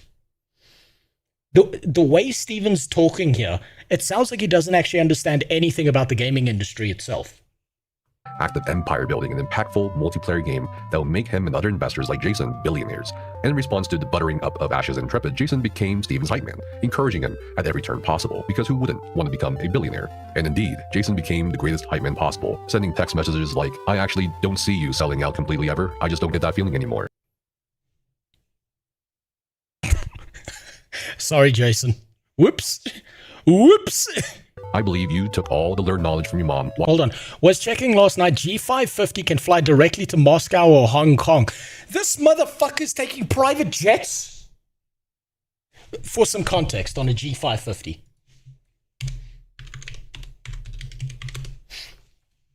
This is a G550. Right, if you don't know what this is. It's a Gulfstream. It is a private fucking jet. You can, like, charter your own flights. This shit is so fucking expensive. This crackhead is already fucking charting private fucking planes to places. What the fuck? This guy's spending money out of his fucking ass. That right there, I would have seen G550 and I would have been, thanks, but I'm out. Thanks, but no thanks. No thank you. If the game was so unfinished and very little unique lore, what were the devs working on for a decade? I think the devs and staff knew it was a scam. I don't think that they knew it was a scam. They did put a lot of time and effort and development into it. But I think the fact that you're paying your devs so little fucking money and then keeping them around with bribes or the promise of something in the future doesn't really motivate people to work that much. But they did develop something. They did develop something. It is a little bit weird. I will give you this filter. It's a little bit weird that Asian MMORPGs come out in a fully produced and created state after 3 to 5 years of development, and these fucking guys shit out an alpha that was barely playable after 10. It's fucking odd. That is odd. This is the BR game. Oh, yes, I've seen this. That's the Ashes of Creation Apocalypse thing. I have seen that link. That was the thing that they were using as an advertising thing to pull in more people to say, hey, look what we can do. Look how far we've come. This is just a fucking teaser, a taste test of the back of my fucking nutsack. Watching her for the last 25 years, taking care of you boys, and as a strong woman, and then manifested your reality around that knowledge, that you could achieve anything you dreamed of. And I believe in my heart when you're... Good developers work on story first, usually. That's the easiest part, so the fact that it didn't have any story and lore is backwards. You're supposed to build a game around the lore. No. Good developers, maybe they work on story first. Exceptional developers work on a core gameplay loop. They get that shit down perfectly. And then they build the lore and story around it. And then they flesh out the rest of the game. Because if you've got an initial gameplay loop that is highly addictive, then you add the lore and story on that, then you can build out your lore and story and you can make the game mechanics match that lore and story. But it turns out they didn't have that either. Turns out they just had Steven bullshitting nonstop. Some devs received 6-figure salaries and became yes men and put themselves in Steven's circle. The newer devs coming in either become yes men or get to live in their cars. Well, it turns out they're all going to be living in their cars now. Your dream fantasy literally started becoming such a real reality. The light bulb went off and you believe you can build one of the largest gaming tech studio company in the world. The gambling was keeping you from your potential. And Steven would reply, my mom is a brilliant and strong person, taught me a lot. I learned a lot from her for sure. And she always spoke so highly of you, which is why I felt your knowledge and passion would be an asset to have for the empire I am building. In response to Steven casually texting him for a 60-day $2 million loan, Jason immediately wired the requested amount the same day that afternoon. Jesus Christ. Imagine just through a fucking message, just, hey bud, can I get 2 mil from you? And he just sends the receipt. What the fuck? God damn, I need friends like that. Dragon's Dogma Dark Arisen is my number one The combat is so good despite the story being pretty bad. Yeah, and the gameplay loop will keep you around even if the story is bad. It's always the same when it comes to MMO development, right? Number one is always going to be the gameplay loop. Number two is the lore and backstory. If you fuck up the lore and backstory, but your gameplay loop is still exceptional, people will play your game. You can have the world's best fucking story, but if your gameplay sucks, no one wants to experience the backstory and lore. At this point in the timeline, Jason starts probing Steven on future matters, seeing as he is an Intrepid Studios investor, and perhaps Steven would be open to suggestions on things like payment processors and methods. Jason sends, "Are you taking crypto on Ashes or any of your games? I have a group that can help take crypto and convert it in real time for you, or you could hold your crypto on the books." Steven replies, "It's something we can for sure consider as part of our payment methods." 4 months later, in January 2019, Steven again bombards Jason with more good news from Intrepid. He shows more metrics and claims 58,000 players from a beta test weekend. While the numbers and earnings may look weak at first glance, Steven assures Jason that what they should really be looking at is the current and potential amount of money each of those 58,000 players could shell out. Steven again links an article about Fortnite, arguing that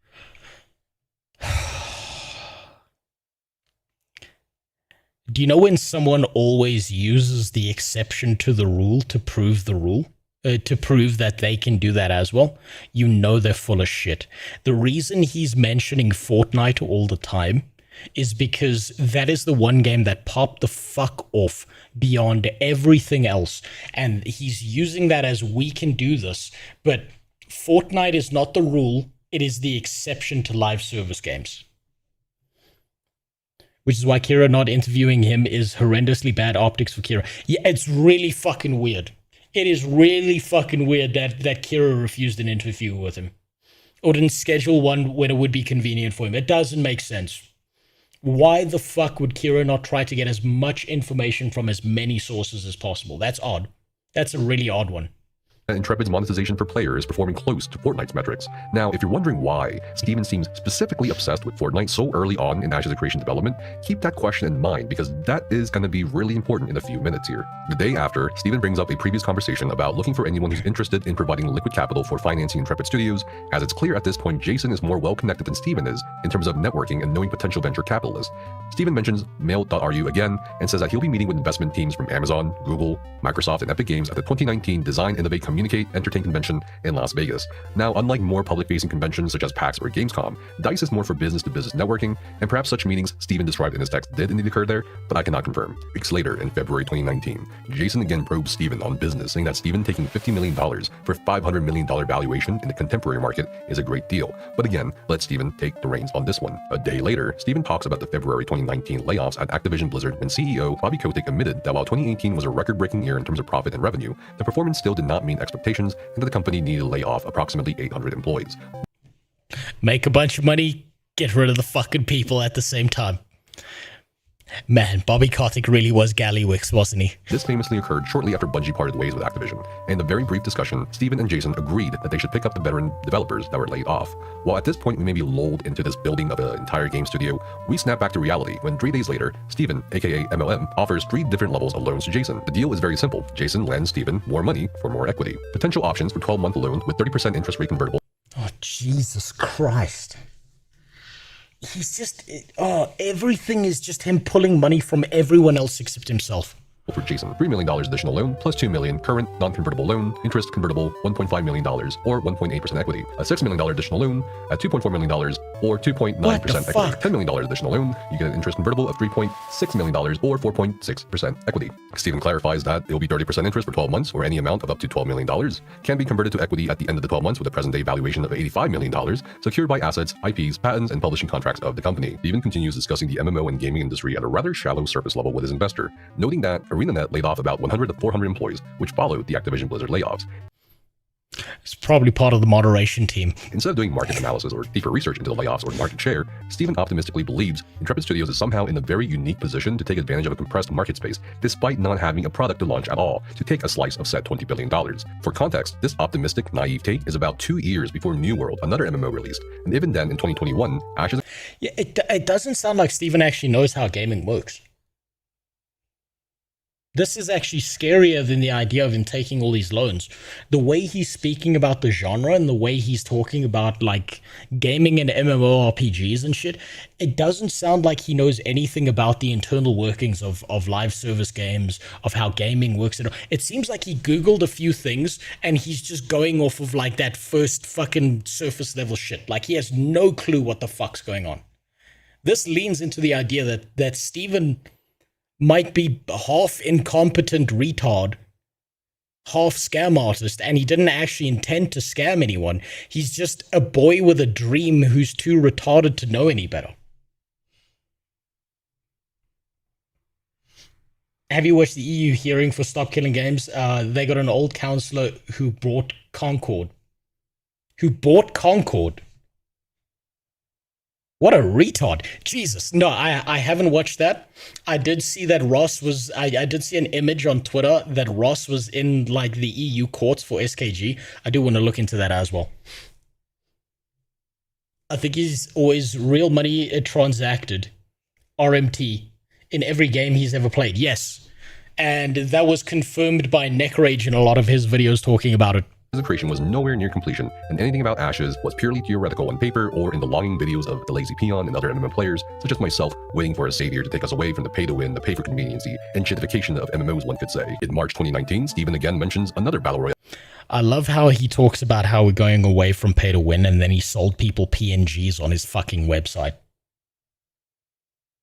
Man, the Lazy Peon was really deep into this. I want you to remember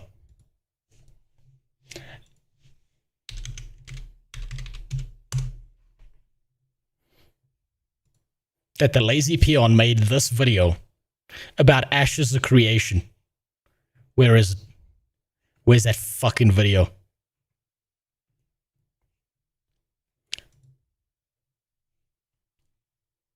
On the game, and you feel like you've gotten wrecked. I feel like I've gotten. I want you to remember how deeply involved this fucker was. The pre-order stuff I bought. How much preferential treatment this motherfucker got. Just so this is clear, no how many people got scammed from Intrepid or Ashes?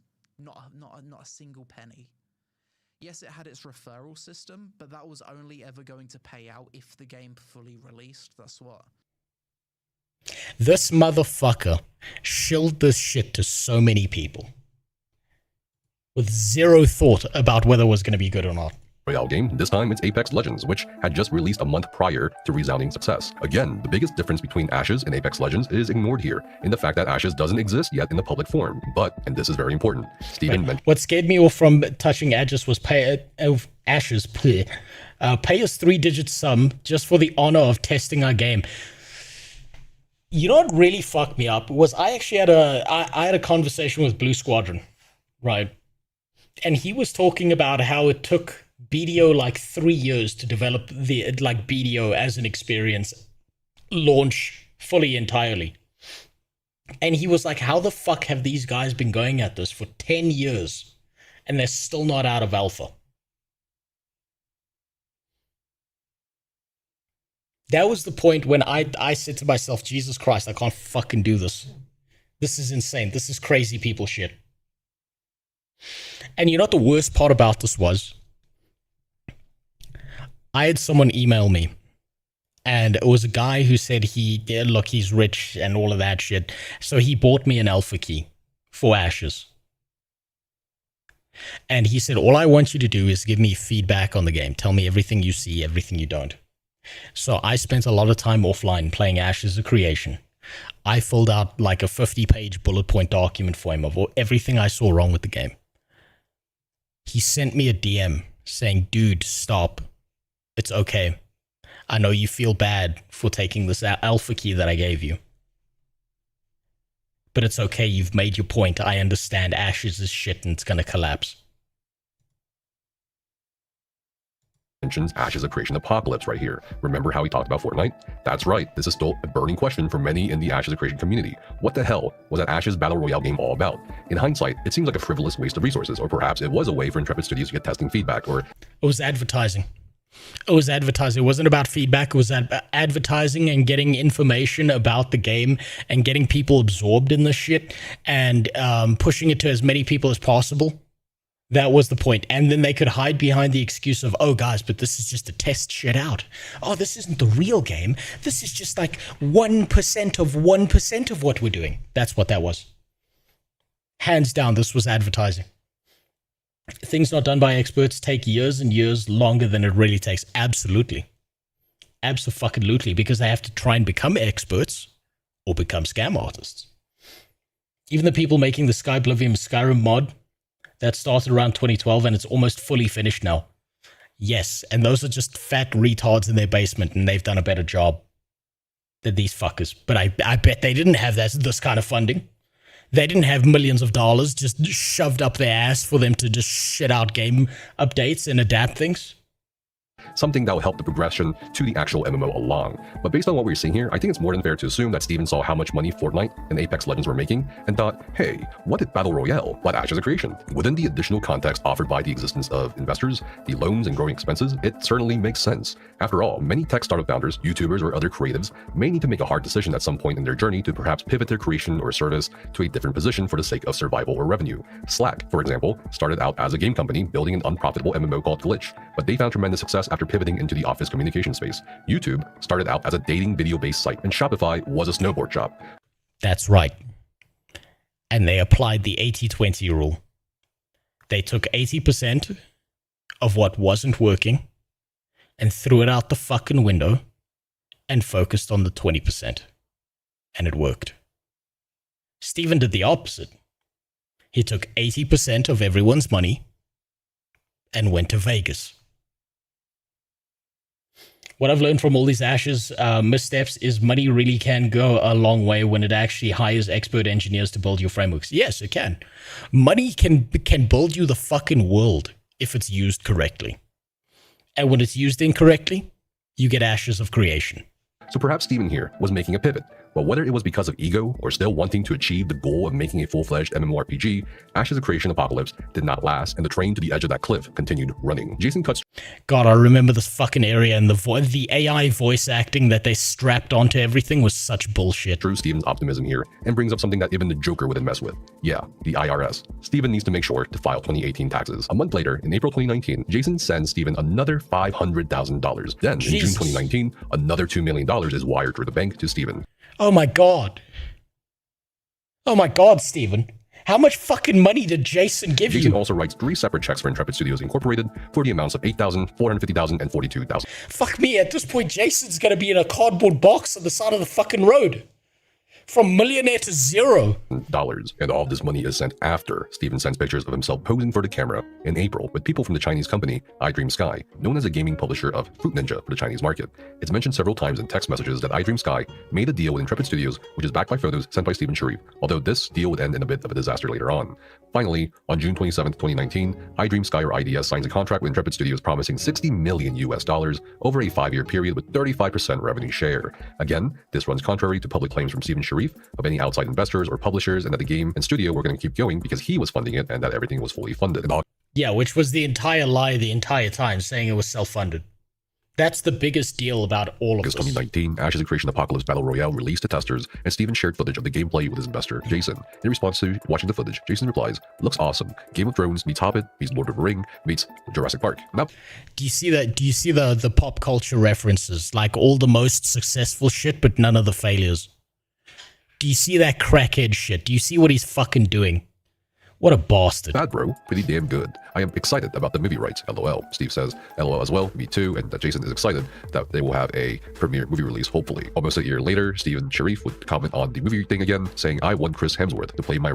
Wait, I haven't been paying attention when people say Jason, are they referring to Pirate Slop? No, they're not. They're referring to a guy that Steven just kept on pulling money from non-fucking stop. Basically, before Steven scammed anyone publicly, he basically went pie in the sky and just kept on messaging this Jason guy, talking about how they're going to be the next Fortnite, how they're going to be the next Game of Thrones meets fucking Jurassic Park meets this other shit. He basically hyped the fuck out of Jason who seems to have had an infinite amount of money and an infinitely low IQ because he just kept on giving Steven money out of fucking nowhere. Role in the Intrepid movie. Start thinking of your casting options, Jason. However, the same month, just a day after the Tuesday 12-hour launch of Ashes Apocalypse, Steven reaches out to Jason assumingly for more money to sustain the launch. Replying to Steven, Jason says person B can't meet this week, said maybe next week, and he isn't sure if he wants to do it and risk the money. I explained there is no risk. Honestly, bro, I would ask your mom first. She has your back more than you think, and maybe I should ask her for you. But I know you would kill me, so again, ask her. Steven replies and says, lol, no, do not ask her for me.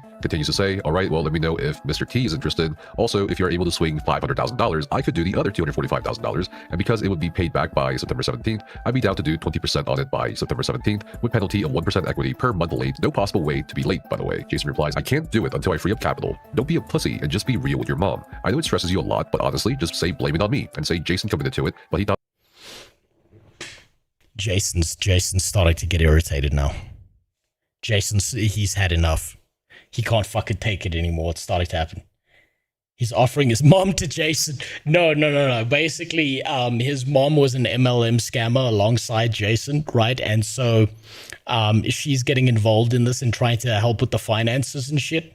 That's why he's talking about his mom, because his mom is the one who holds all the money, and Steven's just kind of like the basement neat living at home, pretending that he's the rich one when it's actually his mom. You know, I'm almost surprised that Steven Sheriff didn't accidentally push his mom down the stairs and make sure that his name was in the will. Not a loan he got for his cannabis deal would be paid back right now. Steven replied, can't risk worrying her. Her health isn't great. Don't tell her I told you. I'll try to figure it out. Jason then replies, okay, sorry bro, I'm just tapped. Could you figure out some cash in my safe ways of making this work? Steven replies, it's okay. Only reason I am even asking is because of the launch we're about to have, and these opportunities came up last. He's fucking tapped Jason out at this point. He's actually tapped Jason out of money. Jason is selling capital in other businesses that he has. Oh my god, this is like watching a fucking mountain explode. Oh my god. How is Jason not woken the fuck up to the fact that millions of dollars have evaporated at this point? I'm sorry, Jason shares some of the blame. I'm sorry, Jason, I'm starting to not like Jason as much anymore. How the fuck? I mean, look. You're multi-millionaire, you take some risks, $1 million over here, $1 million over there. Okay, great, good, wonderful. But you're walking down a dark alley that, you know, has a bunch of guys nicknamed Ray Gape, and you're wearing nothing but a fucking laced thong? And you're wondering what's going to happen next?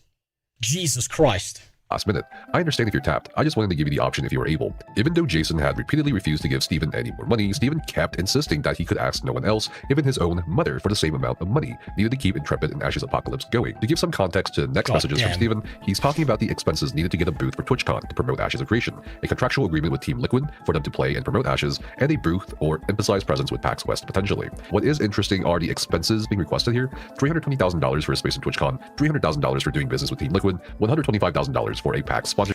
What the fuck are you doing getting in bed with Team Liquid? This is exactly why the gaming is fucked. This is exactly why, because these incompetent retards don't actually understand how the gaming space works. What the fuck are you doing getting involved with Team Liquid? PAX makes sense. TwitchCon not so much.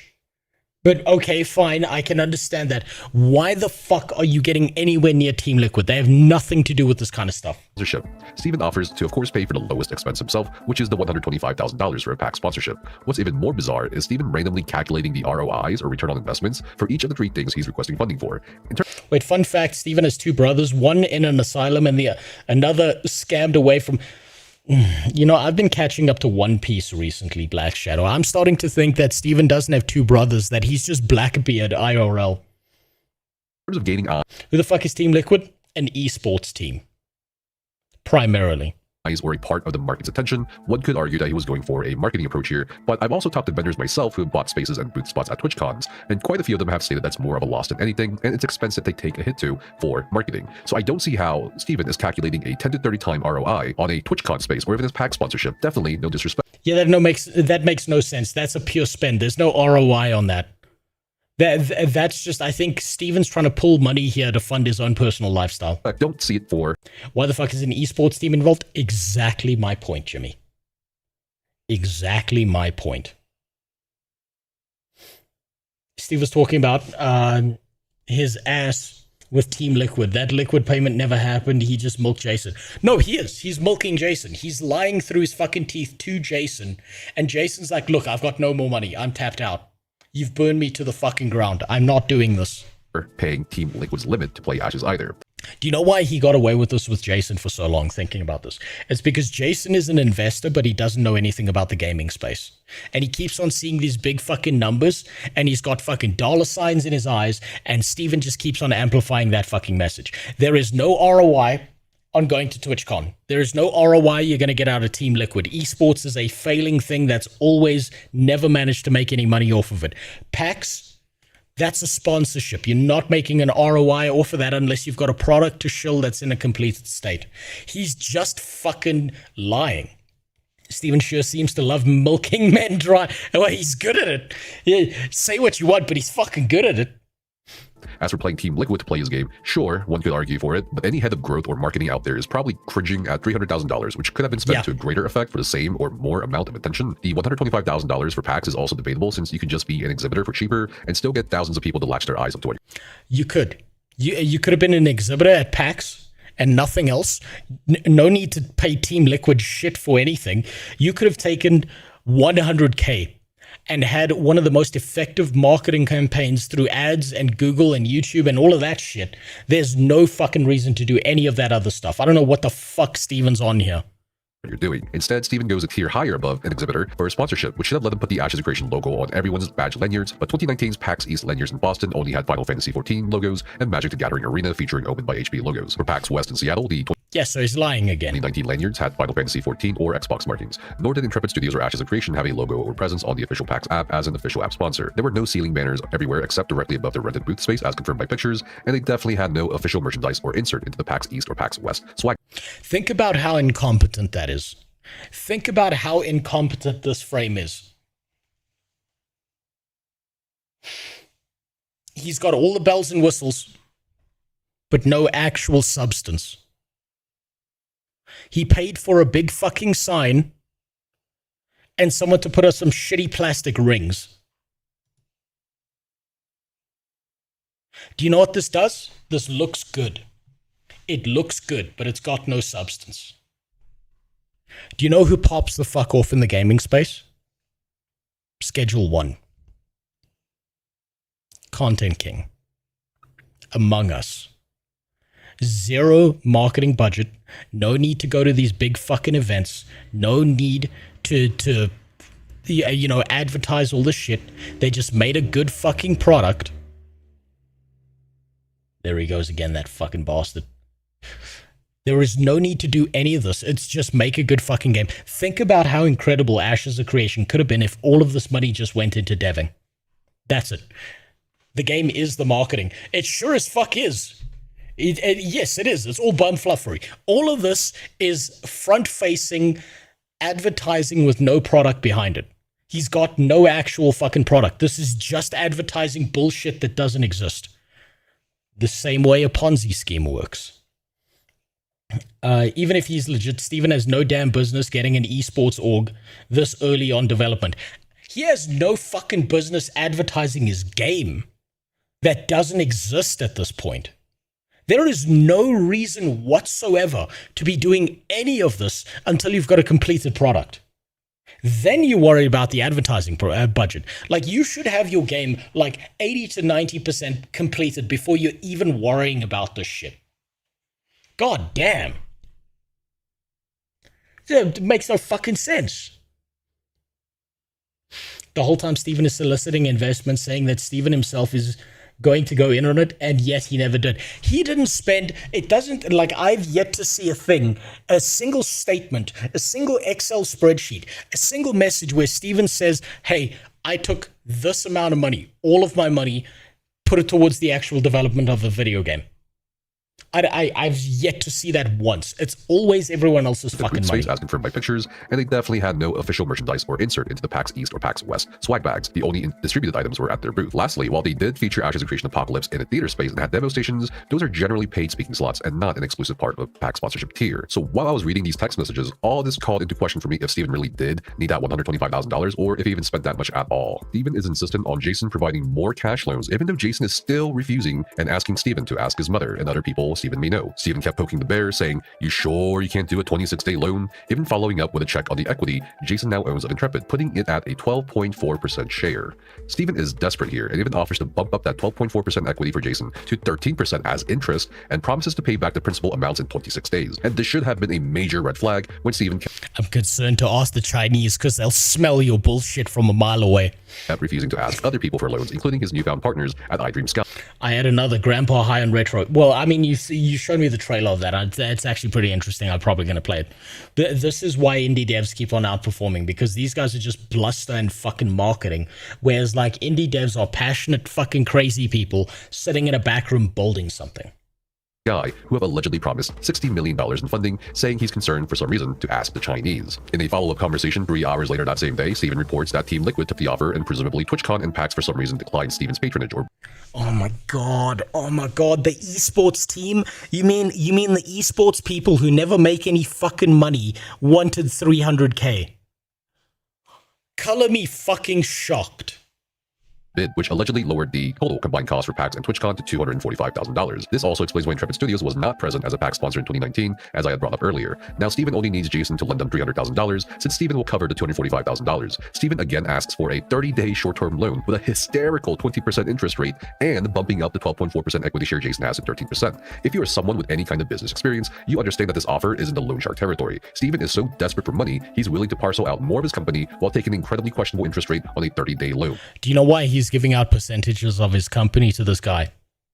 It's because he knows those percentages are worth nothing. In response, Jason finally relents and says he may be able to cover $300,000 and asks Steven if he can take cash. Steven then love bombs Jason for the umpteenth time and says, "Yes, we could do that, I think. You are a god, my brother. I will never let you down." Jason abashedly Imagine, oh man, this is like how you get a wife. Right? This is beautiful. What you do is you just slowly grind them down emotionally every single fucking day with new messages every fucking day until finally they're like, "Oh, fuck, fine, I'll marry you if you just shut the fuck up." Implies you could have just asked your mom. Jeez. More love bombing ensues. LOL, brother. I will always be in your debt for the love you've shown. We are about to explode, brother. You are the object of all my adoration and respect. I am working my ass off for you. I appreciate. I'll never let you down. That sure aged well. Yeah, it fucking did. I started playing Project Zomboid a few days ago. It's a brilliant multiplayer zombie game that's been in beta for like 13 years. Ashes wishes they could have been Project Zomboid. They probably fucking do. Because you know what? Project Zomboid actually has something that's probably entertaining and playable. And they're not done yet, but at least you're playing something. At least you've got something that exists. Unlike Ashes. My friend, this is extremely helpful for launch plans. You have no idea, smiley face. By the way, Ash is also fun. God damn. We are juggling professionals. Thanks, brother. 1 month later, Steven gets a call from Jason, but doesn't answer, saying Intrepid Studios has just launched Ashes of Creation Apocalypse and is extremely busy, while also saying something rather concerning about iDream Sky not giving up money for at least another week until October 3rd. Hold on. Hey brother, sorry in launch right now. We launched Apocalypse today on early access about 4 hours ago, so we are in the trenches right now. iDream Sky asked to extend the payment to October 3rd, so we said that's fine. Fucking Chinese! How was... You fucking chicks, how dare you! You know what iDream Sky probably said to them? Was, "We want to see something fucking playable before we give you anything more." Because those are businessmen. That's why. In the recurring pattern, bad news from Steven must also come with a good, hee good news. iDream Sky asked to extend the payment to October 3rd, Steven says. So we said that's fine. Fucking Chinese. How is Singapore? Launch is going very well. We are currently number 1 on Steam. On October 3rd, Steven says that he has been busy with streamers on their show. After Steven gets off the podcast, he relays the worst news an investor can get. The Chinese are defaulting. In response, the Chinese saw their product and they were like, no money for you, white boy. The Chinese probably saw the Apocalypse thing. They saw all the negative reviews and they were like, And for that reason, I'm out. Bonds, Jason says, please, I do need my cash and can't go any longer. I apologize, but I need my money, as I said to you before. I sincerely apologize, bro, but I explained to you my cash position and I am tight and using my savings, and I said I need the money. I am so very sorry these guys fucked you. I can't tell Mr. T. He'll come unglued. He's expecting his money by end of the month and mine on Monday, bro. I am ball deep in funding your company, but I told you before I can't afford to lend you this money. Now I feel bad and sad. This really fucking sucks. God damn it. God damn it, Jason. You gotta get the fuck out. This is one of the reasons why, like, professional businessmen never get into businesses that, like, are related to their family, aside from maybe their wives, and they never get in business with like, friends and shit, or people who are super friendly and shit like that, because you almost want to believe the delusion is real, right? When you get into business with someone, right? If you're gonna have a partner, you need to not be friends. You need to nearly fucking hate each other, because you will call each other on each other's horseshit immediately. Man, Jason's been taken for a fucking ride. Don't think the Chinese deal was real.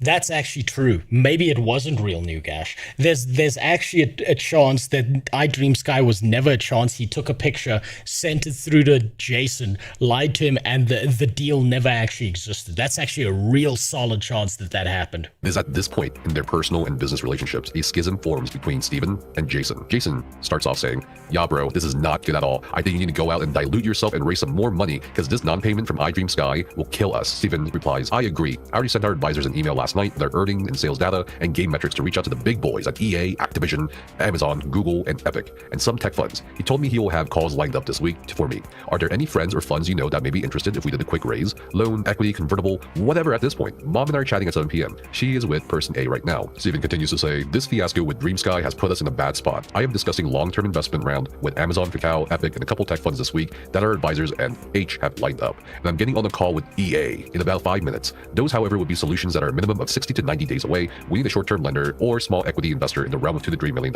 Any luck on the calls you're making? Anyone you know that can come true? I'll be off calls and meetings at about 6:30 p.m. I wonder if Steven didn't make a single fucking call, didn't talk to any of these people, and just lied to Jason completely about all of those things. Like, he never actually fucking spoke to anyone, and he just kept on, like, ribbing Jason for money. I'm starting to think, like, he never had a call with these. Like, he was, like, in his fucking PJs on the couch in his mom's house, sending all these messages, doing nothing. I want to show you a very important image as to why I think that, right?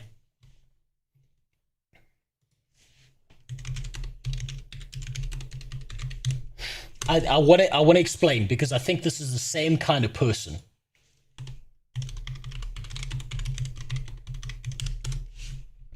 So, this image was used when the FTX scam was going down in crypto, right? This image was the biggest fucking image that everyone saw, and it was posted all over Twitter and saying, bro, he's so deep into it that he sleeps in the office, that he was doing all of the shit. You know what this guy was doing? Do you know what Sam Bankman-Fried was doing the whole time he was in the office?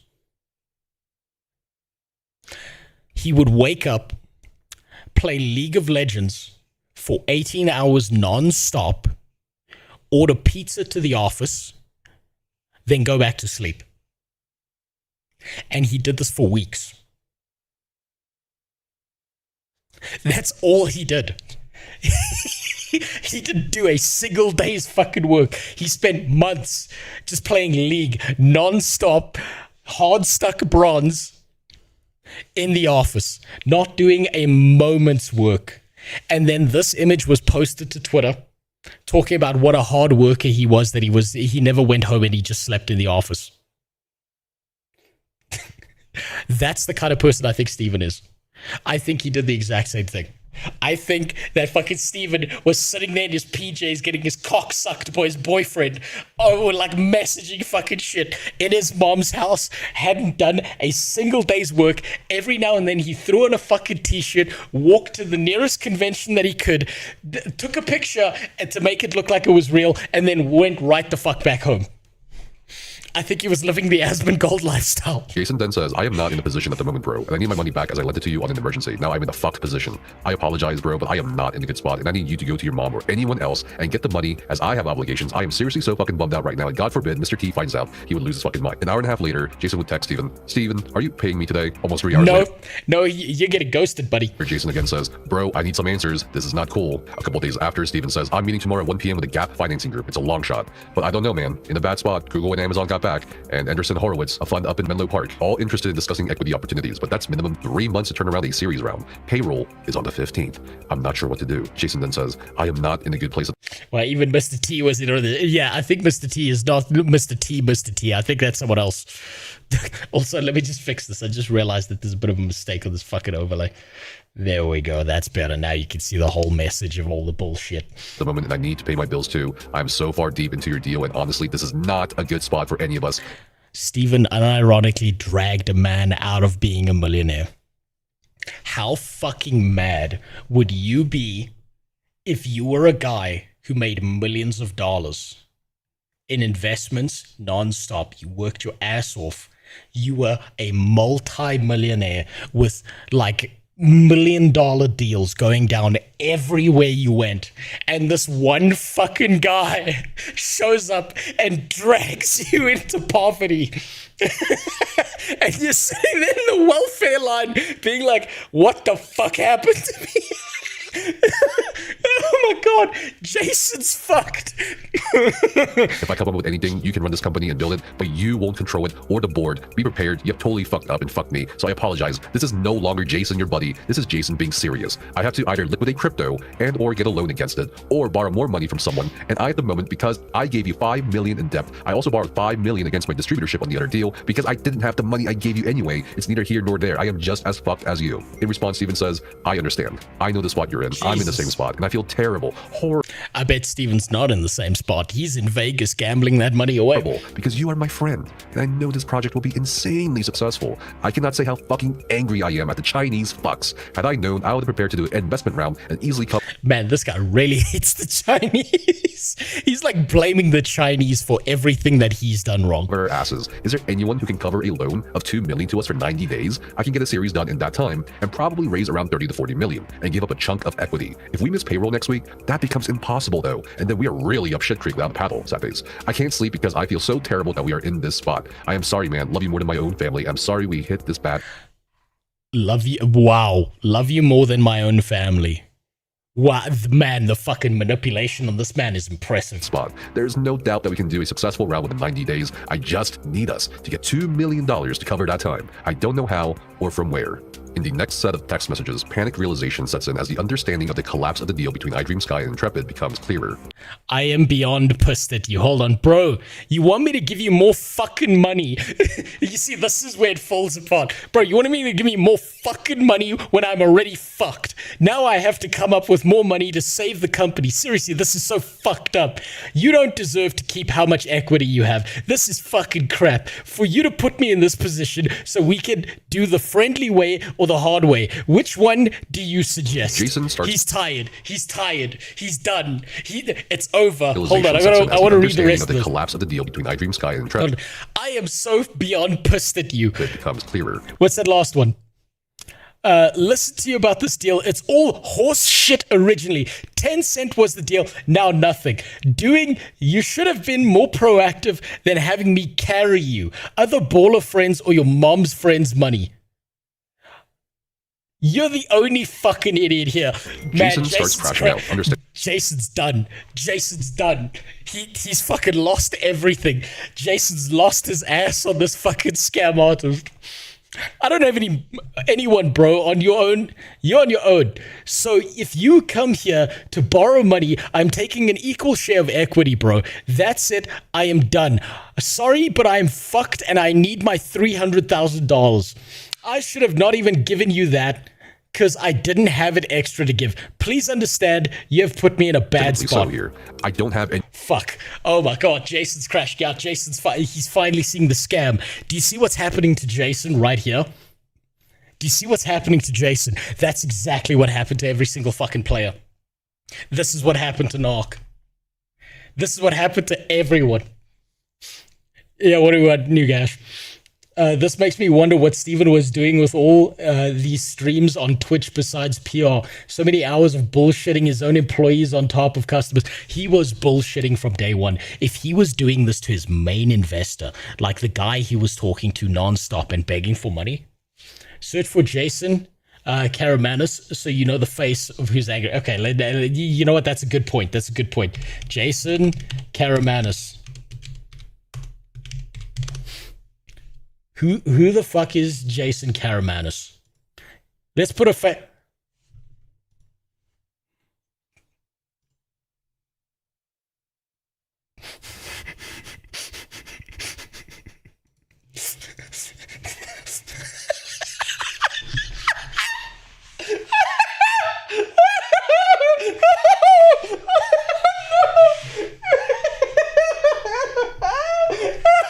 oh my god!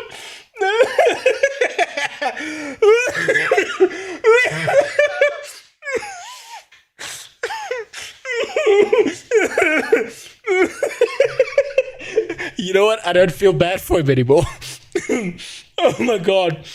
This is exactly who I expected to be funding Ashes of Creation. Oh no, he's fucking inside. Look. No,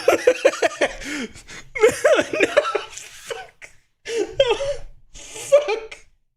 Oh, fuck. And he's giving some fucking TED talk. Look at him. He's fucking got the glasses inside. No, okay, he deserved this. He deserved this. I should have known. I should have seen this fucking coming. You know what? This is fucking perfect. He looks like fucking DSP. Oh my god. Yeah, this seems like a crypto bro who got lucky and got in over his head. Oh, fuck me. Oh, thank you. Thank you for telling me that, you guys. Oh my god. It's just dumbasses. How did these fucking dipshits get this much money in the first place? Your average 120 IQ guy is like working his ass off in an office every day of his life. He's got 3 part-time jobs. He doesn't have a girlfriend. He can barely afford rent. And then that fucker has an infinite amount of money to burn on Ashes of Creation.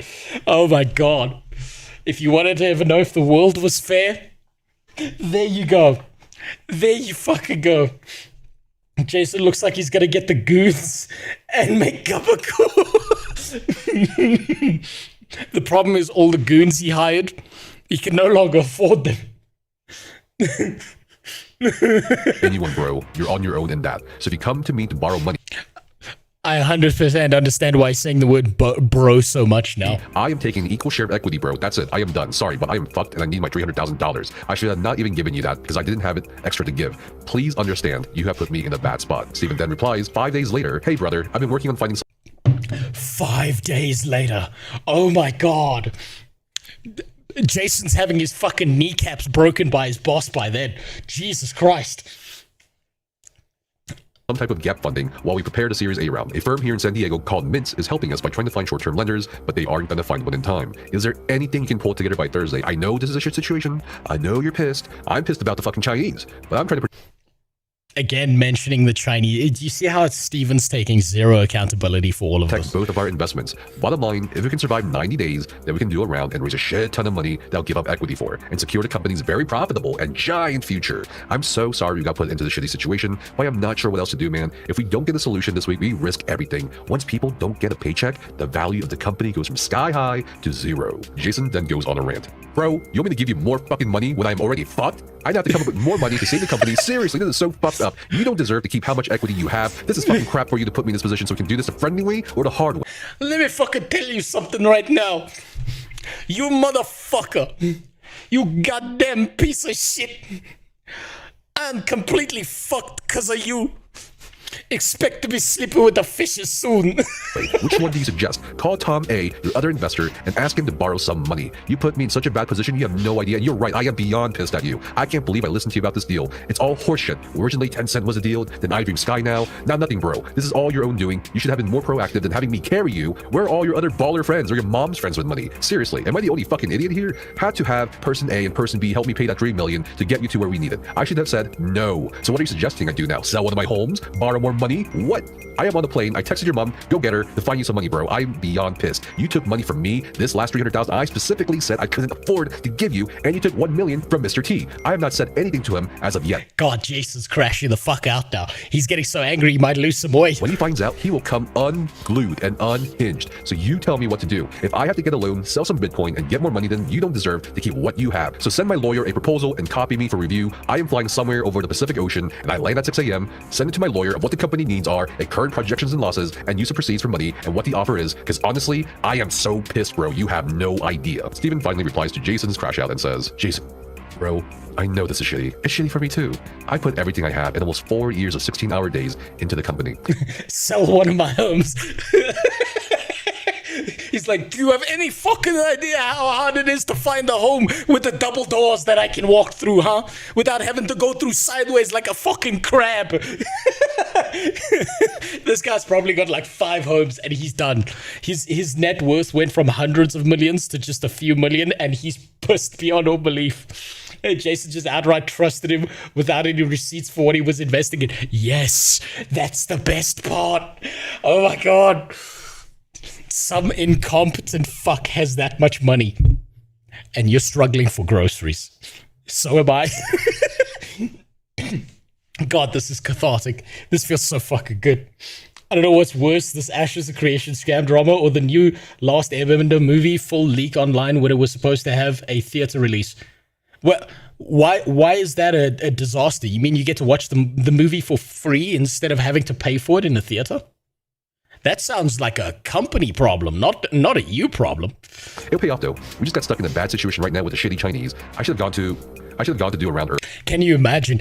Oh my God. Ella Russell, you just pointed out. Can you imagine if there was some guy in the Discord who managed to contact Jason and started sending him pictures of the fucking spoons that fucking Steven was buying? Of all the stupid bullshit that his money was being spent on? Can you imagine? He might die of a fucking heart attack if someone in the Discord did that. Just started sending pictures, be like, yo, bro, your money went to fucking spoons. Earlier, but wanted to go into around as strong as possible, so I waited. This company will be the largest MMO in history, bigger than World of Warcraft's 13 billion. But, I mean... Again, reference to a big company. Fucking still on the scam line. 90 days to do a round. I already tried talking to my mom. She would help if she could. I wouldn't be asking you to help or find someone to help if that wasn't our last option. I've literally tried everything, and now we're at the last minute. I'll do whatever you need. Jason then says, "You're giving." Man, Jason needs to fucking put this guy's feet in concrete. Jesus Christ. Being up control the company to me. I want 51% equity. I said that, and I'm fucking deadly serious. You want me to borrow money or get a loan or cover payroll? Then you and John tomorrow have a serious powwow amongst yourselves and realize I've been way too... Of course, Gabagool here says the word powwow. Too nice for too long. Bro, helping this venture, and now when I specifically said I can't afford to give you any more money, you wouldn't go ask your mom 45 days ago, and I said I can't afford it, bro. Did you not fucking listen to me when I said that? So put your big boy panties on and chin up, because I am not going to take your valuations of being some billion-dollar deal when you can't get deals done or get fucked on them, and expect me, who is holding the largest debt, which if this deal goes down because of this fuck up, I am losing all my money. 7 million, bro. Are you fucking serious? So you have a gun to my head, so to speak, when saying you have no other options besides me. That's pretty shitty. Tensions and emotions flare as Jason shows how serious he is by texting Sharon, the mother of Stephen Sharif. Now remember, keep in mind, right, that Stephen Sheriff is alleging strong arming and aggression, and that this guy is saying shit like life-threatening stuff. Jason just gave us the perfect DM conversation as to explain why he's like, I want to break your fucking kneecaps. You motherfucking bastard, Stephen Sheriff. I'm coming for you, you rat fuck. This explains like, I can see why Jason's crashing out there and would want to say things like, I'm gonna find you and I'm gonna fucking kill you. And Steven's like, oh, words. He's saying he wants to kill me. I can see why. I'm gonna take your fucking golden spoons and shove them up your ass. How is his mom an MLM mogul not a red flag? Because these guys are dreamers. That's how. They don't live in your reality. Your reality is trying to fucking afford gas. Their reality is trying to afford a 50th home. Do we know Jason's Discord username? I'd low-key like to see you live stream a phone call with Jason and send him the shit with spoons in it. Look, if I could contact him, I'm a literal nobody, but if I could contact Jason and send him pictures of the fucking spoons, I would. I would. I'd do it for free. I want to sell pictures of bridges to Jason. Make sure they're NFTs. He's into crypto. I see Steven buys 1 billion in spoons. I'm going to make coat hangers out of it. Steven will be spending time with Johnny Samani as cabbage farmer. Steven's going to prison. Steven's go to prison or the back of a mobster's fucking shed. One of the two. Steven attempts love bombing Jason again, a timeless stratagem, ironically utilized by the companies that own MMOs after they beat their players into the concrete like dogs. This is how serious I am, Jason says. What I send your mom. Sharon, I am on a plane. If I have to save Intrepid, understand you'll learn that I'm taking control of your son's company and will be the majority shareholder. Please take this seriously before you say no to helping him. 7 minutes later, Steven replies, all right, I'll do that, Jason. I want you to know from the bottom of my heart, I am truly sorry that we are in the spot we are in at the moment. I would not be asking you to help if I wasn't 100% certain. He's still going with the scam. He still refuses to drop the facade. That can do a hugely successful round in the next 90 days. I just need the time. Jason then says, my issue is beyond this deal. My issue is trust. You broke it. Now I am in a bad situation all around in so many ways. Steven then says, I never meant to break your trust, Jason. I love you like a brother. Aww. And will work to my death to ensure that you get to reap the reward of the trust you placed in me. I know right now is shit, but I'll get us out of it. You're my brother. That's why I'm gonna sue you. Need the time to run the series, and beyond sorry that this has happened, and I beat myself up every night. I try to sleep now. The Chinese fucked us, and I didn't see it. Again, it's not Steven's fault. It's the Chinese. It's the magical Chinese. Man, Steven has a problem with the Chinese the way your average 4chaner has a problem with the Jews. See it coming. That's my fault. I'm sorry beyond anything you can imagine. I want nothing but to see you enjoy the reward of your trust in me. It's my driving force to make my friends happy, and you are one of my few friends. I'm sorry, brother. Thank you for helping figure this out. Sad face. 2 days later, Steven would text Jason saying, I'm down with the fact that we are 50-50 in the company, and like I said, we'll be able to... Do you see how fucking Jason said 51%? And now Steven's trying to shift the conversation to 50-50. Raise $50 to $60 million in the next 90 days. But right now, we have a short-term problem. Person C has nothing. My mom gave me what she has available right now, and we still need like 100,000 by Friday, or else some payroll is gonna bounce, and that's gonna be bad. I've gone everywhere the past 2 weeks and found nothing short-term because of the convertible debt. Sad face. I don't know what to do. I have every last penny in the Intrepid account that I could scrounge up. All this... What about your mansion? Of course, directly contradicts the public statement Steven Sharif has made about Intrepid Studios being 100% owned by him. But more alarmingly, like the snapping carbon fibers of Ocean Gate's Titan submarine, the cracks in the walls of Intrepid Studios glaringly show as Steven admits someone he knows has nothing. His mother gave him what she has available, and that Intrepid Studios is still missing $100,000 to make payroll to employees happen. Steven cites the existence of the convertible debt stonewalling him from getting more short-term loans in the past 2 weeks. 5 days after the last exchange, Steven may have figured out a way to make that payroll happen, and finally gives good news to Jason. Oh, here we go. Bad news can't come. You gotta draw him back in. You gotta pull him back in, boys. You gotta fucking... You've let him have his temper tantrum. He's calmed down after a few days. Let's give him a little bit of good news. Not without the good news at this point. The good news has to come with the bad. Steven says that a new agreement was reached between Intrepid and iDream Sky for funding, and that Intrepid's advisors have started reaching out to more investors and venture capitalist groups. Oh, and that payroll issue? It's actually still not solved because Steven needs another $65,000 to put... Oh my god, oh my fuck, if he manages to get this money out of Jason, I have no more sympathy for Gabagool. Into the checking account before the payroll checks that were already issued bounce, so employees don't talk and abandon ship. I'm gonna pause you for a second, let that soak in for you guys. But could you imagine a $65,000 overdraft? Jason then replies okay to all of this, implying he covered that $65,000. So then... No fucking way. Okay, fuck Jason as well. Fuck him as well. He deserves this. He deserves this.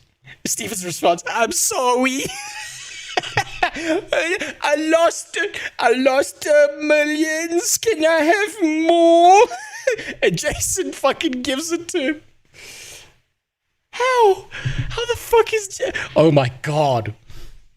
Employees at Intrepid Studios actually gets paid and survives another week in California. Steven weekly approaches Jason 2 days later, asking if it's fair to be a 30% owner with a seat on the board with voting rights. He expresses he does not want to fight with Jason and other investors, and love bombs Jason again. He also asks if he would be able to get the ability to buy some of the equity back later. This later leads to a conversation 5 days later, where Steven is requesting another $2,025,000. Jason says, I am not purchasing stock. God. You're giving me 30% of your shares. You can book me in personally as a founder, simple as that. I am not an investor. I am your partner. Steven then says, for the month of November 2019, and to catch up on our bills from October 2019, we need $925,000. He's asking for money again. He's asking for money again. How? How the fuck is he asking again? You're telling me YouTube's down. Hold on, let me double check. No, YouTube seems to be working. It seems to be working.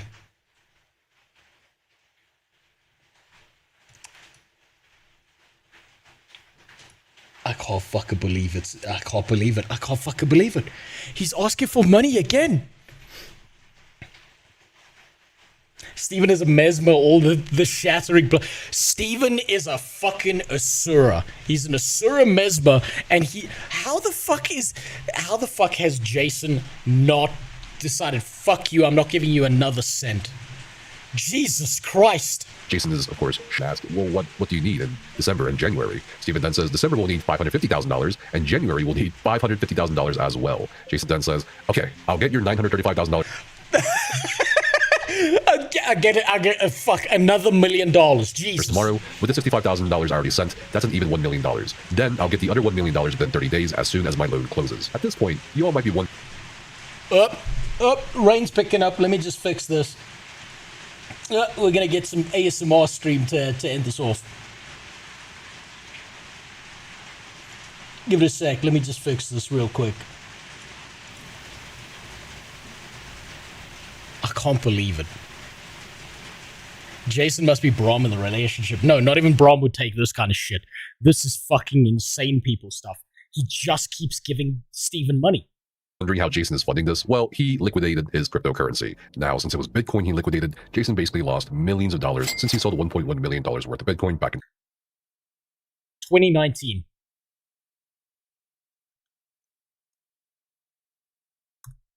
Okay, so $1 million. $1 million. Keep that in mind. $1 million.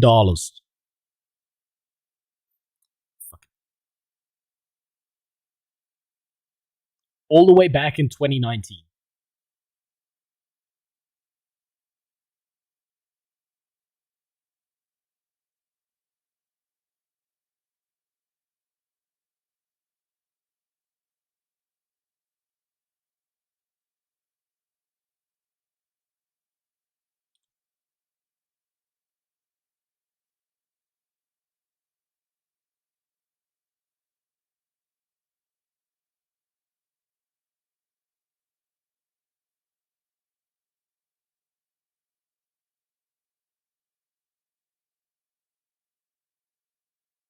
That's about how much he lost. A little bit less than that, potentially. Even if we go to the downside of this market right now. The lowest of the low. Most dumbest investor. He fucking lost hundreds of millions of dollars on Steven. He lost 1 million times. So if he had 1 million, and we're looking at the lowest upside on what Bitcoin is now, that's about 700%. So he lost about $70 million of potential upside. You appreciate the toilet microphone effect. Yeah, well, sorry, that's just what I have to deal with now that it's raining. Oh my god. And he still gave him money. Oh my god. In 2019 versus if he had held that Bitcoin until early 2026. At this point in time, Jason possessing even... Hold on. Actually, actually, we can see how much of an impact this had on the market. We can actually see how much of an impact this had on the market. Hold on. One day, because there were a few panic calls that happened all the way back in 2019. I remember this. I was focusing on these markets back then. Let's go all the way back here, since we're doing this as a daily. Whoop, all the way down here. All the way back here. To 2019. So this was 10/30/2019. So end of the year.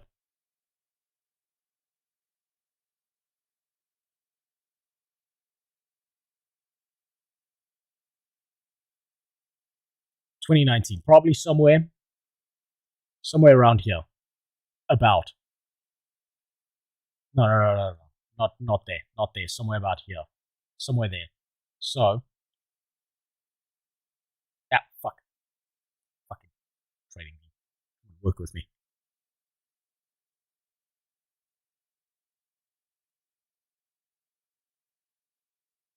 Let's go back. We've got to find this.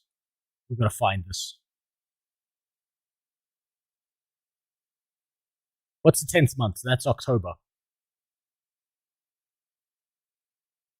So October.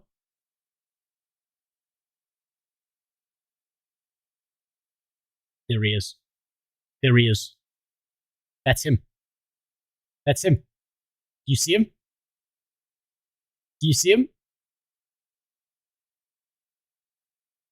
That's Jason. That's Jason selling his Bitcoin. he fucking sold $1 million of Bitcoin. That's Jason right there. That big red candle, that's him. 29th. Right here. This band right here. Hold on, wait. Is that too early? That's the 11th. Hold on. That's not the one. Hold on, I'm lying to you. So this happened on the 30th. No, this is him. Yeah. No, that's him.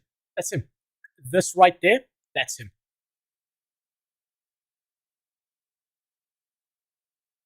Jason may have potentially caused the 2019 crash. Because that's a flag signal right there. Because it's dip, rise, collapse. Jason might have actually been the fucking gasoline spark that caused the crash in 2019. He was the first one out the market.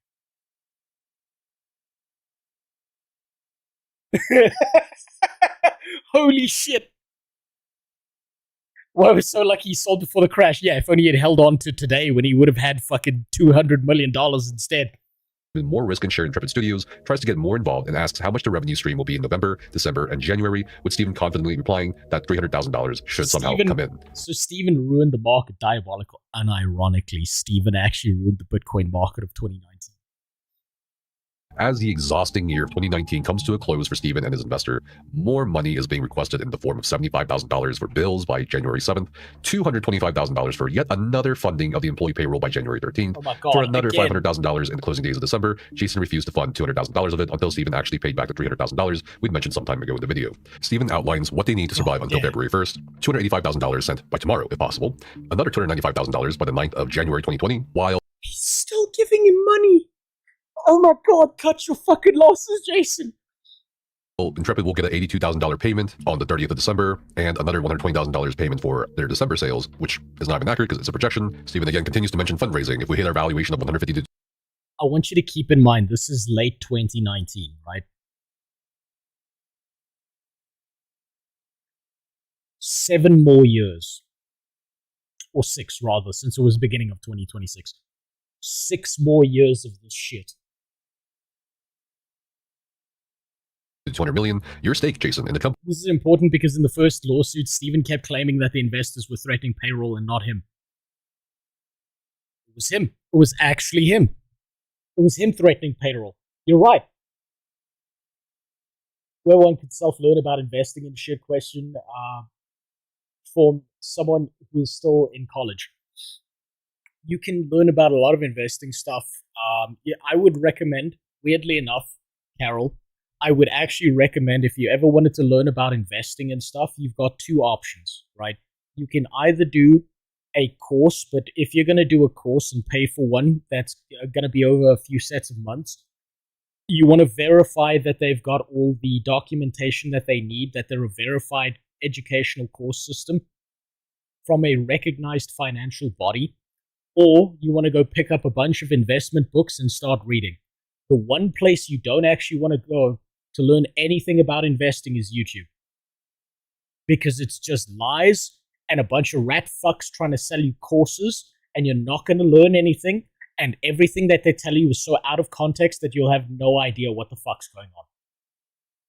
Pick up books that teach you this shit, and make sure that the book was written before 2015, or go and find yourself a backed by a financial body investing course that you can do. But don't go on YouTube. You're just going to be fed lies and scams. Company will be valued at around $30 to $40 million. If we fail at payroll, do you have any recommendations about books? Yes. I'll show you a good place to start. Let's see if I can remember the name.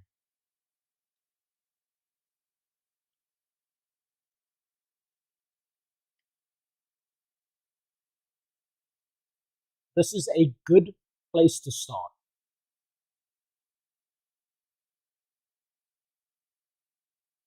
This book right here. Start here. Right? Work your way from here. Technical analysis book is not bad, but be very careful being 100% reliant on technical analysis. It's really, really, really fucking bad. Avoid this book entirely. Day trading is primarily a scam. You will get fucked over. There's no way that you're going to keep up with the day trading markets whatsoever. What you want to do is you want to do mid to long-term investing stuff, right? Do not go anywhere close to day trading. This is a warning. You will lose your ass. It is effectively gambling. You will get fucked over. Don't touch it. And yes, my mic's a little bit off because it's raining and it sounds like machine gun fire on my roof filter. That's why the volume's gone a bit off.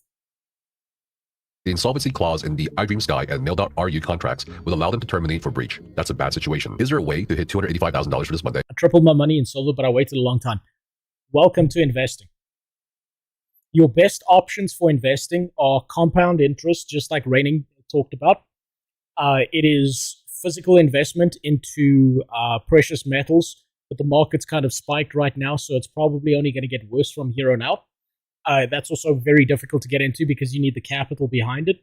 Or you need to look at dividend yield investing, and you don't need to look at the highest dividend yield investment. You need to look at the most consistent one, right? There's a few rules you need to live by when it comes to investing. It's things like a company that relies on consistent and constant growth in order to survive is not a business, it's a cancer. You need to look at businesses that can operate at the same level for years and still give out a dividend yield. There's plenty of shit. There's like 100 different areas you can go into, but I would recommend staying the fuck away from day trading.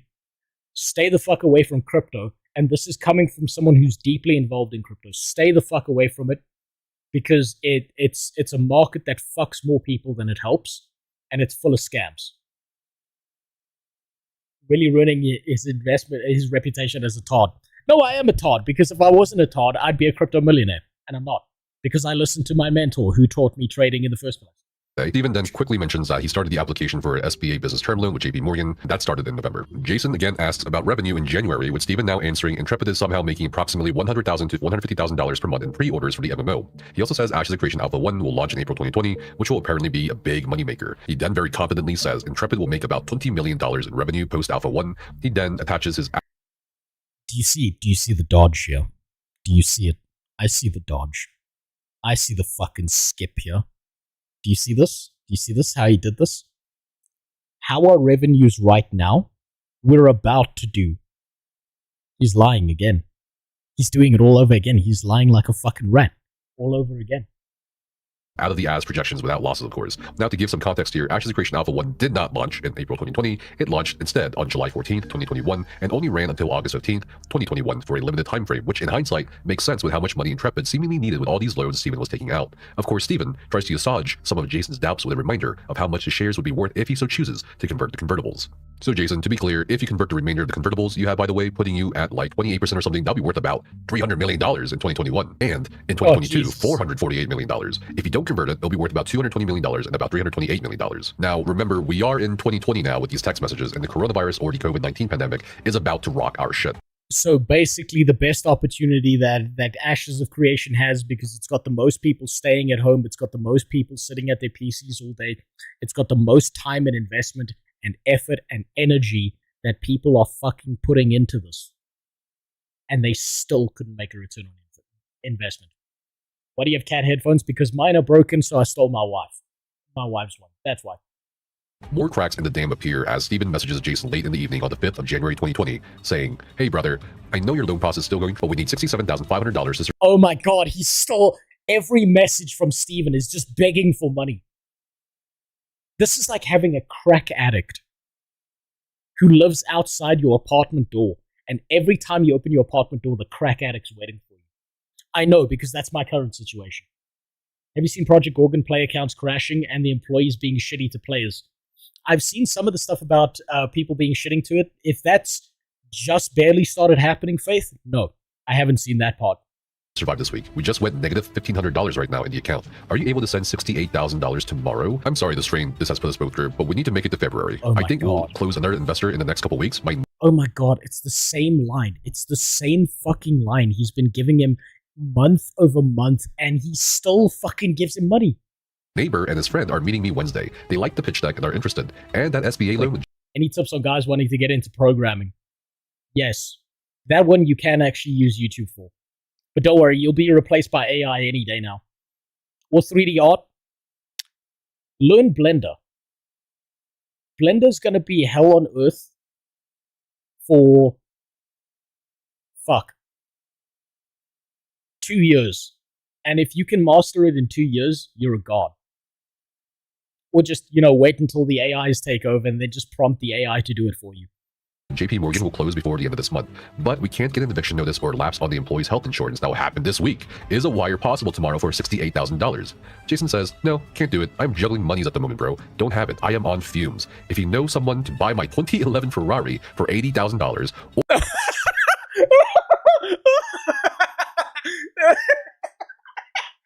I feel like if you're saying I'm on fumes and you've still got a Ferrari you could sell, you're not really on fumes like the average human being is.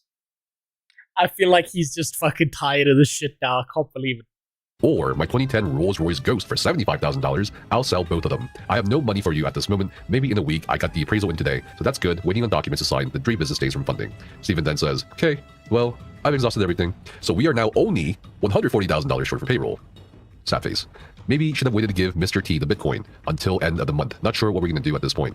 Jason then says, well, bro, go ask your mom or person B to find someone that can give you a short-term loan. I need about a week. I'll sign my loan documents probably on Friday or Saturday and then fund on Monday, Tuesday, or Wednesday of next week. Jason replies with something that I feel finally shattered my frayed soul as I processed these text messages for the video. Jason was willing to sell his 2011 goddamn Ferrari for $80,000 and a Oh my god. Jason's really scraping the bottom of the barrel, selling his Rolls Royce and his Ferrari. Hey, when they keep on telling you in school that all the smart people are going to be brilliant, millionaires and billionaires and all of that shit? And this dumbass has millions to burn? Oh my god. 2010 Roy's Ghost for a mere $75,000 to get liquid cash, not just for Steven, because now Jason was starting to financially struggle. He admitted during our first call that it was rough times for him at this point, and for the first time in his life, he actually needed to borrow money from somebody. Jason was frustrated by Steven's constant begging for money, since yet again, the developers and employees of Intrepid Studios may not have been paid because Steven is short. What Ferrari, though? Doesn't matter, it's a fucking Ferrari. $140,000. He mentions here at this point... For your information, JP Morgan Chase is literally the Pole version of the Jews personified. They control the Federal Reserve and the entire financial system. Scamming them is about as smart as Goldman Sachs. Green Sky Wizard, I've got one for you because I know the crypto side of things. If you remember, who was the guy in charge at the time? I'm forgetting his name. The guy in charge of JP Morgan and Chase? Jamie Dimon. That's what it was. He was telling every single person on planet Earth that Bitcoin was a scam, that Bitcoin was terrible, that Bitcoin was miserable, and that if he catches one of his employees owning Bitcoin, he will immediately fire them. At the exact same time, while JP Morgan and Chase were saying those exact words, they were buying hundreds of millions of dollars of Bitcoin. Yeah. And I add this for context, a Mr. T who was given Bitcoin. Mr. T is an associate of Jason who had invested $1 million into Intrepid, but was never paid back or saw a return on his investment. Mr. T is walking away with $200 million. He's not fucking worried about it at all. Mr. T threatened to sue Steven, who feared that a public lawsuit would jeopardize Intrepid Studios and scare away potential customers. So, in order to save Intrepid's reputation, Jason yet again stepped in and gave $1 million after selling Bitcoin to Mr. T, so Mr. T would back off. In yet another crash out, Steven tells Jason the following: "Tried that. They don't know people like you do. Payroll is Wednesday. Not sure what's going to happen if we don't make it. There's nobody you know with Bitcoin, or we can give a short-term $150,000 to $200,000 loan until your loan closes." 7 minutes later, Jason how much fucking money? Jesus Christ, Steven. Loses it. No, bro. Honestly, you're kinda freaking me out that you're not able to get money at this level. It's kinda to a reality that I don't want to be in your deal because you have no ability to get any money. I might have just lost 2 million, 5 million, 1 million, 1.8 million, 300,000. Do the fucking math, bro. You have literally broken me. Can you... I just had to ask person A to pay for dinner tonight for the owners of Jeanette's birthday because I don't have room on my Amex because it's blocked. I can see why person B is pissed, and if you can find someone to give you money for Bitcoin. Oh no! This guy's gone from being a multi-millionaire to not being able to pay for dinner.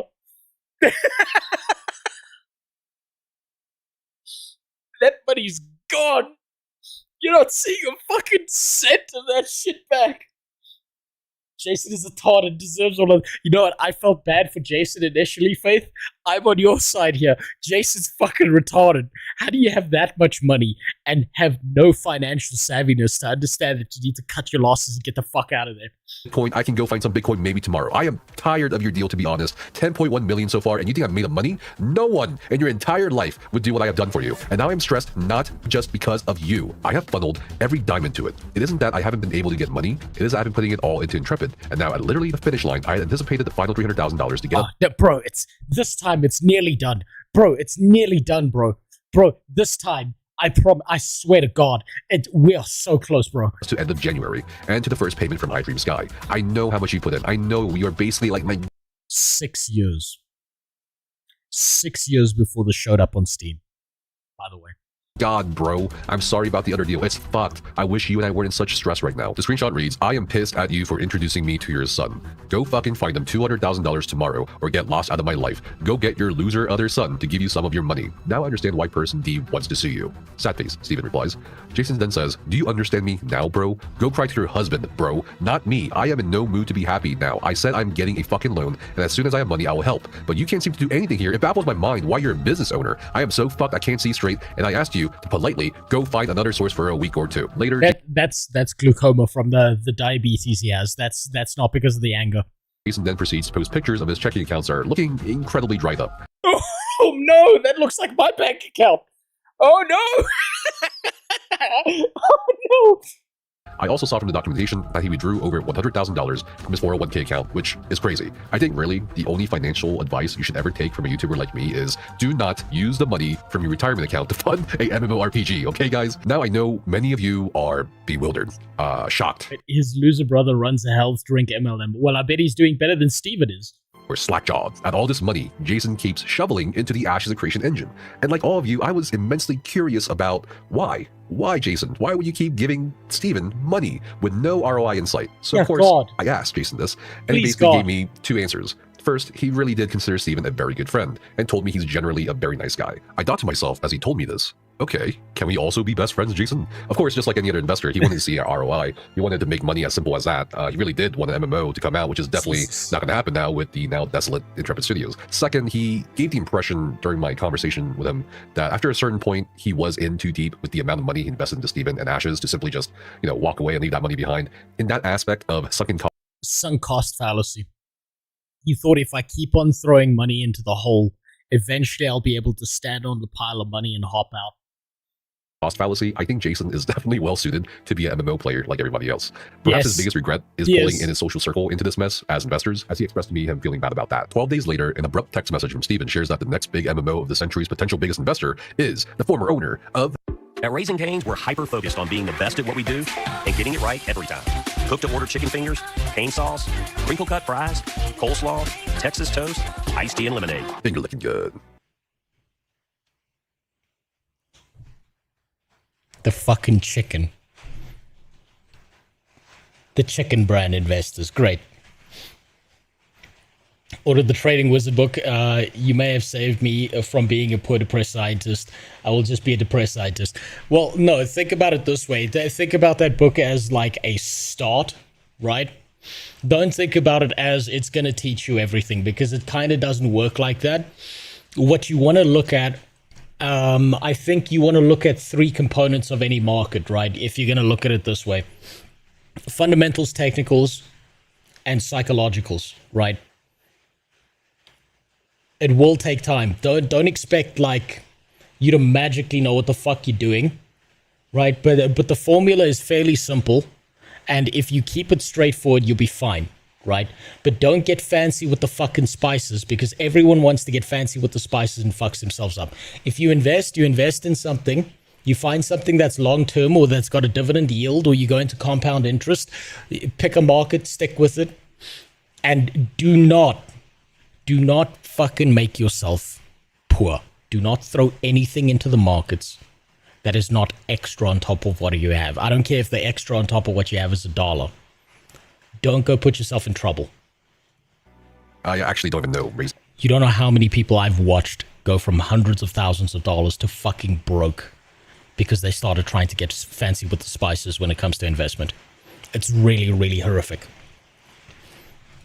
Anyway, the former chicken conglomerate is not all the adventurous venture capitalists out there Steven found. Apparently, he asked his neighbors for a $2 million investment, and another 3 random people. Oh he even my asked God. a jeweler he happened to know for investment, and the jeweler agreed to do a $1 million investment by the end of February. Now, of course, these aren't wholesome, pure angel.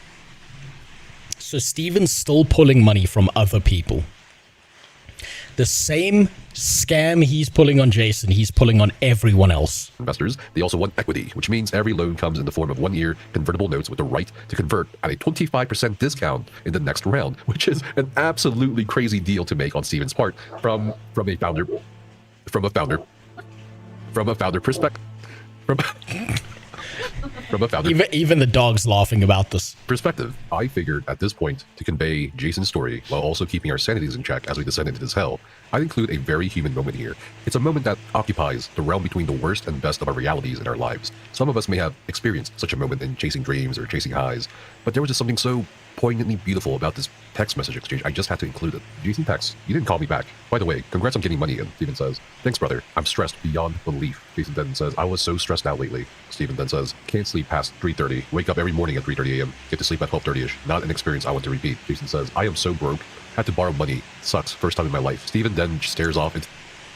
So you can tell that this bumbling idiot, Jason, didn't have to ever work for this money himself. He came from money. If he's never had to borrow money, that means he's never built anything. It means he's coming from money. This is starting to make a little bit more sense. Wait, Steven and his husband, you didn't know he was a bell banger? Yeah, no, he is. He's a leather-clad tail gunner. And like I said earlier, Faith, you weren't here for this, so I'll say it again. Steven Sheriff, as a gay man, has single-handedly fucked more men in the ass than any other living human being on planet Earth. He just did it financially. into the distance here and says, "I honestly, my dream is us sitting on the plane, flying to some island with the family, looking back and laughing." All Jason has to say to this is, "I would be happy with an iced tea sitting at a Denny's at this point."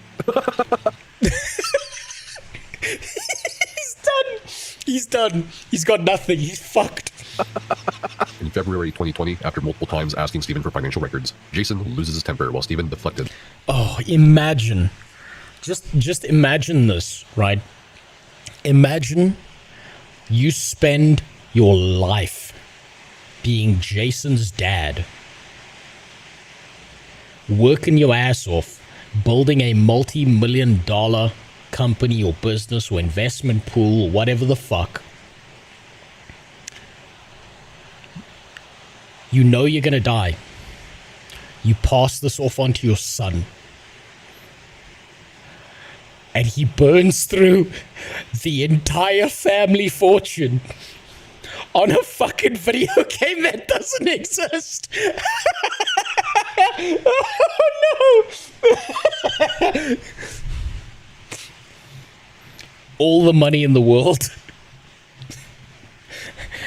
You know what? Someone needs to dig up Jason's dad and hook him up to the nearest nuclear power turbine, because that motherfucker can power the fucking entire globe for the next 10 years with how much he's spinning in his fucking grave. And gave excuses. Hey bro, my lawyer just called me, and what is the reason why you can't get updated financials? It's that fucking difficult to do. He called me today and asked, hey Jason, I like Steven, but he seems flaky and not reliable. You're upset. All this for hot dogs, spoons, and MTG cards. You know what? Someone needs to send Jason a pack of hot dogs.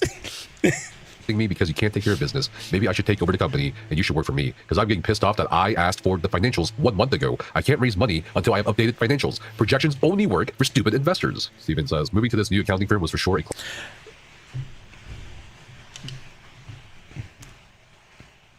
How lacking in self-awareness is that singular comment by Jason? How much of a miss of registered logic did Jason just hit himself with there? Oh my god.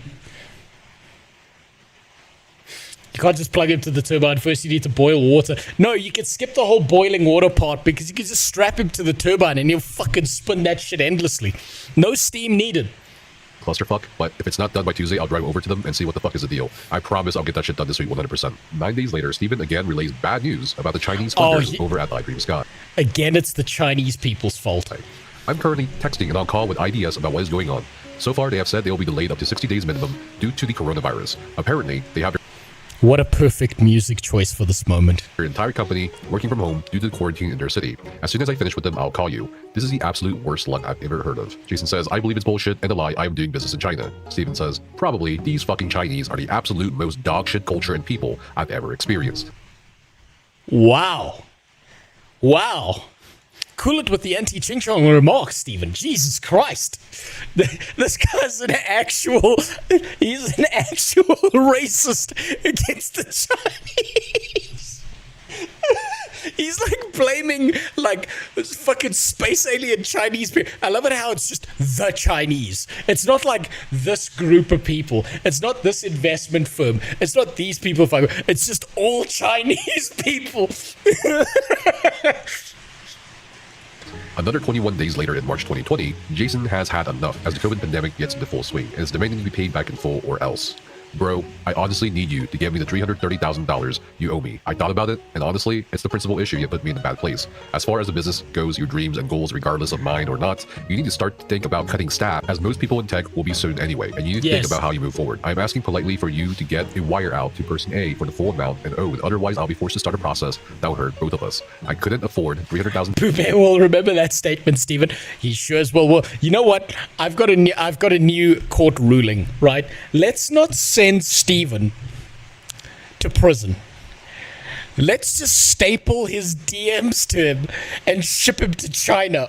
They'll love him. Dollars when I did it, and then you took another $1 million. Honestly, it's to a point that you gave me your word, and honestly, this is to the point of no return. Please wire my money owed in the email tomorrow. A day later with no response, Jason then texts Steven, hello? You didn't respond to my email or my text. Steven then finally replies. Which server will I play on ESO? I'm not sure yet. I'm going to do a restart. I'm probably going to try out a Dragon Knight, but I have no idea what server. I'll figure that out eventually. It'll be on EU though. Like, hey bro, I'm sorry with to send the team home today since they closed the schools, and I got sick today as well. So I'm just now getting home and didn't have a chance to reply to them. I'm sorry we had to send the team home today since they closed the schools. What the fuck does that have to do with you sending the team home? Yep. This is our current balance, $690,000. That gives us 7 weeks. I cannot send the $330,000 right now. I need you to give me some time to close one of the other investors. I'm working on it, bro. Please don't burn down our company on the principal on this $330,000. We have a lot riding on the success of Intrepid. Not just investments, but the actual returns we'll see when we launch the game. He wants another $330,000. Jesus Christ. Please give me the next several weeks to close another investor, and I'll get the $330,000 to you, brother. 4 minutes later, Jason furiously texts back.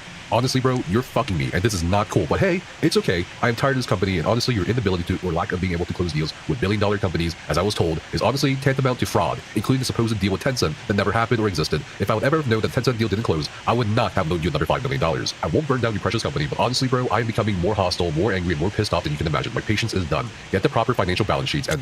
Jason's too nice. Jason's too nice. He should have said, I'm coming to burn down your fucking company. Fuck you, you screwed me. Jason's saying he won't burn down the company? No. No, that's not how business works.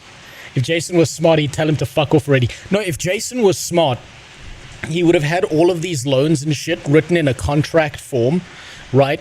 With a signed documentation, with certain penalties that list along the way that come with certain equity requirements. That says that if Steven defaults or keeps asking for money beyond a certain point, that the company defaults into the ownership of Jason, and Jason can do whatever the fuck he wants with it. But this is why you sign contracts, right? This is why contractual agreements fucking exist. He has those. He doesn't have them enough. The fact that this is going on through DMs is fucking terrible. None of these should have been DM messages. These should have been messages where you sit in a room, there's two lawyers, your lawyer and the other guy's lawyer, and one guy taking fucking minutes for that meeting every single time. Not through fucking messages like this. Projections and losses sent to my lawyer. You have 2 weeks to comply with giving me my money you owe me. I should have never given you the full $2 million. Now I am screwed more and in debt. More than a month later, in April 2020, Jason is impervious to Steven's attempts at casting an illusion spell due to his high resistance built by years of Steven's bullshit. Jason states, yeah, no, the fucking enrage time has been hit eventually. Honestly, bro, I'm starting to not have faith in you or trust you at all. If I don't have an email clearly explaining why I can't see bank statements from the moment you took my money up until current, and I can't... If Jason was smart, we wouldn't have found out about any of this, and Steve would be at the bottom of an ocean with a concrete block on his feet. Steven would be in a basement somewhere, chewing on his own fucking kneecaps, yes. Have access to all books and records, and you're manipulating whatever you want to manipulate without turning them over, then I will start legal maneuvers, bro. At the end of the day, you won't have any company to worry about because I'll start proceedings against you. Now I have to wait because you can't give me access to it because it's not up to date. Is this a fucking joke, Steven? I did you a favor by taking Mr. T out of the way. Now you can put me in the situation. My money is a thing that floated you, and funny, this is bullshit. You can't simply send an email to the accountant to turn things over.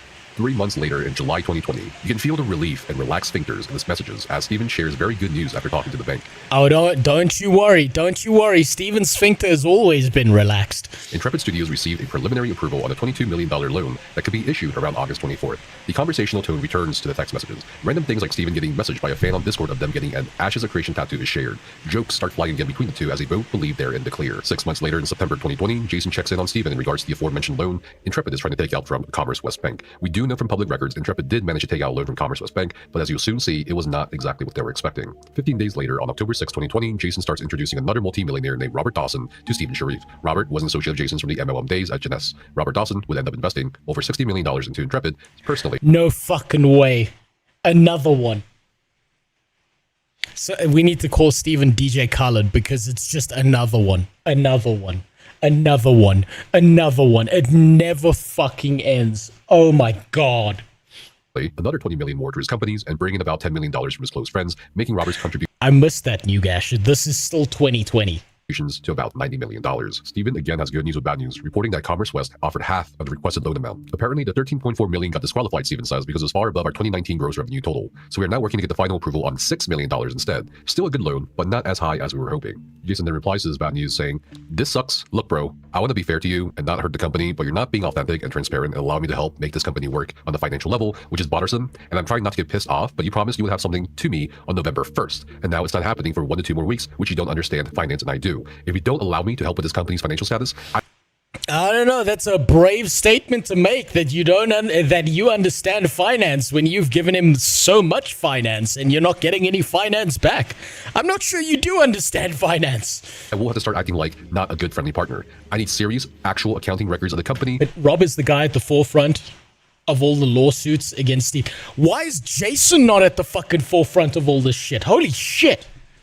All bank accounts, all bank statements, all actual file tax returns, and what the actual projections and losses is, not a fake P&L for the Main Street loan you're doing, bro. How can I help this company when you don't allow me to do anything and you block me from everything? It's starting to piss me off and upset me again. Steven's only reply to this is, sad face. I'm trying to get us this loan the best way I know how, bro. Sad face. Jason tries to have a sincere heart-to-heart conversation here with Steven, saying, okay, bro, the problem is you keep on doing the same thing, hoping that this happens. Okay, so what are you going to do with $6 million? It's not even close to debts owed. And then, when I bring investors into or around the deal, sophisticated people want to see all cleared up documents. The issue is I'm trying to help us become successful too, and you're kind of like not hearing me. I'm willing to help you on managing the company, its financiers, and the ability to raise money and be strategic. Your own short-sightedness isn't allowing this because you keep on hoping this loan for the last 5 months would appear. You're hurting yourself and the company by not allowing me into things. And honestly, I have not said boo to you and been very cool for the last 6 months. 8 minutes later, Steven would say, I am 100% open to you helping in every area with 100% transparency. All I'm saying is let me get the $6 million done without spooking person B, so I can get the $2 million done back to you this month. And then I'm even okay with you taking over the bookkeeping if you want, lol. It's not my area of strength, and personally, I don't like if you want, lol. Yeah, no, this is definitely the guy you want to be in business with. that responsibility. Steven shares an Alpha 1 development update in December, right before the new year of 2021, along with a Forbes article saying Ashes of Creation is a #1 upcoming MMORPG. The hype train, of course, with Ashes of Creation in 2021 accelerates and grows more powerful for another 4 years. And it's a tragedy. I'm almost going to bet money. If I had any money to bet, I would bet that one of the next messages that's going to come out of Steven is asking for more money. In hindsight, as the hype train wouldn't derail due to unmet expectations by a player base, but it would derail simply because there was no more money to complete the railroad. In the beginning of 2021, we see Jason try to step in gently again on the running of the company and inquiring about tax filings. He even brings up a very reasonable point about potentially relocating the studio to avoid the high Californian tax rates and expenses, since it's now proven most companies, including game development companies, can still be effective with remote work during COVID.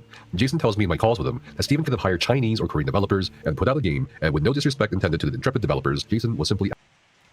This fucking guy is sitting here in fucking dinosaur costumes, taking cream pies to the face.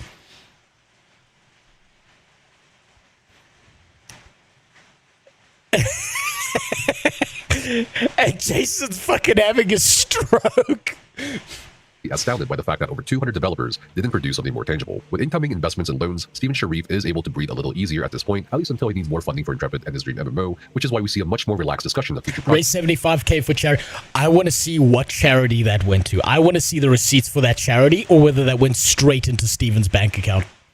And this whole thing, this whole fucking bait right here, where they put Asmongold's face on it here to bait one of the biggest streamers in the space who had just got done with World of Warcraft and was fucking tired of that shit and was looking for a new MMO. Genius. This is what I mean when I say that Steven Sharif is nothing but fucking bluster and front-facing horse shit, but everything else behind that, there's no substance. There's zero substance. Projects and ideas on Steven's part. Funnily enough, Jason asks, what is your guesstimate on new projects, given this project, as of January 2021, will cost completion around $30 to $35 million? Steven replies rather interestingly here, depending on the project, board games could cost $2 to $3 million. Real-time strategy games could be $8 to $12 million. Turn-based strategy games could be $8 to $10 million to make. Single-player RPG is $16 to $20 million maybe. Arena games could cost $15 to $18 million. Hold on, he skipped this first part. I want to be able to take in crypto as payments such as Bitcoin or Ethereum. You want to go for Bitcoin because Ethereum has a market that keeps on spiking up and down, and this is 2021 when transaction fees were massive. You got to stick to Bitcoin, but the console port could cost $20 to $25 billion.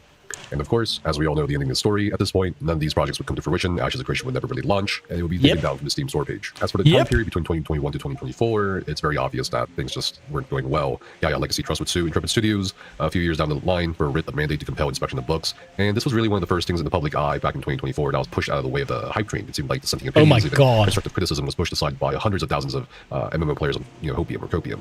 In the days leading up to the disappearing act of Intrepid Studios, Jason claims that Steven put up his house in San Diego for a second loan position collateral and asked for for help from Jason and Robert to help prevent foreclosure on his mansion that he had live streamed from for many years. On his mansion. This fucking rat. Give Ashes of Creation updates to millions of gamers worldwide. Steven then claimed to Jason that Ashes of Creation would fully launch in 2022, 4 years before the publication of this video, and at least 3 years before the Alpha 2 phase launch. Jason claims that a Mr. R and Robert Dawson wanted to form a board to try to manage the company successfully and help streamline things, as investors really did want to see a return on investment and an actual product. Steven, not liking this apparently, drew a tantrum and threatened to notify the bank of the $3.7 million sitting in the Intrepid Studios account on Steam. Following that move, Steven made the big post announcement, and we learned that he attempted to lay off 100 people on January 31st in an apparent attempt to avoid filing the WARN Act. We then learned that none of the employees were compensated, and a legal violation was made by filing the WARN and CalWARN Act on February 2nd. Since then, in contrast to his usual transparent and engaging public persona he's used for years, Steven has lurked in the official Ashes of Creation Discord server, moderating the wreckage of a ghost ship, banning people occasionally, even timing me out for 1 entire week because I posted a video being critical of him, only reacting to... Yeah, that's right. That's right. Get rid of anyone who's telling the truth. He will still do that to this day. Sympathetic messages and vague posting in response to messages from his former community accusing him of being a con man. Wait, not much in the grand scheme, but it had to be something. Oh, wait. I wonder how much Steven spent on bots to astroturf the game on social media. Well, based on the companies he hired, probably about just under $1 million, I would say, probably. After Jason, there was a new guy with more money, Rob. Yeah, no, that was the second guy there, that Rob guy who gave him 60 million, which was fucking insane. Yeah, no, you know what? I think that I think if you found a fucking random ant in your garden and gave it ownership of Ashes of Creation, things would be doing better than under Steven. Jesus Christ. I think a lot of people will also watch this video to find out not what the hell happened behind the scenes with the investors, the funding, and Steven Sharif, but also to find out what's going to happen with what remains of Ashes of Creation going forward. It's done. It's done. It's dead. It's gone. Jason's lawyer has contacted Valve to see about the $14 million owed. Commerce West Bank is now getting involved in trying to get its money back. While Jason certainly wanted to see a successful MMO out of all this, it's unclear what exactly is going to happen with whatever is left of the Ashes of Creation IP and Intrepid Studios. The line of investors, lenders, and former employees eager to pick apart the pieces of Intrepid's carcass, it's hard to say when we'll see the results from those cases. Jason says he doesn't expect to wring out any meaningful amount of money from Steven Sharif. Instead, he's told me he's going to sue Steven Sharif out of principle and to make sure it's on public record that Steven is a bad actor. I have no doubt, despite the trove of information Jason was kind enough to share with me and all of you, that will probably unearth even more details about Ashes of Creation, Intrepid Studios, yeah, probably, and Steven himself in the coming weeks, months, and years. As for the many players, guilds, and communities still navigating this debacle, I've been seeing a lot of people return to their familiar MMOs or try new ones or quit the MMO space entirely. I think what's important now is for a lot of people to come to terms with reality. I know a lot of people invested a lot of time and money into Ashes of Creation, and it's understandable. Many people are still defending Steven or defending the idea of Ashes, but despite the human elements you see in both public and private spaces, whether it's that of generosity, compassion, or whatever, I think it's really important to look at all the available facts and information so far and really understand that this was not some sort of surprise out of nowhere. This dissolution was, at least to me, the culmination of years. Inevitable. It was inevitable. I think Notes played this on PAX, and even he called bullshit day one. Well, I'm not surprised by that, Black Shadow. I played Ashes of Creation one time on Steam. Once. And then I decided that this was the kind of game that I would never again play ever again on Steam because it was so fucking boring.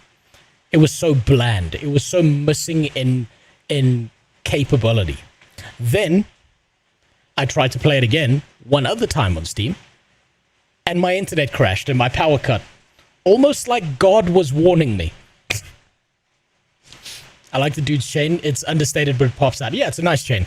Years of severe mismanagement, incomprehensible, bizarre business decisions. Best case scenario, Steven was an irresponsible smoothie blend of startup founder, MMO player. Steven was a fucking scam artist begging for money from day one. That's what I'm getting out of this. And gambler egos who may have been way over in his head, but none of that should excuse the actions or the very obvious lies put out by him to people he called his coworkers or his community. None of that should excuse the obvious foresight he had in regards to where things are going when he's parceling out equity, when he's giving up his own company, when he's not being transparent about the trouble that he or the company is in. You know, I mentioned this multiple times in the other videos, but no one's going to dog on a developer or a gaming studio for not being able to afford things. You know, like no one ragged on Fantastic Pixel Castle Studios for, you know, being dropped by NetEase as, you know, their publisher and having no funding to pursue their MMO project. It doesn't work like that. So I think there's definitely a strong case to be made for this guy's ego getting in the way. And, you know, we talk about the worst case scenario, right? Like, he always was a con man, like, it was a rebel from the start. But that doesn't matter either because the end situation was going to be the same. So I hope this video really clarified some things for people and Jesus given a glimpse Christ. behind the curtain. It certainly... My God, what a fucking incredible video. That is everything I needed to know. That was fucking flawless. That was beautiful. That told me exactly the type of person that Steven Sheriff is.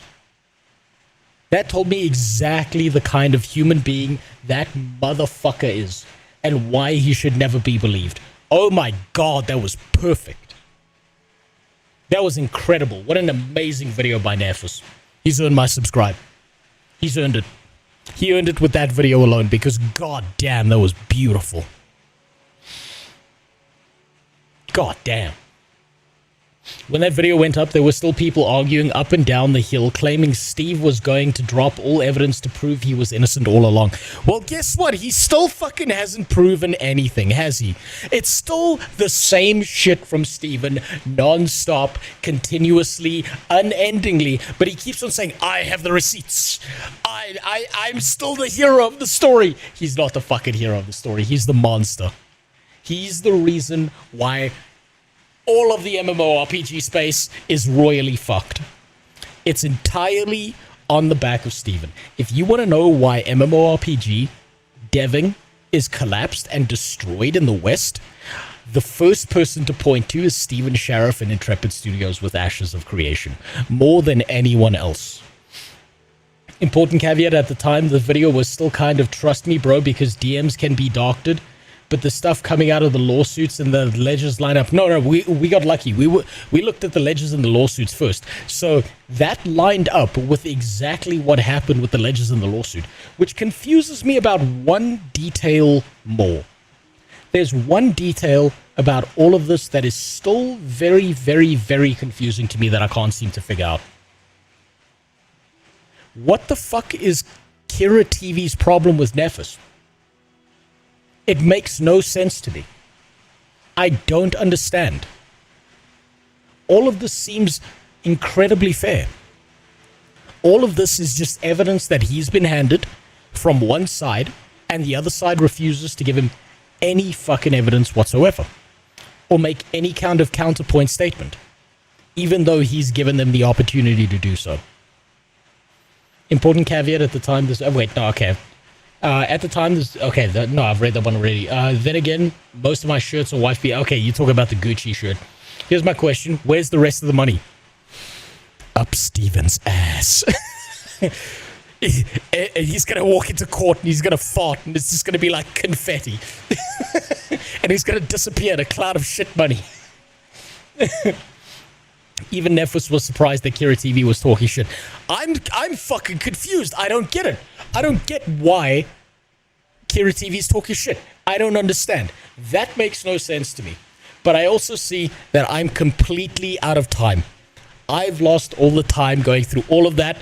It was 100% worth it. What a fucking incredible set of videos. What a great way to catch up on everything that had to do with the Ashes of Creation drama. Now, I'm going to be back tomorrow. There will be a live stream tomorrow. I got some big announcements. I got some big shit to say. I don't want to say it yet because, well, I'm still waiting for some final confirmations and some stuff. Some bad shit's happened. Some good shit's happened. Maybe for you. We'll see. But for now, I think I'm going to fuck off. And I think you should have fucked off a long time ago. So it's time to disappear. Goodbye. Hopefully my headphones are working by tomorrow. That was fucking great.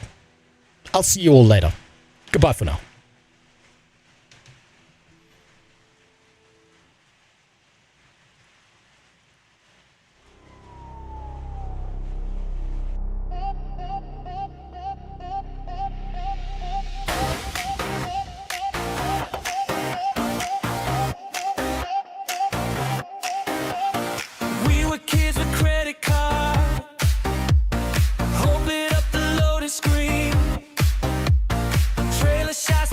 Shards, promised lands we've never seen.